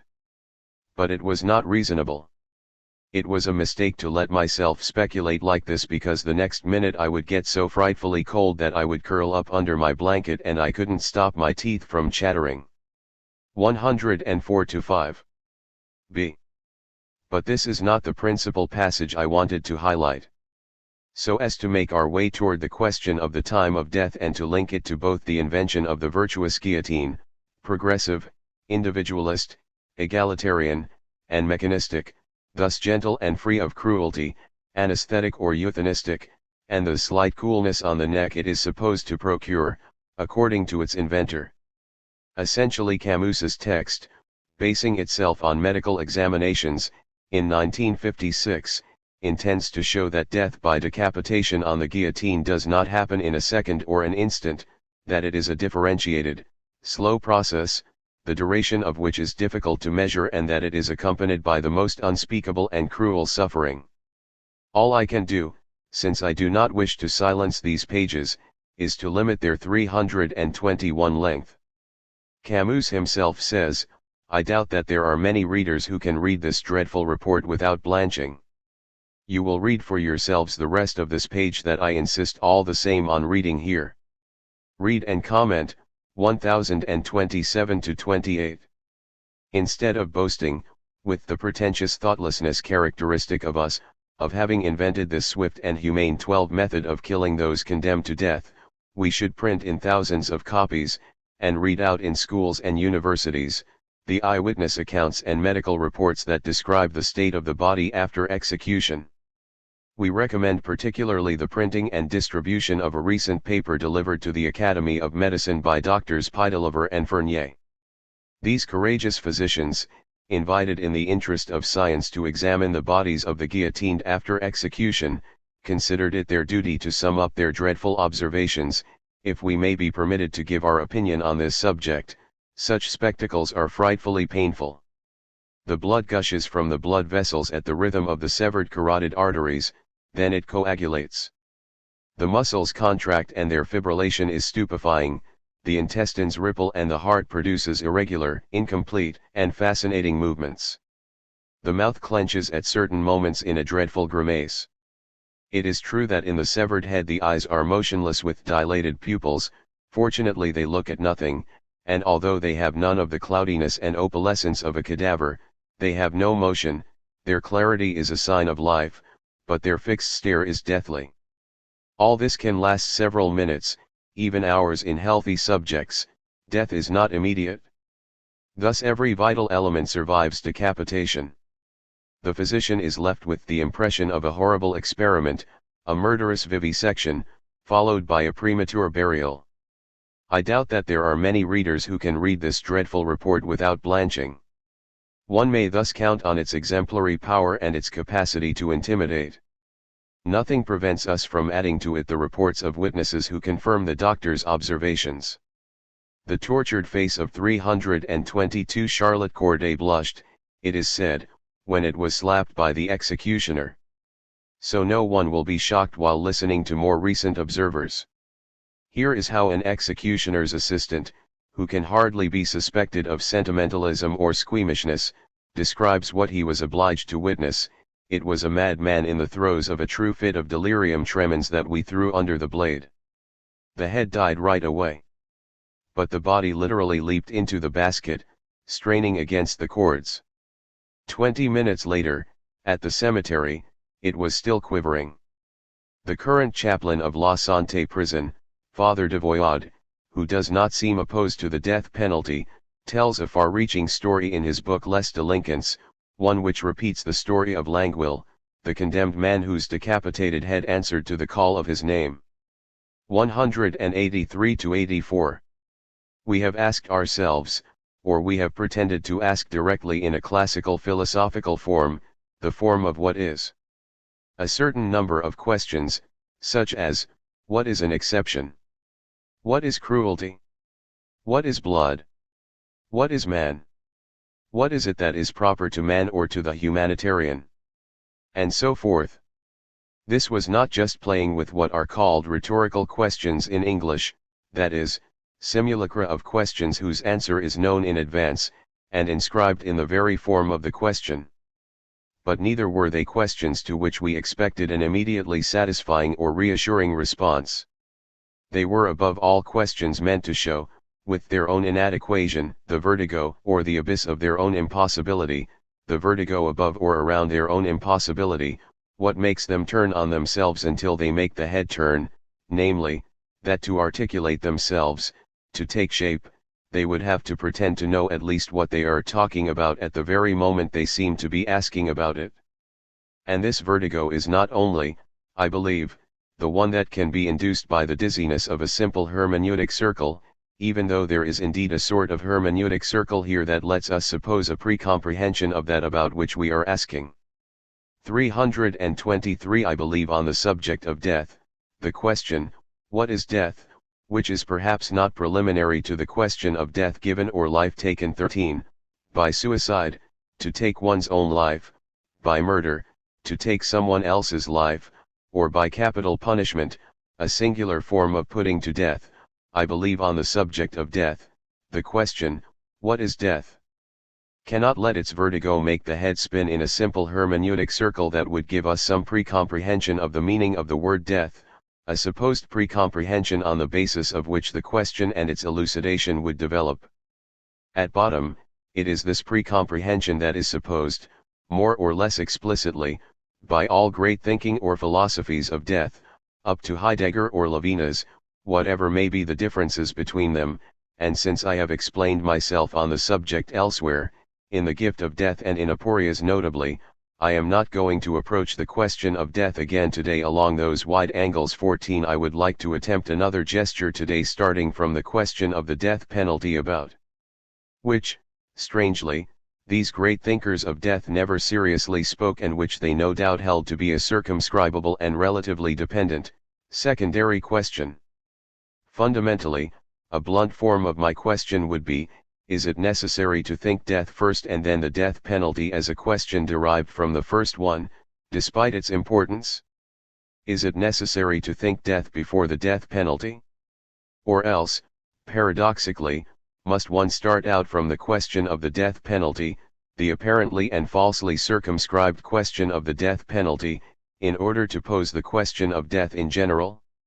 My hypothesis, today, is that all the alleged pre-comprehensions of the meaning of the word death, like all the refined semantic or ontological analyses that purport to distinguish, for example, the dying, sterben, of man or of Dasein, only Dasein dies, says Heidegger, from the objective forms of animal perishing or ending, of objective, social decease, and so forth, c. 324 Heidegger and aporias. These refined semantico-ontological analyses must rely, even as they deny it, on so-called common sense, on the alleged objective and familiar knowledge, judged to be indubitable, of what separates a state of death from a state of life, a separation that is determined or registered or calculated by the other, by a third party, that is, of the supposed existence of an objectifiable instant that separates the living from the dying, be it of an ungraspable instant that is reduced to the blade of a knife or to the stigma of a point. Without the supposed or supposedly possible knowledge of this clear-cut, sharp limit, there would be no philosophy or thinking of death that could claim to know what it is talking about and proceed methodically, as once again Heidegger wishes to do, see aporias. The simple idea of this limit between life and death organizes all these meditations, whether classic or less classic, even revolutionary, even those of a deconstruction, of a destructio in Luther's or in Heidegger's sense at least. Now the alleged access to this knowledge that is everywhere presupposed, at the very point where one claims to deconstruct every presupposition, organizes every calculation, I will call this calculation, everything that is calculable, in language, in the organization of the society of the living and the dead, and especially in the possibility of murder and the death penalty, of some taking of life or giving death that is distributed among crime, suicide, and execution, at that point of originarity where it is still difficult to discern them, to distinguish among them, for if, conceptually, there are those who indeed mean to distinguish the death penalty from vengeance and murder, this distinction will always remain problematic. That is our very subject here, and as problematic as the rigorous possibility of a suicide that is not a self-murder or a self-inflicted death penalty. This is to suggest that every imagined mastery of the sense of the word death in language, every calculation on this subject, and we are calculating all the time in order to speak and to count on some meaning to say, some intelligibility, some translatability, some communication, every calculation on the subject, around or as a function of the word death, every calculation of this type supposes the possibility of calculating and mastering the instant of death, and this calculating mastery can only be that of a subject presumed capable of giving death, in murder, suicide, or capital punishment, all three arising 325 here from the same possibility. This is another way of saying, and ultimately it is rather simple, that the calculable credit we grant to the word death is indexed to a set of presuppositions, a network of presuppositions in which capital punishment, the calculation of capital punishment, finds its place of inscription where it is indissociable from both murder and suicide. Wherever at least the presumption of knowledge is lacking on the subject of this so-called objective limit, this end of life, which Heidegger would make us believe is not the dying proper to Dasein, wherever this mastering calculation would no longer be presumed accessible, possible, in our power, well then, one could no longer either speak of murder, suicide, and death penalty, or organize anything of the sort whatsoever in the law, in the legal code, in the social order, in its procedures, and its techniques, and so forth. Now, if there have been doubts for a long time about the objective determination of the state of death, if it has been known for a long time, these are the ABCs of anthropology, that the criteria of death differ from one society to another, sometimes from one state to another within the same confederation. For example, I believe this is the case in the United States, and especially from one moment to another in human history, which means that one does not die at the same moment, if I may say that, in different places. Moreover, there would not be religions or differences of funeral rites or cultural difference in general without this trembling and this intermination in the determination of the instant of death, in the delimitation of death, between the near side and the far side. Well, if this has always been known and sensed, never more so than today has objective knowledge as to the delimitation of death, never has this supposedly objective knowledge, but always presupposed, even by the most radical, the most critical, the most deconstructive phenomenologies or ontologies, never has this knowledge been as problematic, debatable, fragile, and deconstructible down to the minimal semantic kernel of the word death. I already evoked, but I could have taken so many other examples and indications, a certain recent article from an American newspaper, whose reference I've lost and which was sent to me by my friend Richard Rand, an article titled "What is Death? Experts Wrestle with Legal Definitions and 326 Ethics," 15, which reports the comments of a professor of psychiatry and biomedical ethics at Case Western Reserve University, who says, "I think we're in a phase in which death is being deconstructed. The more we talk, the more we write, the more we find the consensus defining death superficial and fragile." 16. Read here or later, if there's time, "What is death?" etc. 17. To deconstruct death, then, that is the subject, while recalling that we do not know what it is, if and when it happens, and to whom. Here is what is both relatively incontestable and a task for every kind of vigilance in the world, to be vigilant in deconstructing death, to keep one's eyes open to what this word of death, this word death means, to what one wants to make it say or make us say with it in more than one language. This is in fact a task of vigilance for the vigilant, for those who keep watch veil lent, who keep watch over life, and yet here is a task of vigilance that sets one to dreaming. When one loves keeping watch la veille and vigilance, when one loves period, one may sleep perhaps, but one dreams. Having stumbled on this American, and legitimate, use of the word deconstruction, where I had not expected it but where I had not expected it even while always knowing that if there was one thing, one word to deconstruct, it is indeed what is called death, I nonetheless saw pass before me, very quickly, a kind of angel, not an angel of death, not an announcer 327 or a messenger of death. An angel is a mailman, you know, a messenger, the bearer of news, and the gospel bears the good news, as its name indicates, but it is also the news of a death of God, not, then, my angel of death, but an angel who whispered to me while smiling or challenging me, "Hey, at bottom that's the dream of deconstruction, a convulsive movement to have done with death, to deconstruct death itself. Not to put into question again the question, what is death? When and where does it take place? Etc. What comes afterward? And so forth. But to deconstruct death. Final period. And with the same blow, to come to blows with death and put it out of action. No less than that. Death to death. If death is not one, if there is nothing clearly identifiable and locatable beneath this word, if there is even more than one, if one can suffer 1,000 deaths, for example through illness, love, or the illness of love, then death, death in the singular no longer exists. Why be anxious still? Stop taking seriously anxiety in the face of death in the singular. Stop thinking of yourself as one condemned to death or the victim of a sentence of capital punishment. Your life is not a death row. That is perhaps what my angel might say to me. My angel, who is also my temptation. My angel is right, as always. It is necessary of course to deconstruct death, and perhaps this is even the depth of the desire of what is called deconstruction.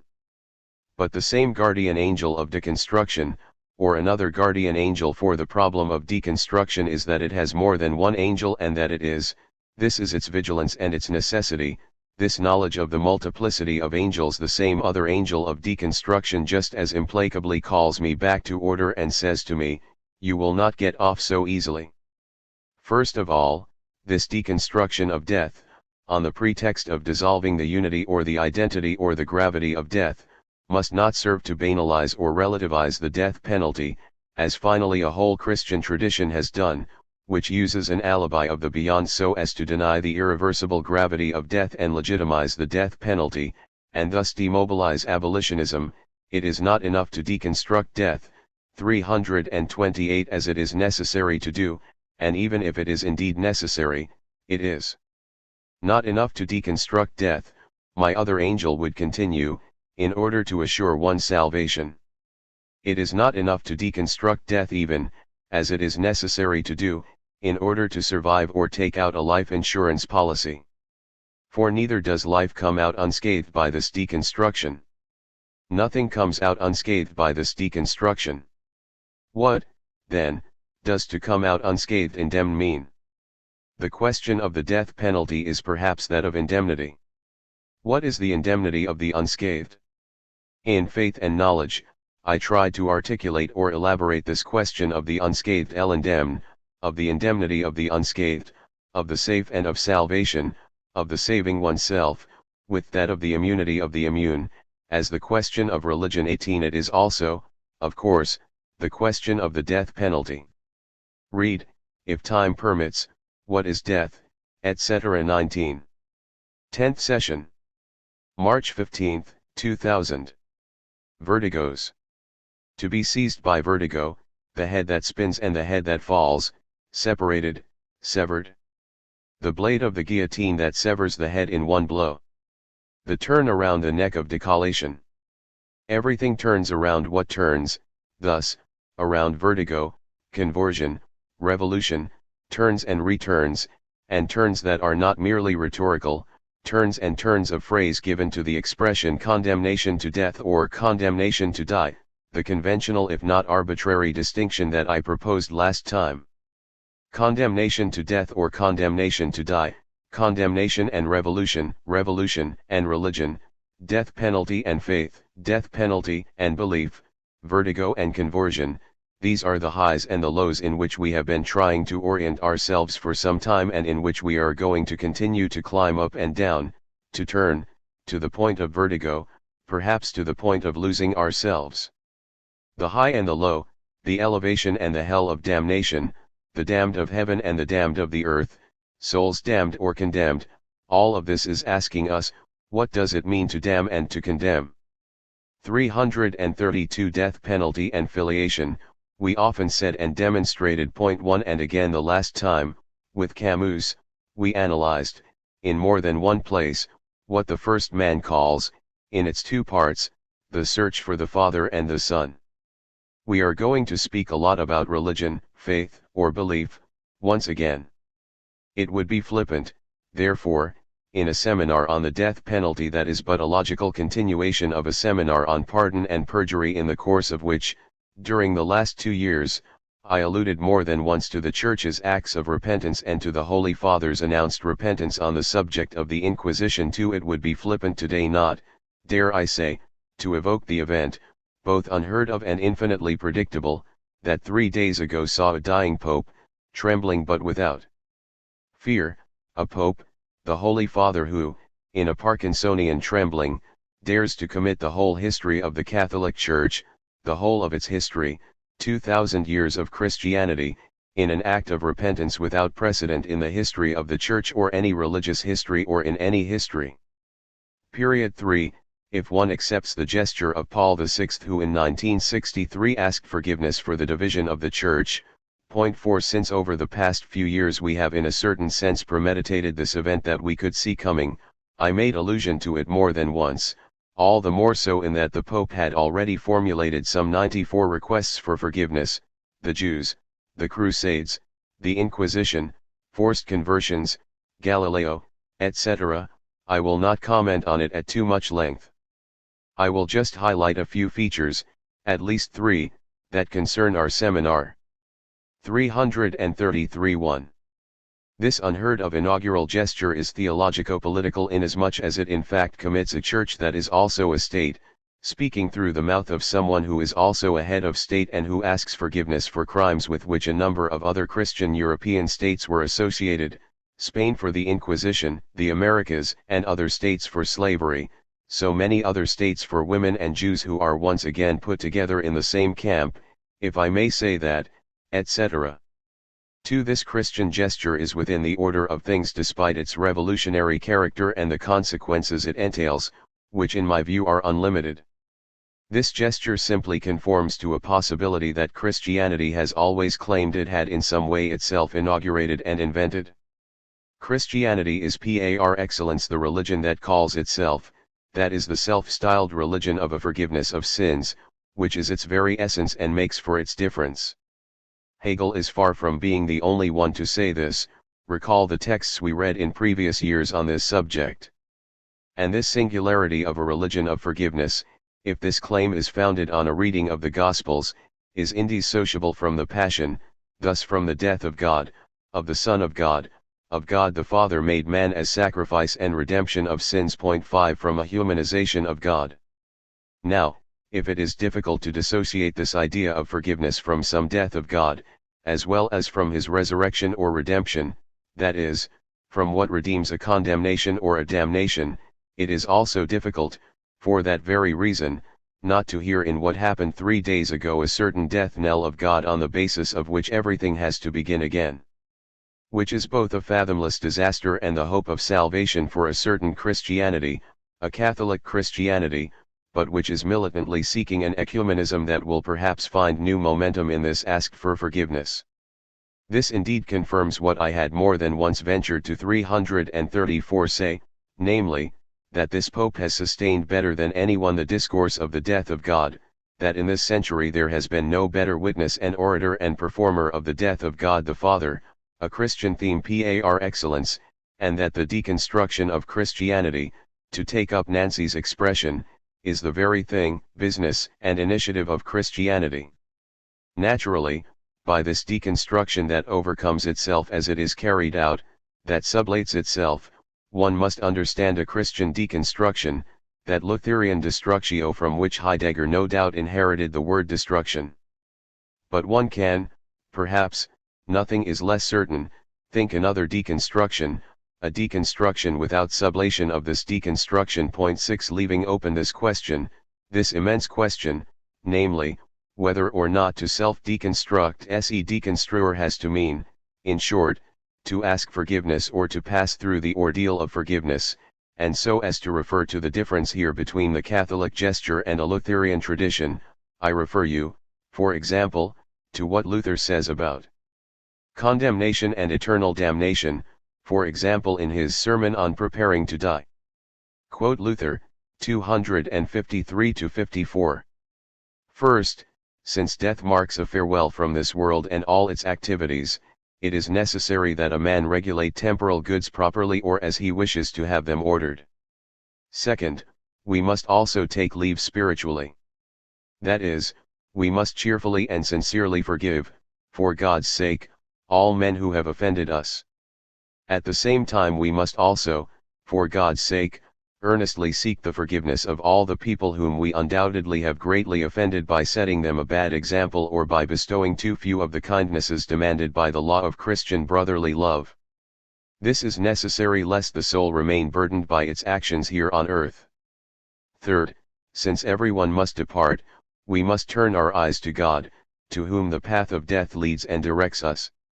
Here we find the beginning of 335, the narrow gate and of the straight path to life. Therefore, the death of the dear saints is called a new birth. Fourth, such preparation and readiness for this journey are accomplished first of all by providing ourselves with a sincere confession, of at least the greatest sins and those which by diligent search can be recalled by our memory, with the holy Christian sacrament of the holy and true body of Christ, and with the unction. 7. 3. Finally, the unheard of and properly interruptive gesture of this dying Pope asking forgiveness at the microphone in front of all the televisions of the entire world, this gesture that is so novel, so audacious, which perhaps only someone dying, a dying Pope, a dying state, a dying church can permit itself. This very liberated gesture remains all the same both powerfully traditional, within the Christian order, and limited in many ways. It commits, at least nominally, only the Catholic Church. It remains vague concerning many wrongs, and barely had the Pope finished speaking before complaints and demands were voiced, about the show and other details, not to mention the Protestants who protest the rehabilitation of indulgences even as forgiveness is being sought for the wars of religion, etc. Finally, since it is our subject, concerning the death penalty itself, which the Vatican has not yet formally condemned and which the Catholic Church has never ceased to favor or approve throughout the same history, the forgiveness to be asked still has an intact future.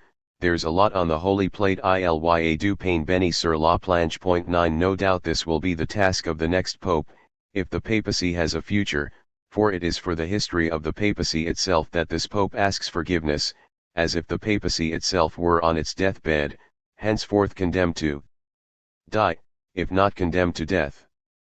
To the Catholic Church, as such, there remains the duty to think the death penalty.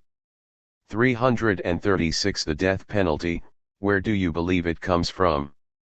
Even in cases where the death penalty is supposedly desired, beloved, chosen for oneself, even in cases where the death penalty might be obscurely, compulsively, irresistibly sought by the condemned one, by a criminal, or by two criminal associates, by a duo of criminals, two men, two women, a man, a woman, like Bonnie and Clyde in the movies. Today we can no longer speak of crime and the death penalty without film and television. We have proof of this every day, and it is an essential change in the given state of affairs. 10. Speaking of the criminal duo, the alliance of criminals, recall that from the beginning of the seminar, both in the cases reported by Bennington, in the execution, and in the case of Dead Man Walking, we were dealing with two criminal accomplices, linked by the same crime, and this only sharpened the question of a death, and especially a death penalty that only ever kills one, singularly, irreplaceably. One cannot share the death penalty, even supposing, which is very improbable, that one could share a death, die together, desire to die together, two together, and yet that someone is each time, and once and for all, more than one in killing or more than one in dying. That too is an incontestable, undeniable state of affairs, however difficult it may be to integrate this into a calculation or an arithmetic, that is to say also, consequently, into a code of law. People are condemned to death always one by one, even if an entire group is executed by the same firing squad. Even in cases, then, where the death penalty might be obscurely, compulsively, irresistibly sought, desired as desire itself by the condemned one, by a criminal, or by two criminals associated by this strange alliance of the secret transgression that can be more sacred than that of a marriage. 337, and this desired death, desire itself, this death drive, if you wish to use that expression, is an abundant theme that we are not finished dealing with, even though it is not original. I will cite in this connection once again Camus, who himself remarks what is too well known, in his Reflections on the Guillotine, so as to demonstrate the non-deterrent, non-exemplary character of the death penalty. Man, Camus says, wants to live, but it is useless to hope that this desire will dictate all his actions. He also desires to be nothing, he wants the irreparable and death for its own sake. So it happens that the criminal wants not only the crime, but the suffering that goes with it, even and especially if the suffering is beyond measure. Comment at length, question of the beyond measure. Measuring the beyond measure, the incommensurable. Point 11. When this strange desire grows and takes command, the prospect of being put to death not only fails to stop the criminal, but probably further increases the vertigo. Here is our first occurrence of the word vertigo, in which he loses himself. In a certain way, then, he kills in order to die. 192. And earlier, Camus remarks, the murderer, most of the time, feels innocent when he kills. Every criminal acquits himself before the verdict. 191.12. 338. And against those he nicknames textbook psychologists, he recalls the death drive, which he designates, as was often done at the time, with the term death instinct, and thus in this we must hear, without too much artifice, the word instant, which we made our subject last week, together with instinct 13, the death instinct seeking to reach that presumed indivisibility of a death from which I will not suffer because I take my own life, even as I keep it, as Blanquat says at the end of the instant of my death, in abeyance, an instance, the death instinct, says Camus, at certain moments calls for the destruction of oneself and of others. It is probable that the desire to kill often coincides with the desire to die or to annihilate oneself. 191. A coincidence, then, that presupposes the gathering in the same instant, the identification in the same instance of the instant and the instinct of death. In a note he adds, one can read every week in the papers of criminals who originally wavered between killing themselves and killing others. Ibid. Point 14. The argument is both banal and very equivocal, very formidable in the consequences one may draw from it, those that Camus wants to draw from it.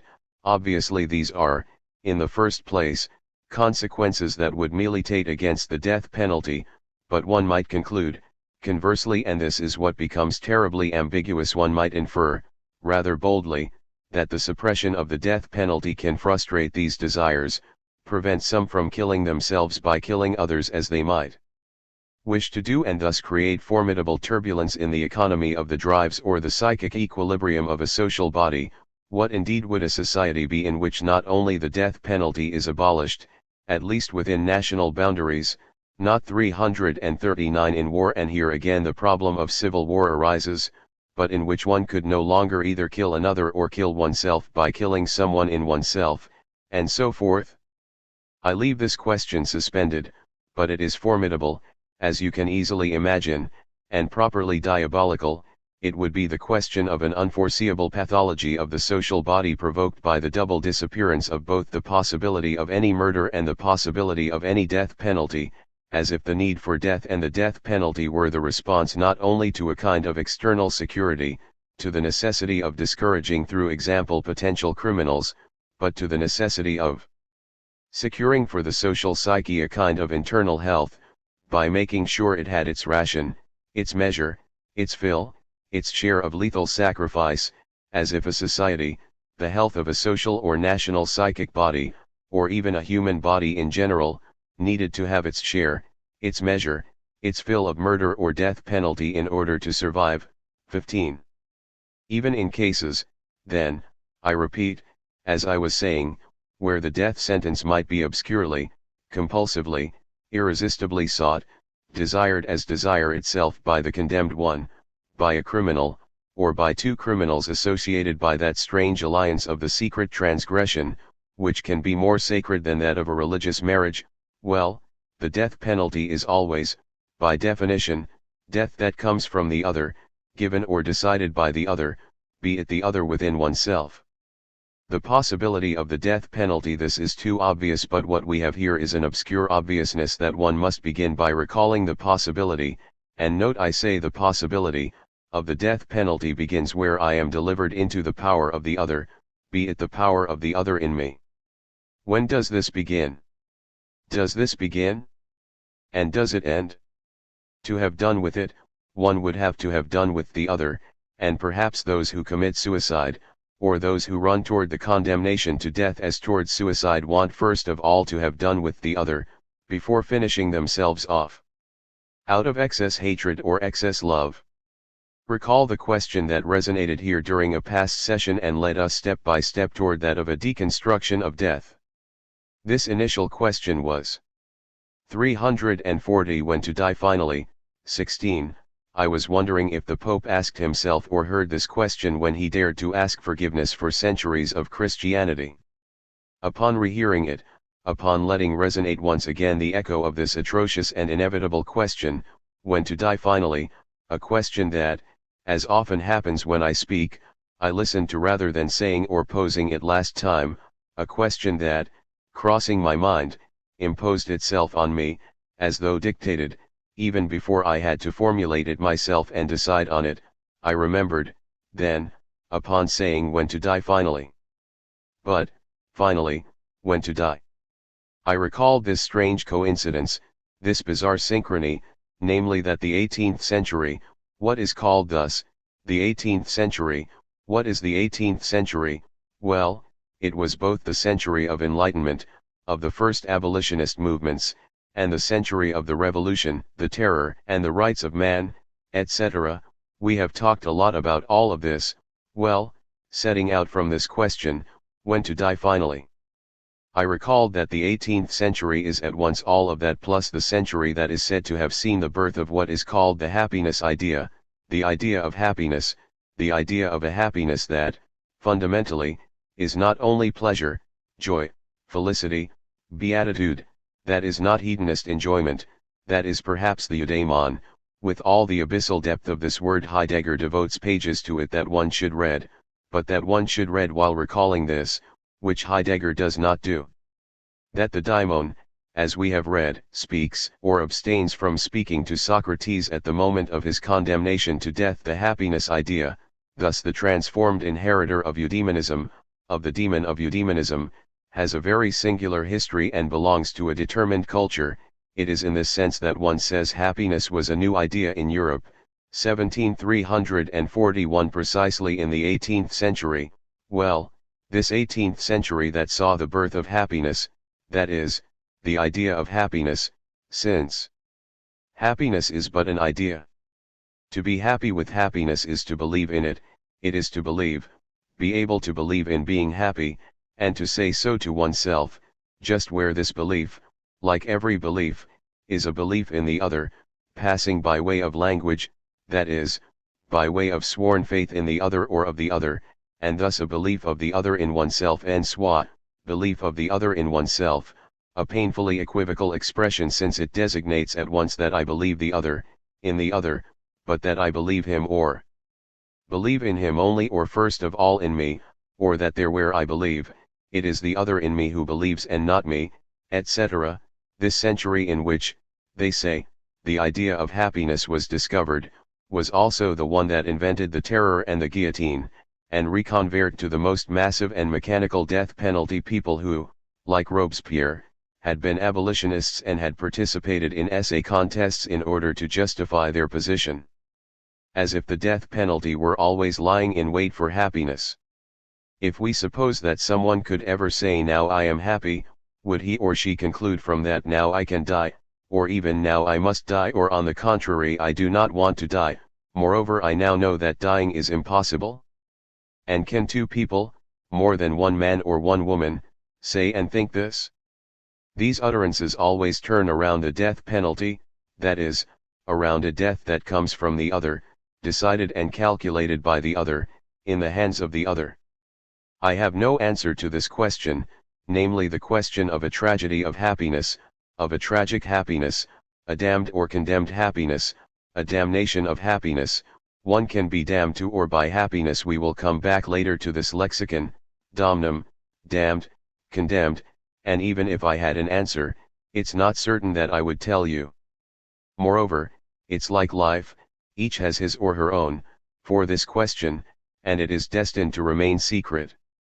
So I ask myself once again, as I did, I believe, during the seminar on the Secret 18. I ask myself what kind of seminar it might be in which the one who 342 takes the floor prend la parole, or the one who keeps the floor garde la parole says to you, I am hiding something from you, I will not tell you the truth even if I know it. This would blow to pieces, deconstructed pieces, deconstructed like death itself, the idea and the conventional scene of everything called a seminar, to the extent that a seminar is obliged, as if by oath, to try to speak truly, to speak the true, to speak all possible truth. To link what I am saying to the question of the death penalty, that is, to link the hypothesis of a seminar that does not conform to the standard idea of the seminar, or even in general the almost mad force of a discourse that is inadmissible by academic or cultural or journalistic norms, a discourse, a manifestation of this counterculture that is so vitally, so urgently, needed today, especially when one reads the newspapers where, save for some thankful exceptions, one's only choice, roughly speaking and usually, is between news of executions in the United States and the advertising onslaught of political, literary, or philosophical mediocrity, an onslaught organized by a kind of culture mafia.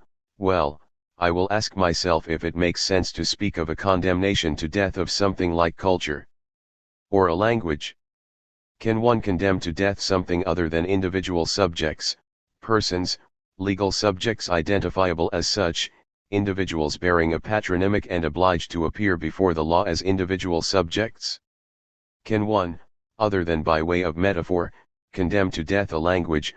Languages are killed, in 1,000 ways, I have no doubt on that score, and there are hundreds of languages that have disappeared in colonial or commercial, capital, capitalist violence in recent years. Is it then a matter of condemnations to death sensu stricto?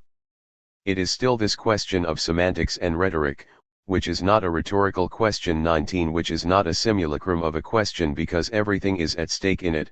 This question, then, of the strict sense or the broad and metonymic sense of the expression death penalty, condemnation to death, that holds our attention and that will always come back as the most serious of questions. Is it legitimate or not?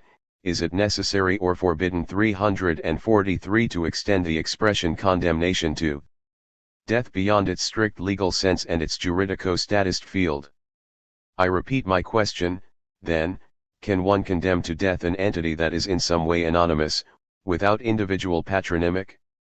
Can one condemn to death a culture, an institution, a nation, a group, an ethnic group?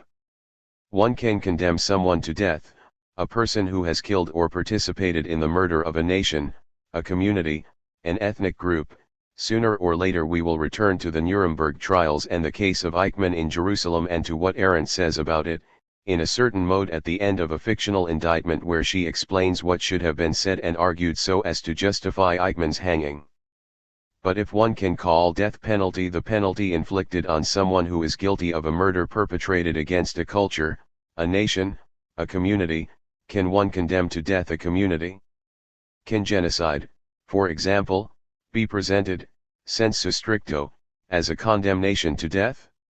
For there to be condemnation to death, and not just putting to death, crime, murder, or failure to come to the aid of a person in danger, 20, it is necessary at least, in principle, that there be, at least, precisely justament, a system of justice, a code of law, a simulacrum at least, a scene of judgment.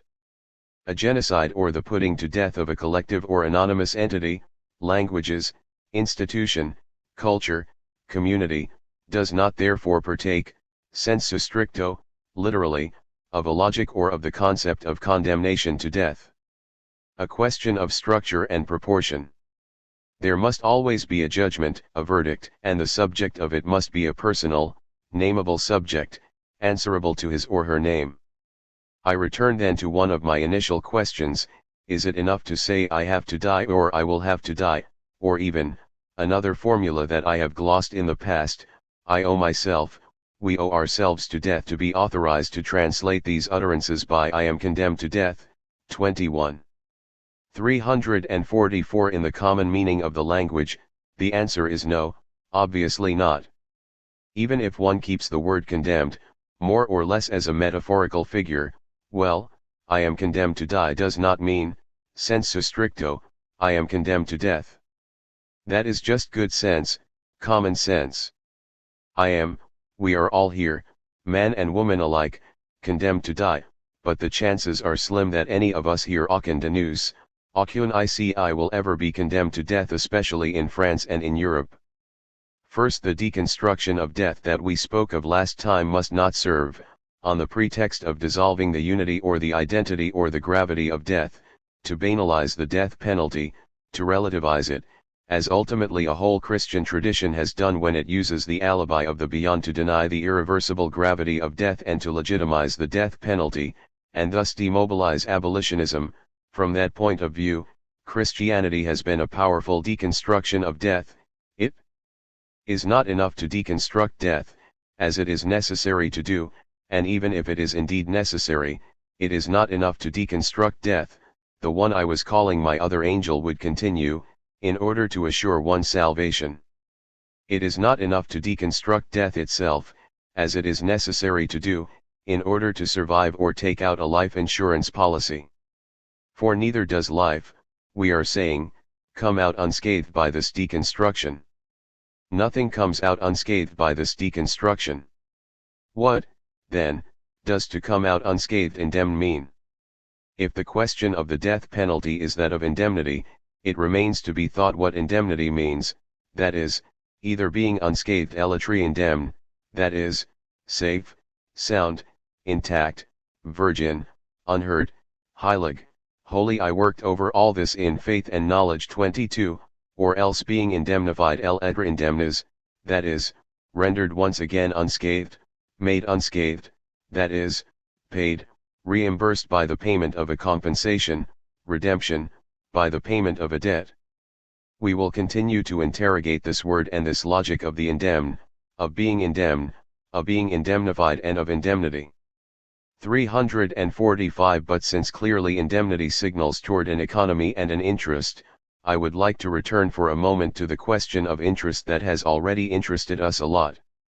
In answer to a question asked during the discussion, 2 weeks ago, on the subject of the interest there was in being an abolitionist, in militating for the abolition of the death penalty, and when I was asked if the abolitionist I would like to be must be as disinterested as the supporter of the death penalty in the Kantian logic of the categorical imperative, who in principle should not be driven by any interest, and we heard Nietzsche's protest on this subject, to this question I responded that I was not seeking to maintain a disinterested abolitionist discourse but to think otherwise the interest there could be in standing up against the death penalty and in universally abolishing the death penalty, an interest that was not only negative, as I said a little hastily the last time, while evoking especially, in a manner that risked being a little aestheticizing and aristocratic, my disgust with the death penalty, more precisely for death-dealing mortal subjects.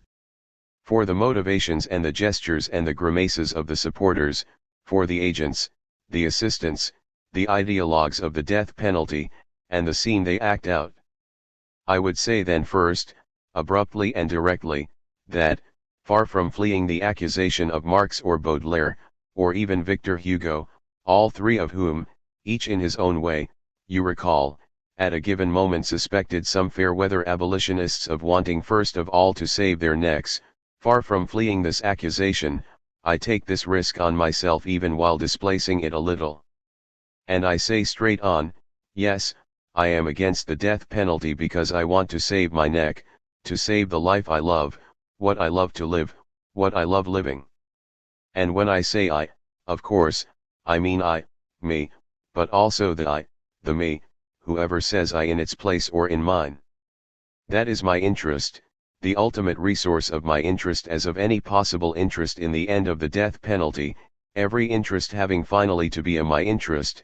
We are going to see why, an interest so originary, so primordial that it risks being shared, in truth, by the supporters of the death penalty and who will always tell you, moreover, that they are not for death, that they 346 do not love death, or killing, that like us they are for life, but let Messieurs the murderers begin, they would say, as always, like Alphonse Karr, the pamphleteer to whom this joke is attributed, it is in order to protect life, it is in the name of life, they would say, that we urge, in certain cases, the death penalty against those who do not respect life, so that in order to make the case for abolition against this argument, one must demonstrate that the death penalty is not the best means of protecting or affirming the primacy of life. Nonetheless, what I would like to clarify is the fact that the abolitionists struggle, without being either disinterested, in the sense of the Kantian categorical imperative, or interested in the sense of a calculating and hypocritical interest, unavowed and unavowable, of the particular interest that Marx, Baudelaire, and even Nietzsche, and even Hugo detected in certain others, in certain politicians or spokesmen for a social class or a part of a social class who were combating the death penalty to save their skin, in short, well, neither disinterested nor interested in this sense, the abolitionist struggle, in my view, must still be driven, it cannot not be driven, motivated, justified by an interest, but by another interest, by another figure of interest that remains to be defined. What does that mean? What interest? What is an interest here? I can believe in and affirm what is called life, what I call, what an I calls, life only by setting out from and within a my life, even if this belief in my life, the sense of my life, originarily passes by way of the heart of the other. Even if my life drive pulsion, my life pulse, is first of all confided to the heart of the other and would not survive the heart of the other. Consequently, in general, even before the question of the death penalty, I can put the living before the dead only on the basis of the affirmation and preference of my life, of my living present, right there where it receives its life from the heart of the other. 23 Even someone who commits suicide must accept this obvious fact. But that is not enough.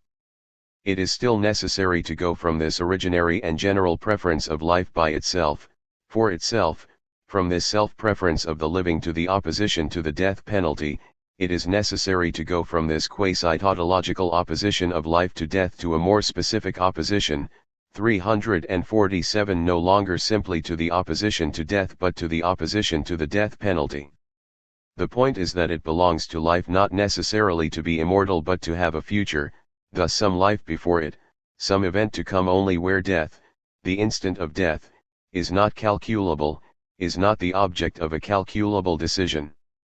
Where the anticipation of my death becomes the anticipation of a calculable instant, there is no longer any future, there is thus no longer any event to come, nothing to come, no longer any other, even no more heart of the other, and so forth. So that where my life, be it originarily granted by the heart of the other, is my life, it must keep this relation to the coming of the other as coming of the to come venue de l'avenir in the opening of the incalculable and the undecidable. My life, and especially my life insofar as it depends on the Shinto heart of the other, cannot affirm itself and affirm its preference except over against this, which is not so much death as calculation and decision, the calculable decidability of what puts an end to it.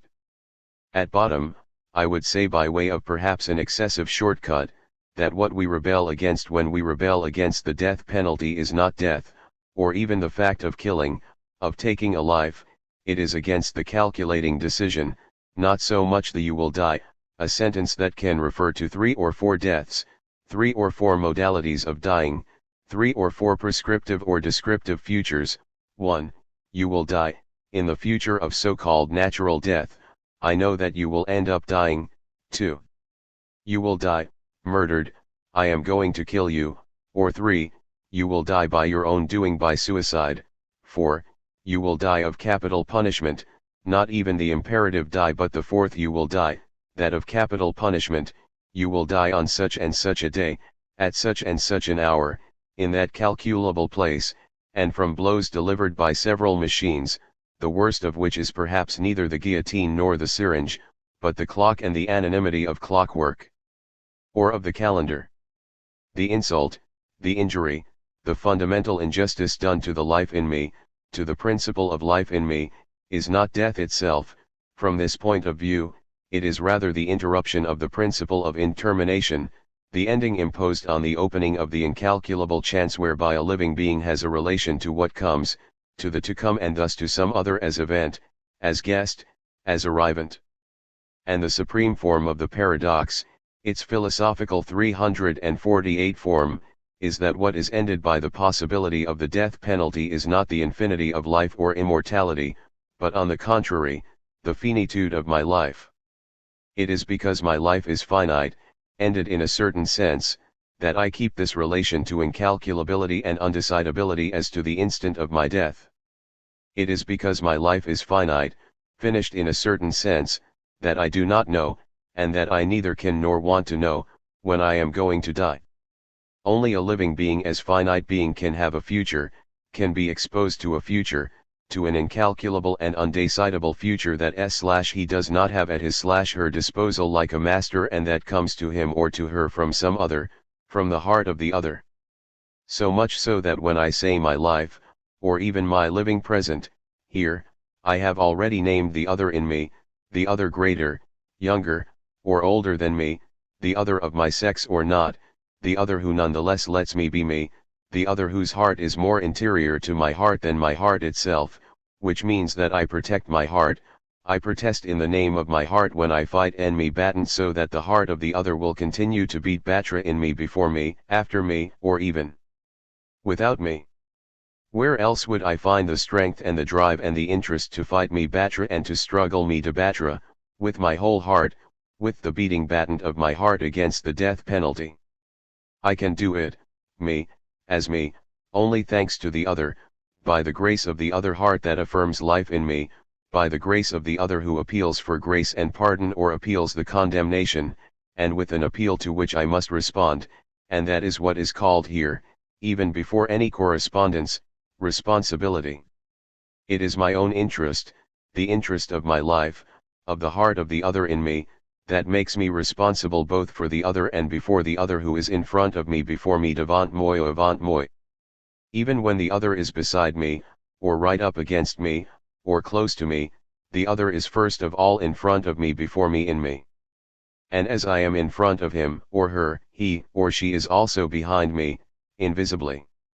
In other words, I am invested as one is by a force greater than oneself and that occupies you entirely by preoccupying you, and invested as one is by a responsibility. Given this, however paradoxical it may seem, the death penalty, as the only example of a death whose instant is calculable by a machine, by 349 machines, not by someone, finally, as in a murder, but by all sorts of machines, the law, the penal code, the anonymous third party, the calendar, the clock, the guillotine, or another apparatus, the machine of the death penalty deprives me of my own finitude, it exonerates me, even, of my experience of finitude. It is to some finitude that this madness of the death penalty claims to put an end 24 by putting an end, in a calculable fashion, to some life. Whence the seduction that it can exert over fascinated subjects, on the side of the condemning power but also sometimes on the side of the condemned. Fascinated by the power and by the calculation, fascinated by the end of finitude, in sum, by the end of this anxiety before the future that the calculating machine procures. The calculating decision, by putting an end to life, seems, paradoxically, to put an end to finitude. It affirms its power over time, it masters the future, it protects against the eruption of the other. In any case, it seems to do that, I say, it only seems to do that, for this calculation, this mastery, this decidability, remain phantasms. It would no doubt be possible to show that this is even the origin of phantasm in general, and perhaps of what is called religion. To be sure, an end will never put an end to finitude, for only a finite being can be condemned to death, but the finality of this end as damnation or condemnation to death, its paradoxical finality, is to produce the invincible illusion, the phantasm of this end of finitude, thus of the other side of an infinitization. And since this experience is constitutive of finitude, of mortality, since this phantasm is at work in us all the time, even outside any real scene of verdict and death penalty, since we recount this possibility to ourselves all the time, and a calculating decision on the subject of our death cherishes the dream of an infinitization and thus of an infinite survival assured by interruption itself, since we cannot keep ourselves from permanently playing out for ourselves the scene of the condemned 351 whom we potentially are. Well, the fascination exerted by the real phenomena of death penalty and execution, this fascination of which we could give so many examples, has to do with its effect of truth or of acting out. We then see it actually staged, we project it as one projects a film or as one projects a project, we see in projection actually enacted what we are dreaming of all the time, what we are dreaming of, that is, what in a certain way we desire, namely, to give ourselves death and to infinitize ourselves by giving ourselves death in a calculable, calculated, decidable fashion, and when I say we, this means that in this dream we occupy, simultaneously or successively, all the positions, those of a judge, of judges, of the jury, of the executioner or the assistants, of the one condemned to death, of course, and the position of one's nearest and dearest, loved or hated, and that of the voyeuristic spectators who we are more than ever. And it is the force of this effect of phantasmatic truth that will probably remain forever invincible, thus guaranteeing forever, alas, a double survival, both the survival of the death penalty and the survival of the abolitionist protest. This is one of the places of articulation with religion and with theology, with the theologico-political. For this phantasm of infinitization at the heart of finitude, of an infinitization of survival assured by calculation itself and the cutting decision of the death penalty, this phantasm is one with God, with, if you prefer, the belief in God, the experience of God, the relation to God, faith, or religion. This is another way of saying that as long as there is God, belief in God, thus belief period, there will be some future for both the supporter of the death penalty and for his abolitionist opponent, both for the agent of the death penalty and for the militant abolitionist. Point 25. I will come back to this motif in a moment. To account in a formalizable, calculable fashion for this terrifying solidarity, will one say that both of them redeem, supplement, or indemnify, 351 compensate for or even recompense each other? This is perhaps the moment to return to the question, what is an indemnity? And a damnation, a condemnation? Damnum, in Latin, is wrong, harm, damage, that which wrongs, but also by the same token, loss, or fine or penalty, thus the wrong and what must be paid to repair the wrong, to remunerate, indemnify, redeem, and damno is to condemn. Even as I permit myself once again on the questions of the unscathed l'indemne, of indemnity, of the safe and the sound to refer you to my text Faith and Knowledge, I will also point out to you the paths followed by Benveniste in his Indo-European language and society. I will select, from the point of view of the interest that interests us here, certain remarks in the article Gift and Exchange. For example, on the Germanic institution of the Gilde and of Geld, money, Benveniste notes fragilden, which means to render, restitute, and he insists on the phenomena of fraternity as convivial communion. The origin of these economic groupings called Gildes are fraternities linked by a common interest, and the banquets, the convivia, the Gilde, are characteristic Germanic institutions in the course of which by acquitting, gilden, a duty of fraternity, one pays a bill, one acquits oneself of a debt, and the sum one must pay is money, geld.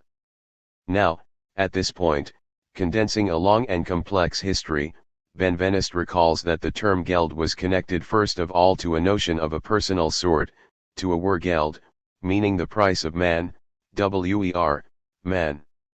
And this is the price paid to redeem a crime, it is a ransom.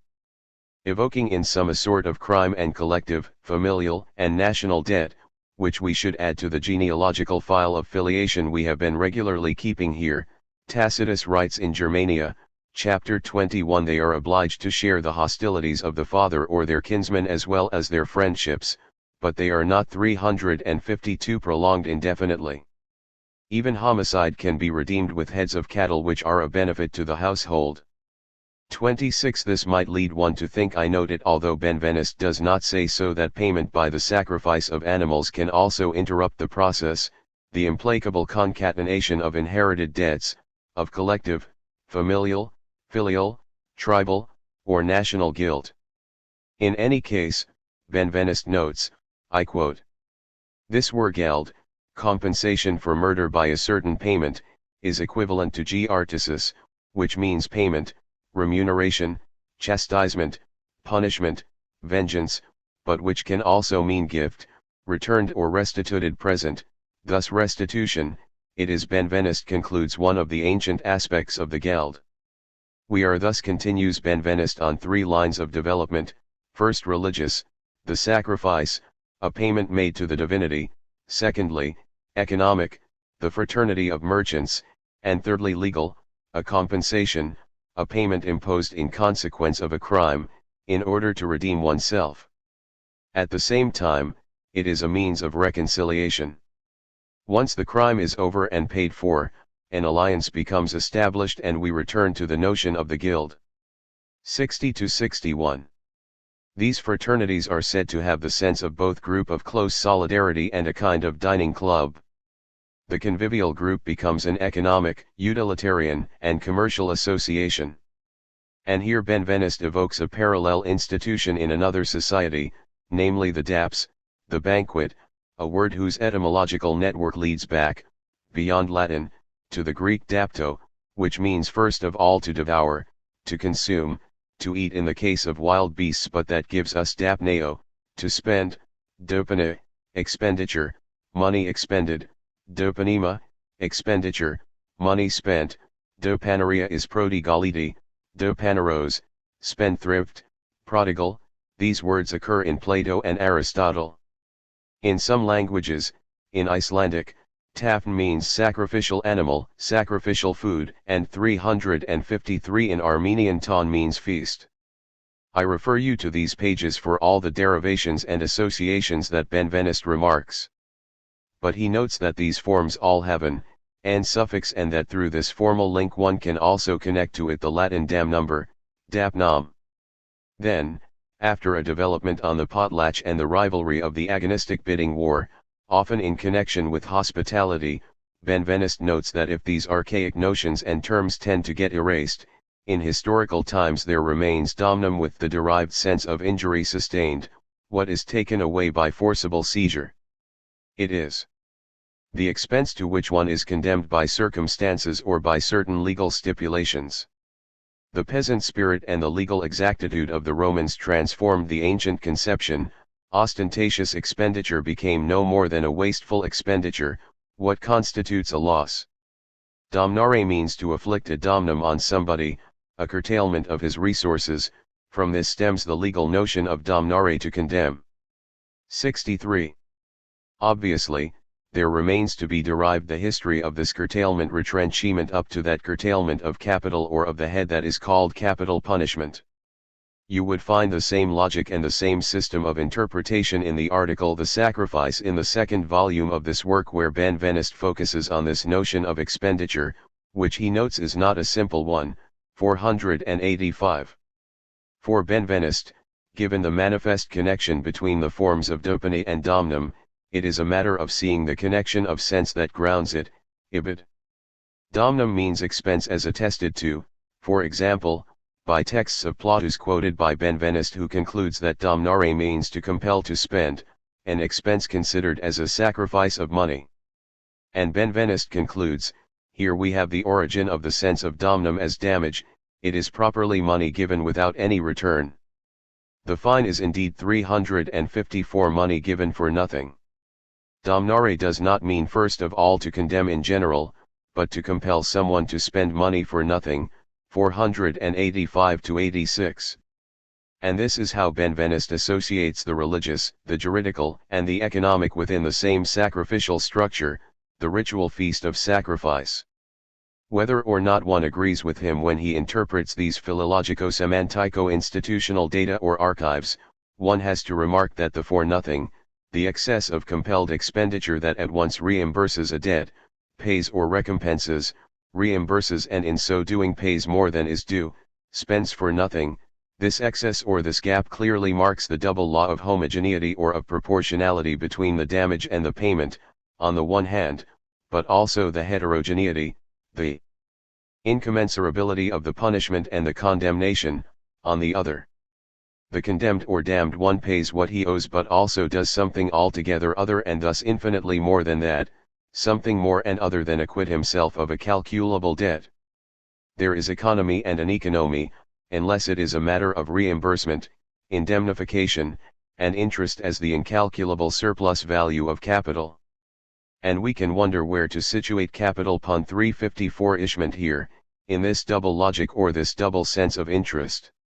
It is in this zone between the capital of capital punishment, or even of decapitation, and the capital of capitalism, of capitalization, that the relations are both necessary and murky, troubling, causing one's head to spin to the point of vertigo. Vertigo seizes hold of the calculating drive when capital or the interest of capital is no longer calculable and becomes virtually infinite, when death without return is a part of the market there where it cannot be part of the market, where it ought to remain incalculable.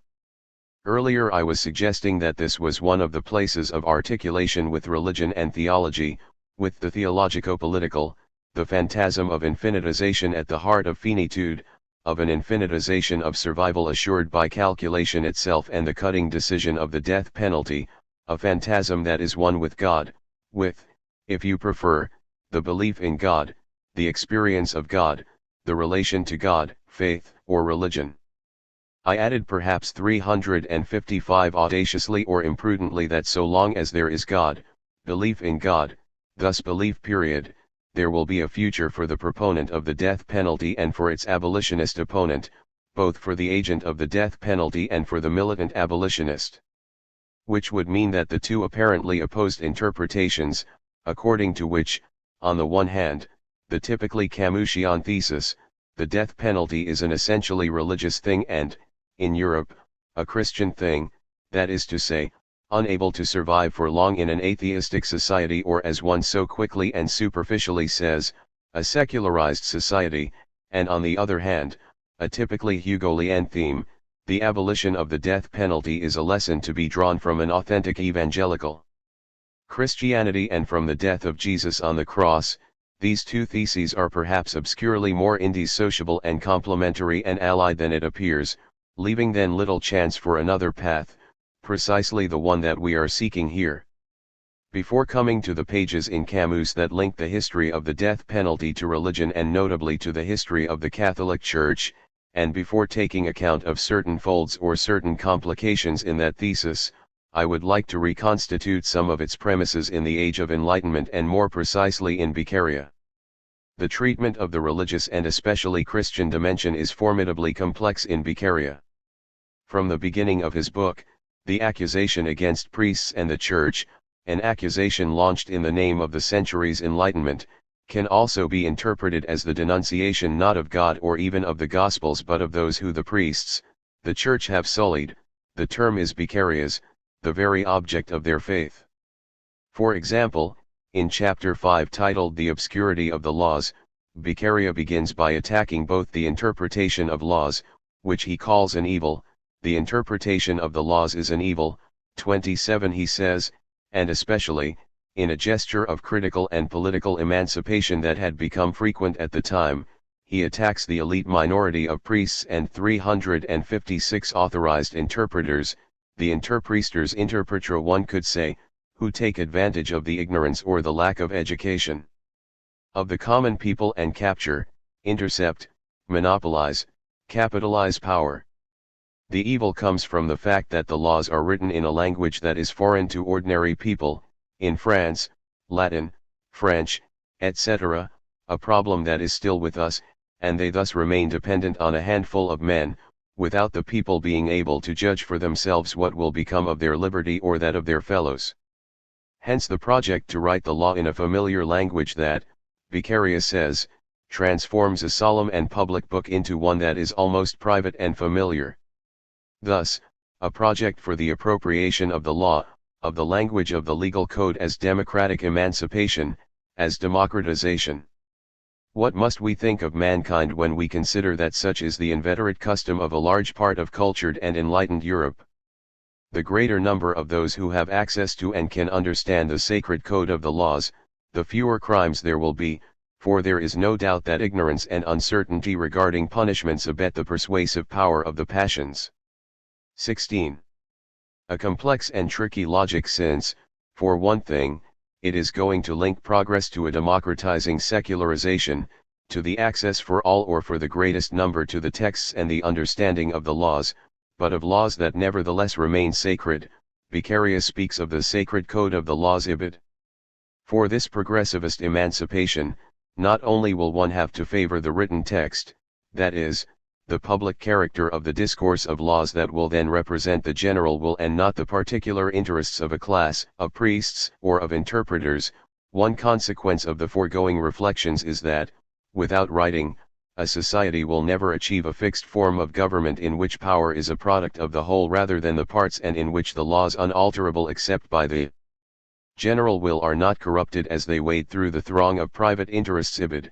But for this very same reason, one must welcome the invention of the printing press 357 that will have played a decisive role, through the reproduction, publication, and distribution of texts, in this democratization. Nonetheless, this printing press, which at bottom will have indirectly supported the abolitionist movement, like the media and TV and the Internet today, this invention of print will have served the universalization and democratization of the texts of law. But and here's the complication: the texts of law that, for a second time, and regularly, Beccaria calls sacred and not profane or secular. In other words, the movement of secularization or desacralization will remain in the service of an authentic sacredness of the law. There is the same movement in Rousseau, as we confirmed with regard to the social contract and the idea of sovereignty not by chance. And this equivocation characterizes the whole demonstration that forms the framework of this book, to the point of finally opposing not Enlightenment reason to faith or religion, but a bad appropriation or a corruption of the sacred texts by guilty priests or a church opposed to what should be the gospel's truth and the God of mercy. 17. To attest to this I call upon the conclusion to chapter 5 on the obscurity of the laws. Read Beccaria, 71-72. We see, therefore, how useful the printing press is, for it makes the public, not just a few individuals, the depositary of the sacred laws. And we can see how efficacious it has been in dispelling that dark spirit of cabal and intrigue, which vanishes when confronted with the Enlightenment and the sciences, apparently despised but in reality feared by the followers of that spirit. This is why we observe in Europe a reduction in the atrocity of the crimes that made our forefathers grieve, becoming tyrants and slaves in turn. Anyone acquainted with the history of the past 2 or 3 centuries, as well as our own, will appreciate how the most pleasing virtues have sprung from the lap of luxury and easy living, humanity, benevolence, and tolerance of human error.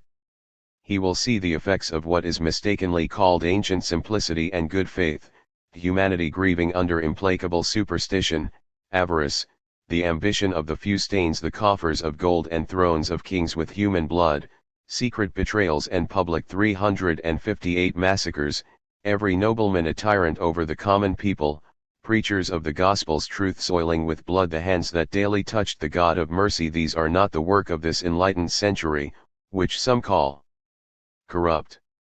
16-17. This logic leads to or is deduced from a dissociation between human justice and divine justice, and in truth from what can be called a humanism of the law.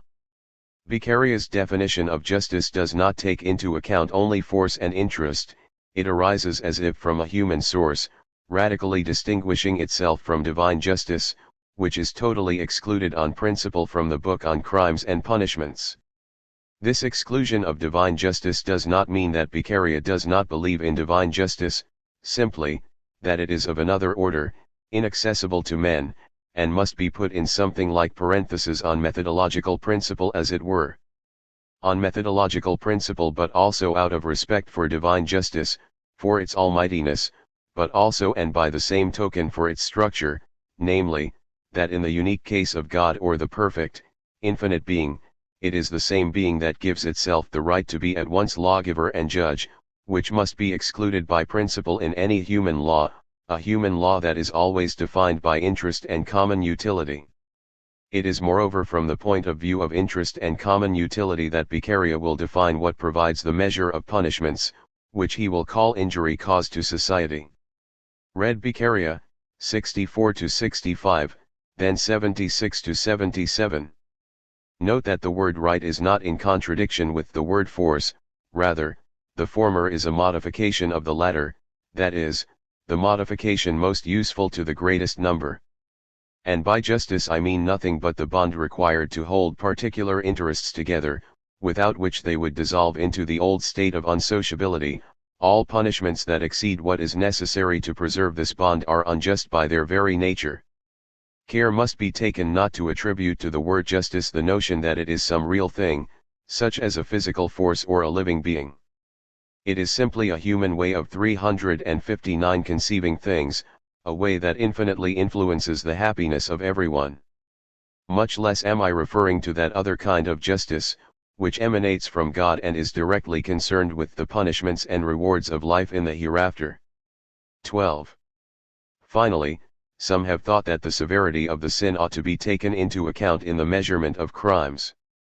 The fallaciousness of this opinion will be immediately clear to anyone who impartially examines the true relations among men and between men and God.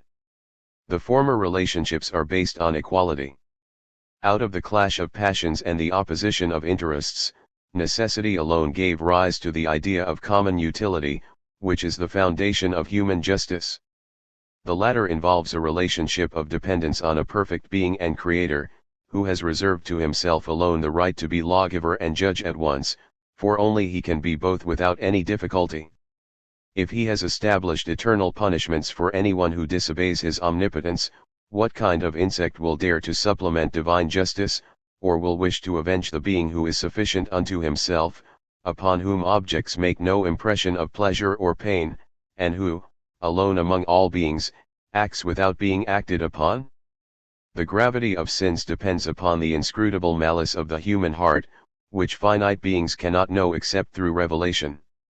How then can a norm for punishing crimes be drawn from this? In such a case, men might punish when God forgives and forgive when God punishes. If men can run counter to the Almighty by offending Him, they can also do so when they administer punishments. 8. Classification of crimes.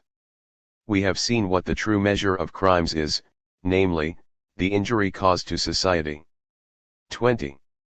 And in chapter 39, in order to distinguish between crime and sin, between the crime of natural man and the sin of fallen man, Beccaria will further specify, I am speaking only of the crimes that arise from human nature and from the social pact, and not of sins, whose punishments even in this world should be regulated by principles other than those of a limited philosophy.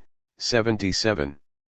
360. We will come later to the passages directly devoted to the death penalty, which will be criticized by Kant, whose objections to this utilitarian conception of law you can already imagine. What I limit myself to underscoring here is the ground on which there arises this first abolitionist discourse as properly juridical, philosophico-juridical discourse. This ground is not an atheistic or anti-religious ground, or even perfectly secularized, but a ground of conventionalism and humanist utilitarianism from which one distinguishes and isolates the specificity of a human justice. And this ground is the one on which arises, less than 2 centuries later, Camus's Reflections on the Guillotine, 1957. There would be 1,000 ways to approach this text, which I ask you once again to read since I will only be able to pick up a few threads from it. First of all, to continue with what I was saying about the difference between the death penalty and the other death as regards time, as regards a certain undecidability of the instant of my death that execution interrupts with a trenchant calculation, it so happens that Camus makes a certain remark as to what renders, in his view, the Greek culture of the death penalty, the hemlock in any case, the hemlock of Socrates with which we began, more humane, and I underscore humane.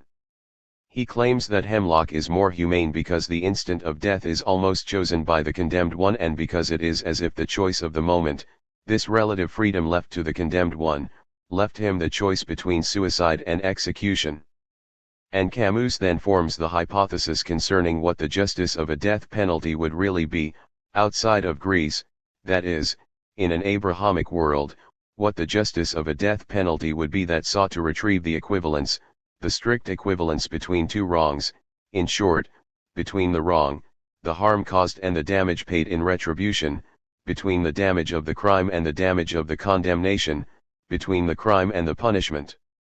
Well, the death penalty would be just and equivalent only in the case where the criminal had warned his victim a long time in advance, had made him await his death on a certain day, at a certain hour, in certain conditions. Which, notes Camus, a little rashly perhaps, never happens. Read Camus, Reflections, 1041. 361 That day his being an object comes to an end. During the 3/4 of an hour separating him from the punishment, the certainty of a powerless death crushes everything. The animal, tied down and submissive, knows a hell that makes the hell he is threatened with seem laughable. The Greeks were, after all, more humane with their hemlock. They left a relative freedom to those they condemned, the possibility of delaying or hastening the hour of their own deaths. They gave them a choice between suicide and execution. By contrast, in order to be doubly sure we carry out justice ourselves. But there could not truly be justice unless the condemned, after having made known his decision months in advance, had entered his victim's house, had bound him tightly, informed him that he would be put to death in an hour, and had finally used that hour to set up the apparatus of death. What criminal has ever reduced his victim to such a desperate and powerless condition? 28. I leave you to read what follows so as to come to the conclusions of these reflections. They appear to be rather simple both in the objective they propose for the future and in the compromise that, in 1957, they propose for the present.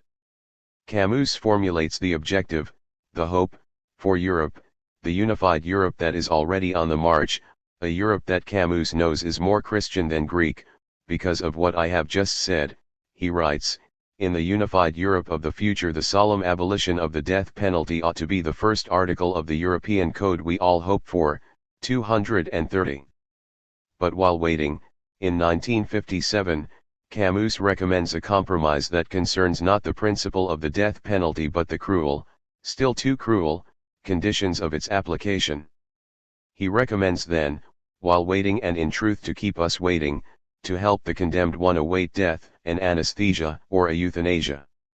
I purposely choose and emphasize these two Greek words, anesthesia, euthanasia, because, if a moment ago I alluded to Camus's praise for the Greek death penalty that gives the condemned one time, giving him as it were the freedom to decide the time and thus to give himself 362 death rather than receive it, it is, in short, because in the very last conclusion of these reflections, the compromise as you will hear, the word is Camus's is a sort of return from Christianity to Greece, a return to a gentler, non-cruel death penalty, which would leave the prisoner the freedom to take himself across, gently, insensibly, from life to death, as if from waking to sleep. This absolute anesthetic would be left within reach of the condemned one. Read Reflections, 1063-64. And if, really, public opinion and its representatives cannot give up this law of laziness that simply eliminates what it cannot reform, let us at least, while waiting for a new day of rebirth and truth, not make of it the solemn slaughterhouse that befouls our society. The death penalty as it is now applied, and however rarely it may be, is a revolting butchery, an outrage inflicted on the person and body of man. This truncation, that living and uprooted head, those long spurts of blood date from a barbarous period that thought to impress the masses with degrading spectacles. Today when this vile death is administered on the sly, what is the meaning of this torture? The truth is that in the nuclear age we kill as we did in the age of the spring balance. And there is not one man of normal sensitivity who, at the mere thought of such crude surgery, does not feel nauseated. If the French state is incapable of overcoming this habit and of giving Europe one of the remedies it needs, let it begin by reforming the manner of administering capital punishment. Science that serves to kill so many could at least serve to kill decently. An anesthetic that would let the condemned slip from sleep 29 to death, which would be left within his reach for at least a day so he could take it freely, and which would be administered to him in another form if he were unwilling or weak of will, would assure elimination, if people insisted on it, but would bring a little decency to what is, today, but a sordid and obscene exhibition. I point to these compromises insofar as one must sometimes despair of seeing wisdom and true civilization influence those responsible for our future. 363 For some men, more numerous than we think, it is physically unbearable to know what the death penalty really is and not to be able to prevent its application. In their own way, they also undergo this punishment, and without any justice. Society will lose nothing if the weight of the filthy images weighing on them is alleviated. But this itself, in the end, will be insufficient. There will be no lasting peace either in the heart of individuals or in social customs so long as death has not been outlawed. 233-34. Next time we might ask ourselves what to think of this absolute anesthetic, if one may say that, death as an imperceptible slide toward sleep, and then we will analyze more closely what is finally the rather complex and problematic structure of Camus's argument concerning a death penalty linked not only to religion, to Christianity, but to the Catholic Church, and which ought not to survive in what he terms a desacralized society. This is another way of returning to the Holy Father's recent declaration and the vertigo of eternal damnation.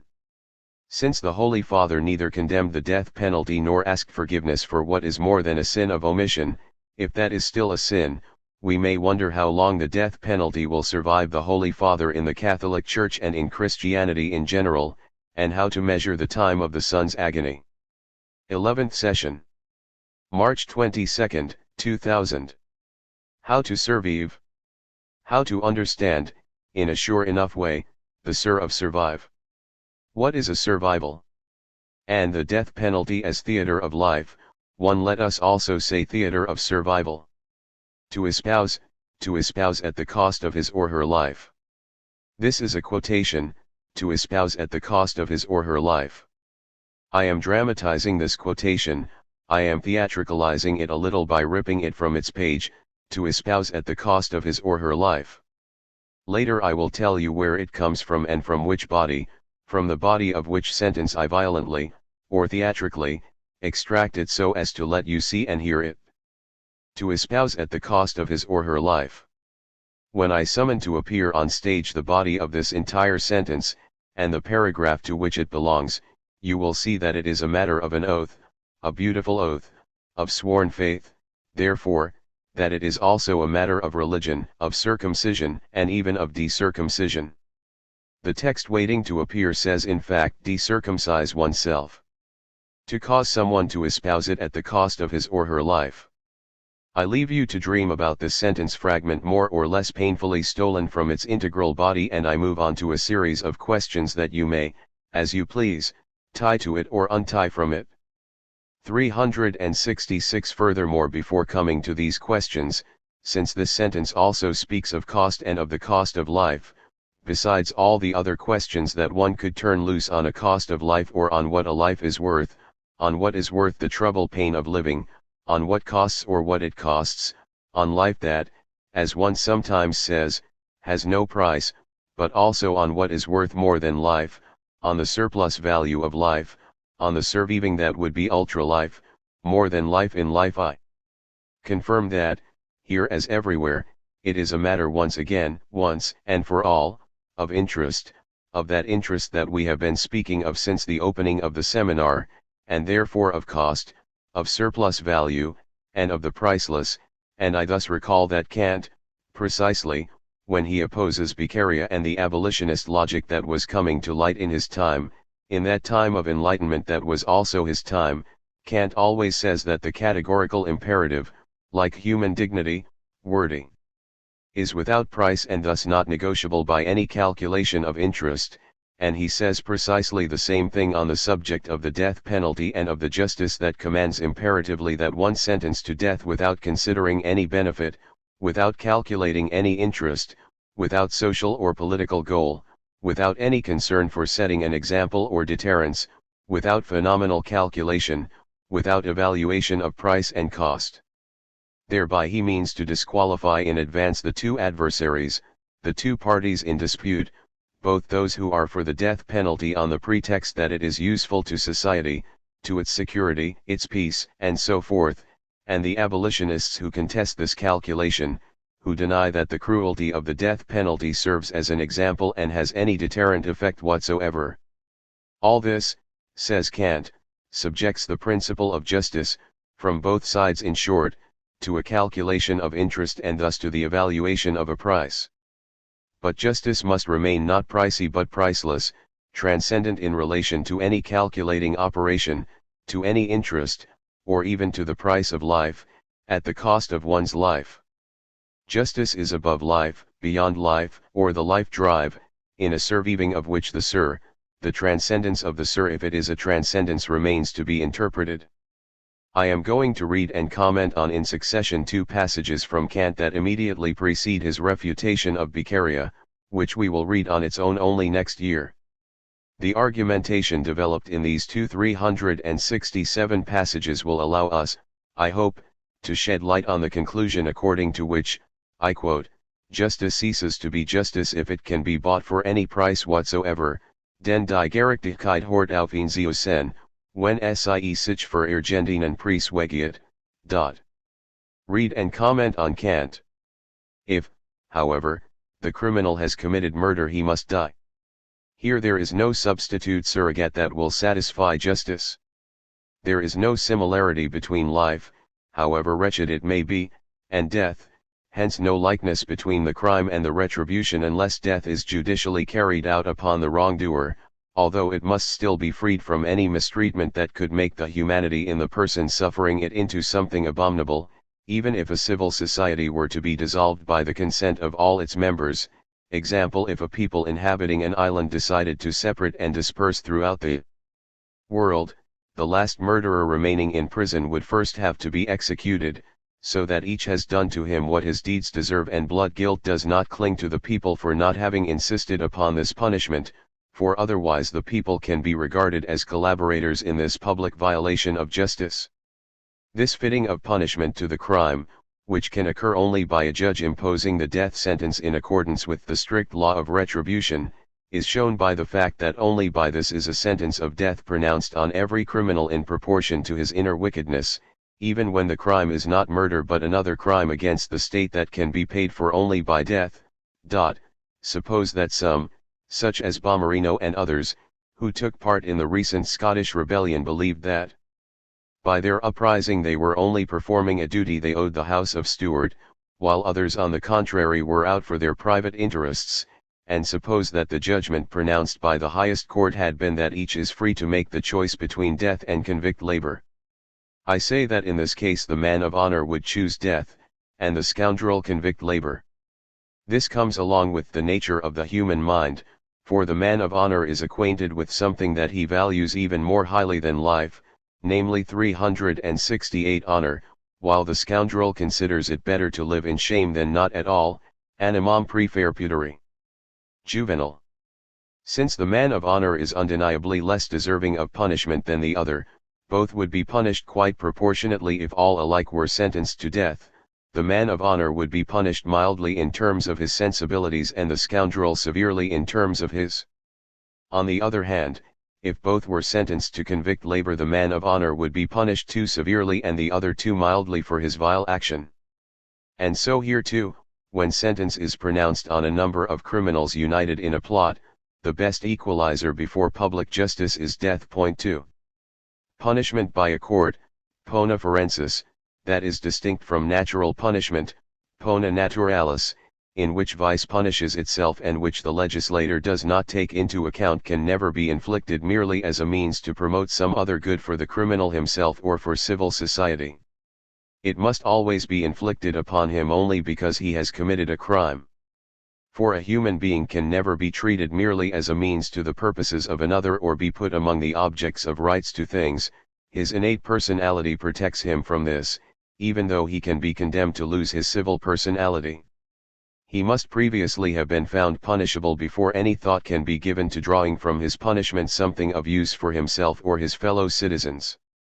The law of punishment is a categorical imperative, and woe to him who crawls through the windings of eudaimonism in order to discover something that releases the criminal from punishment or even reduces its amount by the advantage it promises, in accordance with the Pharisaical saying, "It is better for one man to die than for an entire people to perish."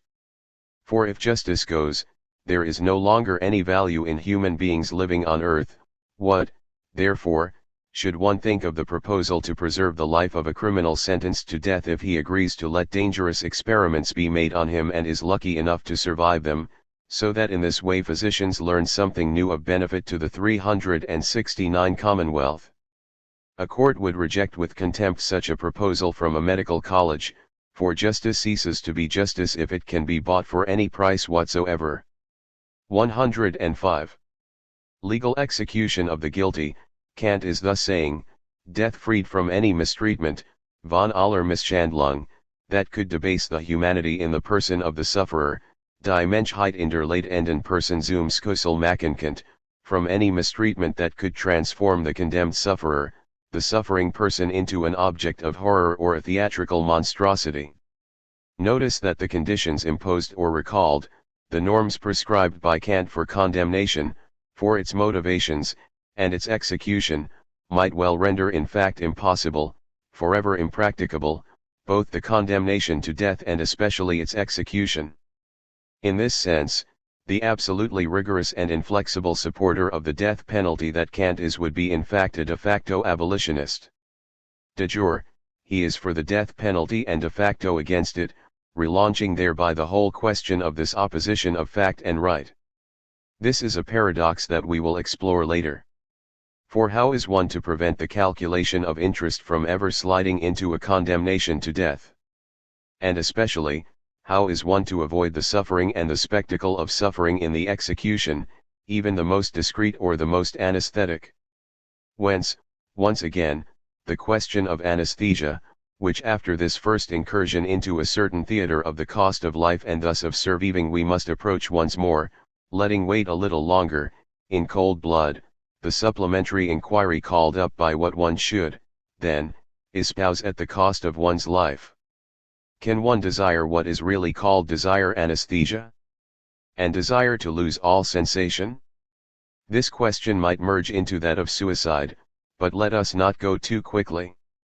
It might also, in Kantian language, name the almost 370 sublime desire to escape from the realm of sensibility or imagination, from space and time, that is to say, from the realm of phenomenality, that is to say, of the pathological, of affect, of receptivity, that is to say, of the empirical. A certain insensitivity, a certain anesthesia would be the condition of access to a pure, intelligible, and transphenomenal justice, surviving beyond life. What is an anesthetic when seen from the promise of death? Of course, good sense and experience teach us that sometimes, and sometimes in an absolutely urgent, painful manner, we need an anesthetic, and we have recourse to it. But can one desire, what is really called desire, an anesthetic, and in this regard, is what people call death one kind of suffering among others, an example of pain that calls for an analgesic or else something altogether other, in terms of which the question of analgesics or anesthesia would have to be revised from top to bottom? The last time, and in the final moment, we were preparing to ask ourselves what to think about a certain absolute anesthetic, if one may say that, death as the unfelt slipping into sleep, or more precisely, as Camus said in 1957 in his proposal for a provisional compromise with the death penalty, an anesthetic that would let the condemned slip from sleep to death, which would be left within his reach for at least a day so he could take it freely. Camus indeed says freely, as if the condemned had to choose the ultimate moment of death, as if he were left the freedom to imitate suicide, in some way, the freedom to give himself the illusion that he was the master of his death, master, as poet, to transfigure his execution into suicide, and Camus is the one who wrote, at the beginning of the myth of Sisyphus, in 1942, which is not just any date. There is but one truly serious philosophical problem, and that is suicide, suicide, thus the possibility of giving oneself death by rising above life. through a surviving that would no longer belong to life, by ceasing to make of life, of my life, of the for my life the absolute price, the without price, the exorbitantly priced above which 371 nothing has value, not even a surviving, a question that Montaigne from which I am returning and toward whom I will return already answered in a very resolute manner by saying that since death is still death, whether one gives it to oneself or receives it, it is still better to give it to oneself.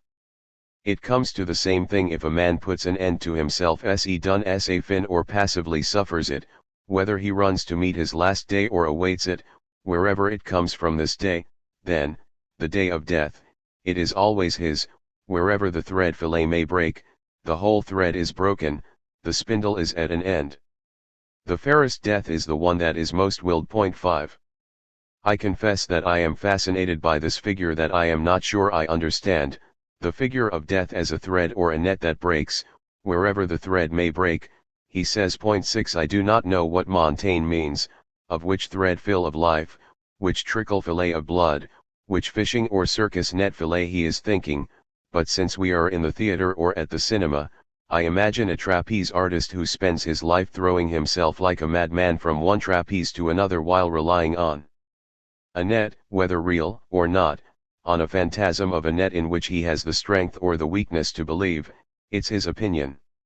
He believes in this net, and he dies on the day the net breaks, and then it's a fall without a net, willed death, the beautiful death that Montaigne then speaks of. This death would thus be that of a trapeze artist who decides himself to put an end to the net or to the belief in this imaginary or phantasmatic net that was his life insurance, allowing him to live and survive as a tireless trapeze artist. 7. We had promised ourselves that we would analyze more closely what is finally the rather complex and problematic structure of Camus's argument concerning a death penalty that he claims is linked not only to religion, to 372 Christianity, but to the Catholic Church, and that ought not to survive in what he terms a desacralized society. The question that always necessarily returns, and it will return today, is how to understand the meaning of sacred, or holy, or unscathed, safe, intact, heilig, and so forth.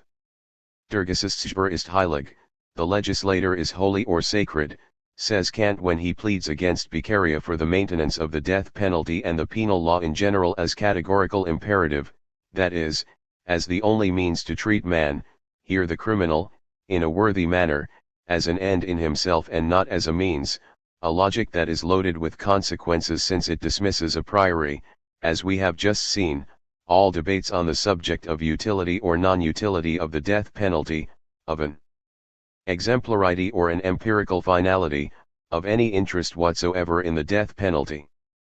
We will return to this, as I've said, but no doubt next year, if life is granted us, and if some net protects us. This was another way, we were saying, of returning to the Holy Father's recent declaration and to the vertigo of eternal damnation. Since the Holy Father neither condemned the death penalty nor asked forgiveness for what is more than a sin of omission, if it is still a sin, we may wonder, we were saying, how long the death penalty will survive the Holy Father in the Catholic Church and in Christianity in general, and how to measure the time of the Son's agony. Always the question of survival, then, and of the blood in filiation. The time of the agony of the Son of God, then, and the absolute anesthetic. And what if religion, even before being defined, the opium of the people, had been the anesthetic, the analgesic drug meant to make death pass, to appease, attenuate, deny, forget, distract from the pain linked to death, but also by the same token to make the death penalty pass for something less serious than it appears, a sleep or a transition, in short, to the beyond, to a survival in the beyond, the system of Christian justification of the death penalty playing the role of anesthetic, the priests and the confessors ritually assigned to the last scene confirming that they are there to 373 alleviate a temporary suffering and to promise heaven, another survival, and so forth. You know that there are those condemned to death. We evoke some examples, I believe, along with Genet, who refuse the religious anesthetic and confession and the promise of survival.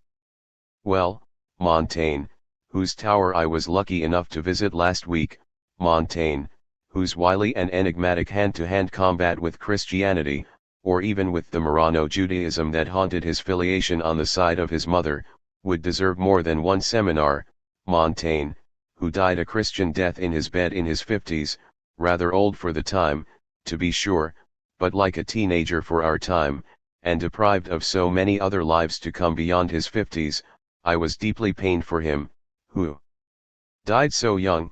In short, I felt a great wave of inner compassion for him while meditating a few days ago next to what he no doubt loved the most. Well, now I've a mind to read you a passage from On Age, in chapter 57 of book 1.9. I cannot accept the way we determine the span of our lives.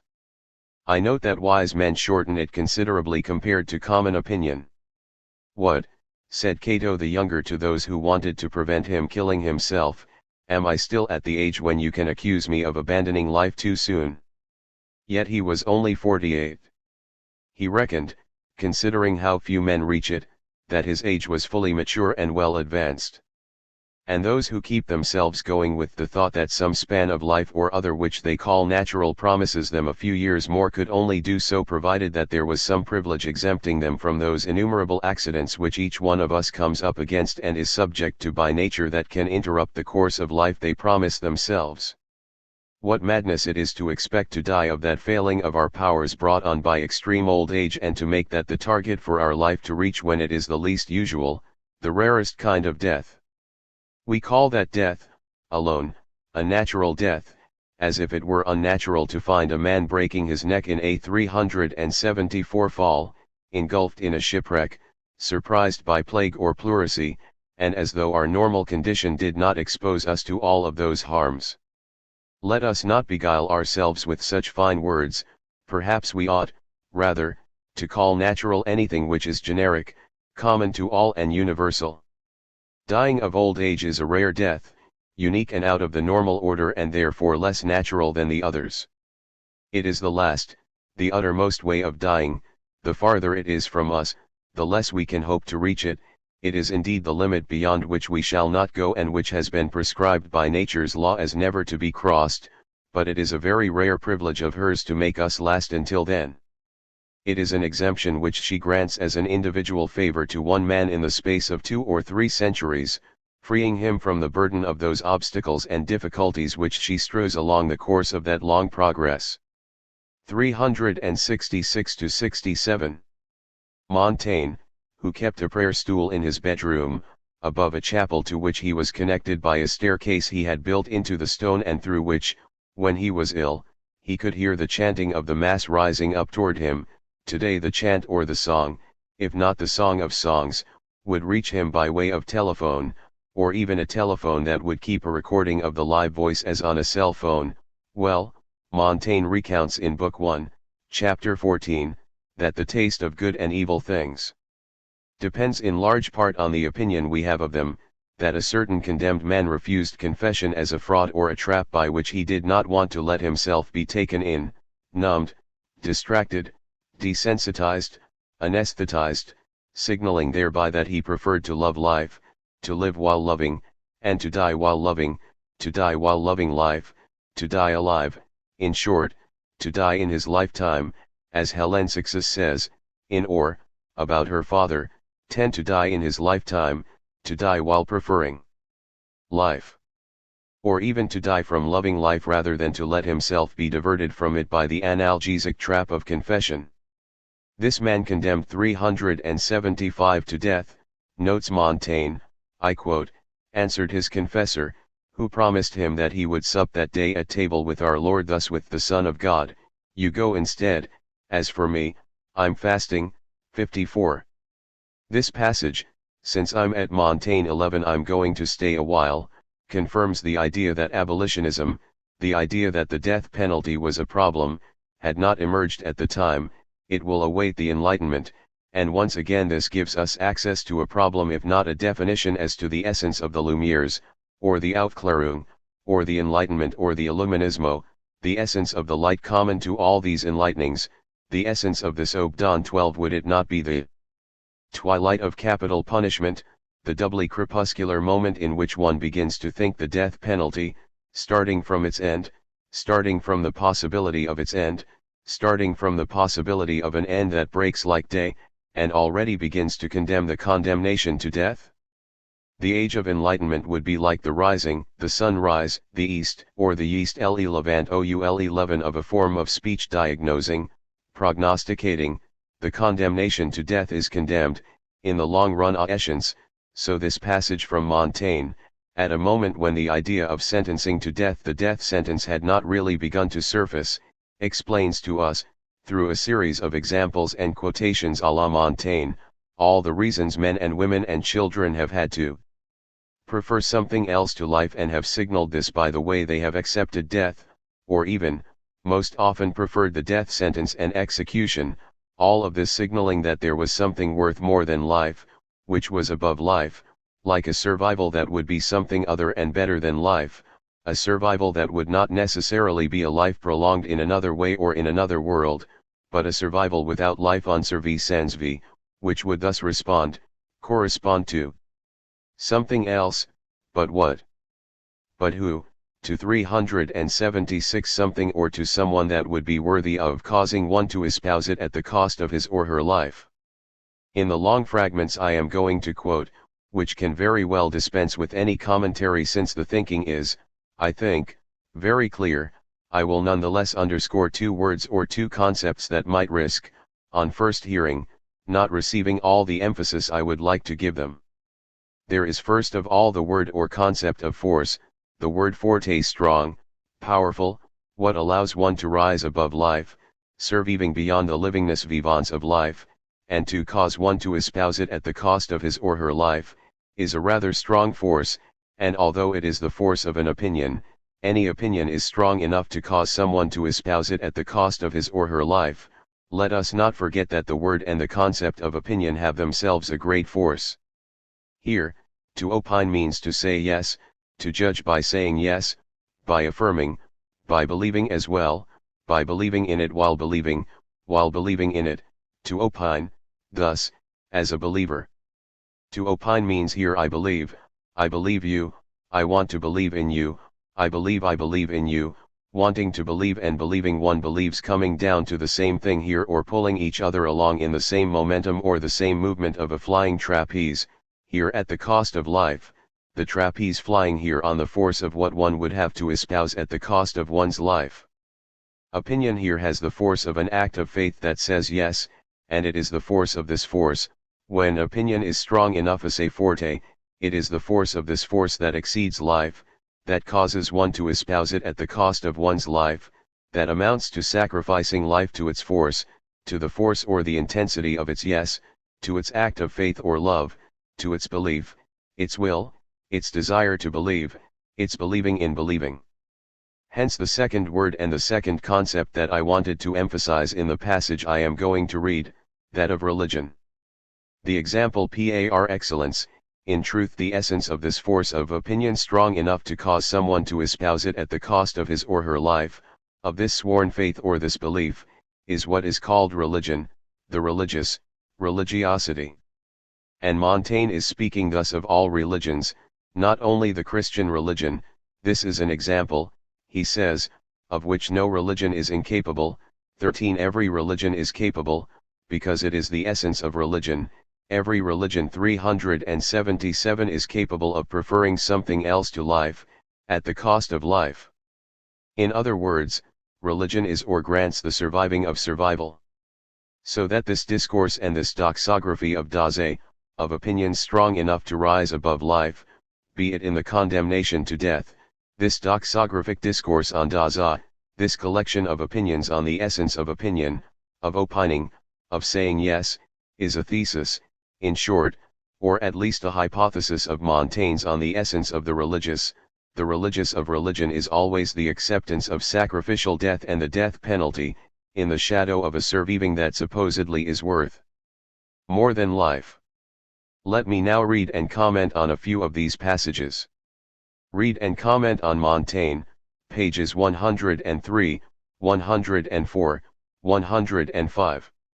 How many of the common people do we see who, when led toward their death, and not merely death, but one mixed with disgrace and sometimes grievous torments, show such assurance, some out of stubbornness, others out of natural simplicity, that we may perceive no change in their ordinary behavior. They settle their family affairs and commend themselves to their friends, singing, preaching, and addressing the crowd, indeed even including a few jests and drinking the health of their acquaintances. Every bit as well as Socrates did. One fellow as he was led to the gallows asked that they avoid a certain street, for he risked being arrested there by a tradesman for an old debt. Another asked the hangman not to touch his throat for fear that he would break out laughing since he was so ticklish. Another, whose confessor was promising him he would sup that day at the table of our Lord, answered, "You go instead, as for me, I'm fasting." Another, who asked for a drink and the hangman having drunk of it first, said he didn't want to drink after him for fear of catching the pox. Everyone has heard tell the tale of the man from Picardy who was on the stairs when they showed him a young woman. If he agreed to marry her, his life would be saved, as our laws sometimes allows. He studied her a moment, and having noticed she limped, said, "Run up the news, she's lame." And a similar story is told of a man in Denmark, who was condemned to be beheaded. He was on the scaffold when he was presented with similar terms, which he refused because the girl they offered him had sagging jowls and her nose was too pointed. A manservant in Toulouse was accused of heresy, and for Sol 378 justification of his belief he referred to that of his master. A young student in jail with him, he preferred to die rather than let himself be persuaded that his master could be mistaken. We read that when Louis XI took the city of Arras, there were many of its citizens who let themselves be hanged rather than cry "Long live the king." Even today in the kingdom of Narzinga, the wives of their priests are buried alive with their dead husbands. All other wives are burned alive at their husbands' funerals, not merely with constancy but with gaiety. And when they cremate the body of their dead king, all his wives and concubines, his favorites, and a multitude of dignitaries and servants of every kind trip so lightly towards the pyre to cast themselves into it that they apparently deem it an honor to be his companions in death. 53-54. Any opinion is strong enough to cause someone to espouse it at the cost of his or her life. The first article in that fair oath that Greece swore and kept in the war against the Medes was that every man would rather exchange life for death than Persian laws for their own. In the wars of the Turks and the Greeks, how many men can be seen accepting the cruelest of deaths rather than decircumcise themselves in order to be baptized?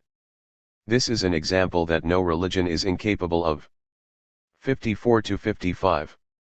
Since last week, I have been meditating, if one may call it meditating, on this strange hypothesis of a compromise with the death penalty, an anesthetic meant to act imperceptibly, to desensitize imperceptibly, and that would be for one day, one single day, at the disposal of the condemned man, free. Camus does indeed say freely, free to use it as he wished at the moment he wished. Interrogating all the terms of this hypothetical compromise, one wonders about this time calculation. One day, why one day, only one day or one whole day that can look like an eternity of bliss or suffering or painful bliss? Or why only a day, for whoever loves life, as one says, and remains attached to that right to life about which Camus, we will come back to this, says, like Hugo, that it is a natural right. 14 For whoever 379 loves life, or loves living or lives to love, for whoever loves what life gives one to love, a day can be an incalculable eternity of suffering or bliss, or suffering in bliss, too much or too little, too much and too little, infinitely too much in the separation, infinitely too little in the bliss. 15 And before looking to this or that anesthetic or tranquilizer, sleeping pill or painkiller, to some all-powerful Lexamil 16 that would dispense death like sleep, that would let death surprise us, as they say, in our sleep, it would first be necessary to find an anesthetic that would desensitize one not only to pain but to time itself, that is to say, to sensibility itself, or even to the form of sensibility, as Kant says of time, form of the sensibility of internal objects, and of objects in general. There where suffering has to do with the time that must be calculated, the time that separates one instant from another, or that separates one from another in general, the time that spaces, the spacing of time that must be endured in the calculation of the incalculable, a minute, a day, weeks, and so forth. I must say that the compromise proposed in conclusion by Camus, so as to make, he says, the death penalty or its application more decent, this compromise seems to me both serious and quite flimsy. It is serious because it points indeed to an empirical path for alleviating or humanizing things, and let us not forget that Camus had in mind the guillotine, that his text is titled Reflections on the Guillotine, but it finally anticipates a certain way in which the death-dealing American states could reinstate the death penalty after the 1972 Supreme Court decision. Lethal injection with an initial anesthetic meant to remove the act of putting to death from the constitutional concept of cruel and unusual punishment, which means that this anesthesial compromise can just as well confirm and legitimize and authorize the survival of the death penalty at the very moment this compromise attenuates the suffering it causes or even promises survival. Tout court. Anesthesia and religion, then, there is the program. Without knowing where the seminar is going, one can presume it will always be vain to conclude that the universal abolition of the death penalty, 380 if it comes about one day, means the effective end of any death penalty, as vain as it is to believe that the vegetarian effectively abstains from eating, in reality or symbolically, living flesh, or even from participating in any cannibalism. How can one love a living being without being tempted to take it within oneself? Love and Eucharist. Transubstantiation. Eat me, this is my body, hoc est corpus meum, tauto est into soma meo. Keep it in memory of me. Which also means, in the mouth of the Son, eat me, keep me, I am leaving, or I am dying provisionally, I survive, that is to say, I am going to come back, I am coming back right away, time does not count, but on the condition that, as living beings, you eat while waiting, that you have the cold-blooded composure le sang-froid to eat well, to eat me, that is, to eat for me, since one very well has to eat well, as the other says, while waiting for me, you must assimilate my blood or the blood for me, but without me, like a slow sugar. 17 sends me, sends moi. Cannibalism and the food of carnivores will always survive the literal end of human sacrifices or vegetarianism, just as crime and the death penalty will always survive the suppression of the death penalty. Even when the death penalty will have been abolished, when it will have been purely and simply, absolutely and unconditionally, abolished on earth, it will survive, there will still be some death penalty. Other figures will be found for it, other figures will be invented for it, other turns in the condemnation to death, and it is this rhetoric beyond rhetoric that we are taking seriously here. We are taking seriously here all that is condemned, whether it be a life or a door or a window 18 or whatever or whoever it may be whose end would be promised, announced, prognosticated, decreed, signed like a verdict. Let us harbor no illusion on this subject. Even when it will have been abolished, the death penalty will survive, it will have other lives in front of it, and other lives to sink its teeth into. But nursing no illusion on this subject must not prevent us, on the contrary, this is courage and composure le sang-froid, from being militant, from organizing with cool heads de sang-froid, to militate, while waiting, for what is called the abolition of the death penalty, and thus for life, for survival, in the priceless interest of life, to save what is left of life. Whether or 381 not the corpus here is that of Jesus Christ, whether or not the blood, wine, or slow sugar of life comes to us from the Gospels, the Song of Songs, and from what they teach us about love as love of life, of my life, of the my life, is at bottom, perhaps, somewhat secondary in my view. Let us say with a cool head de sang-froid that the passion of the Son of God is but an example. An example of passion.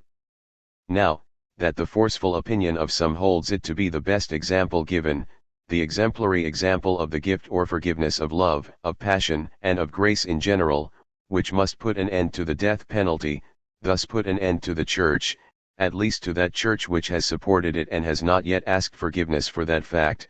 This is no doubt an interesting problem, and we pose it, we envision it in fact, but let us be content to say here that the Son of God is but an example, or else a copy unexemplare for us and before this abyss of what is meant by exemplarity or imitation of J.C., before this abyss as before every other abyss, let us keep our composure sang Freud.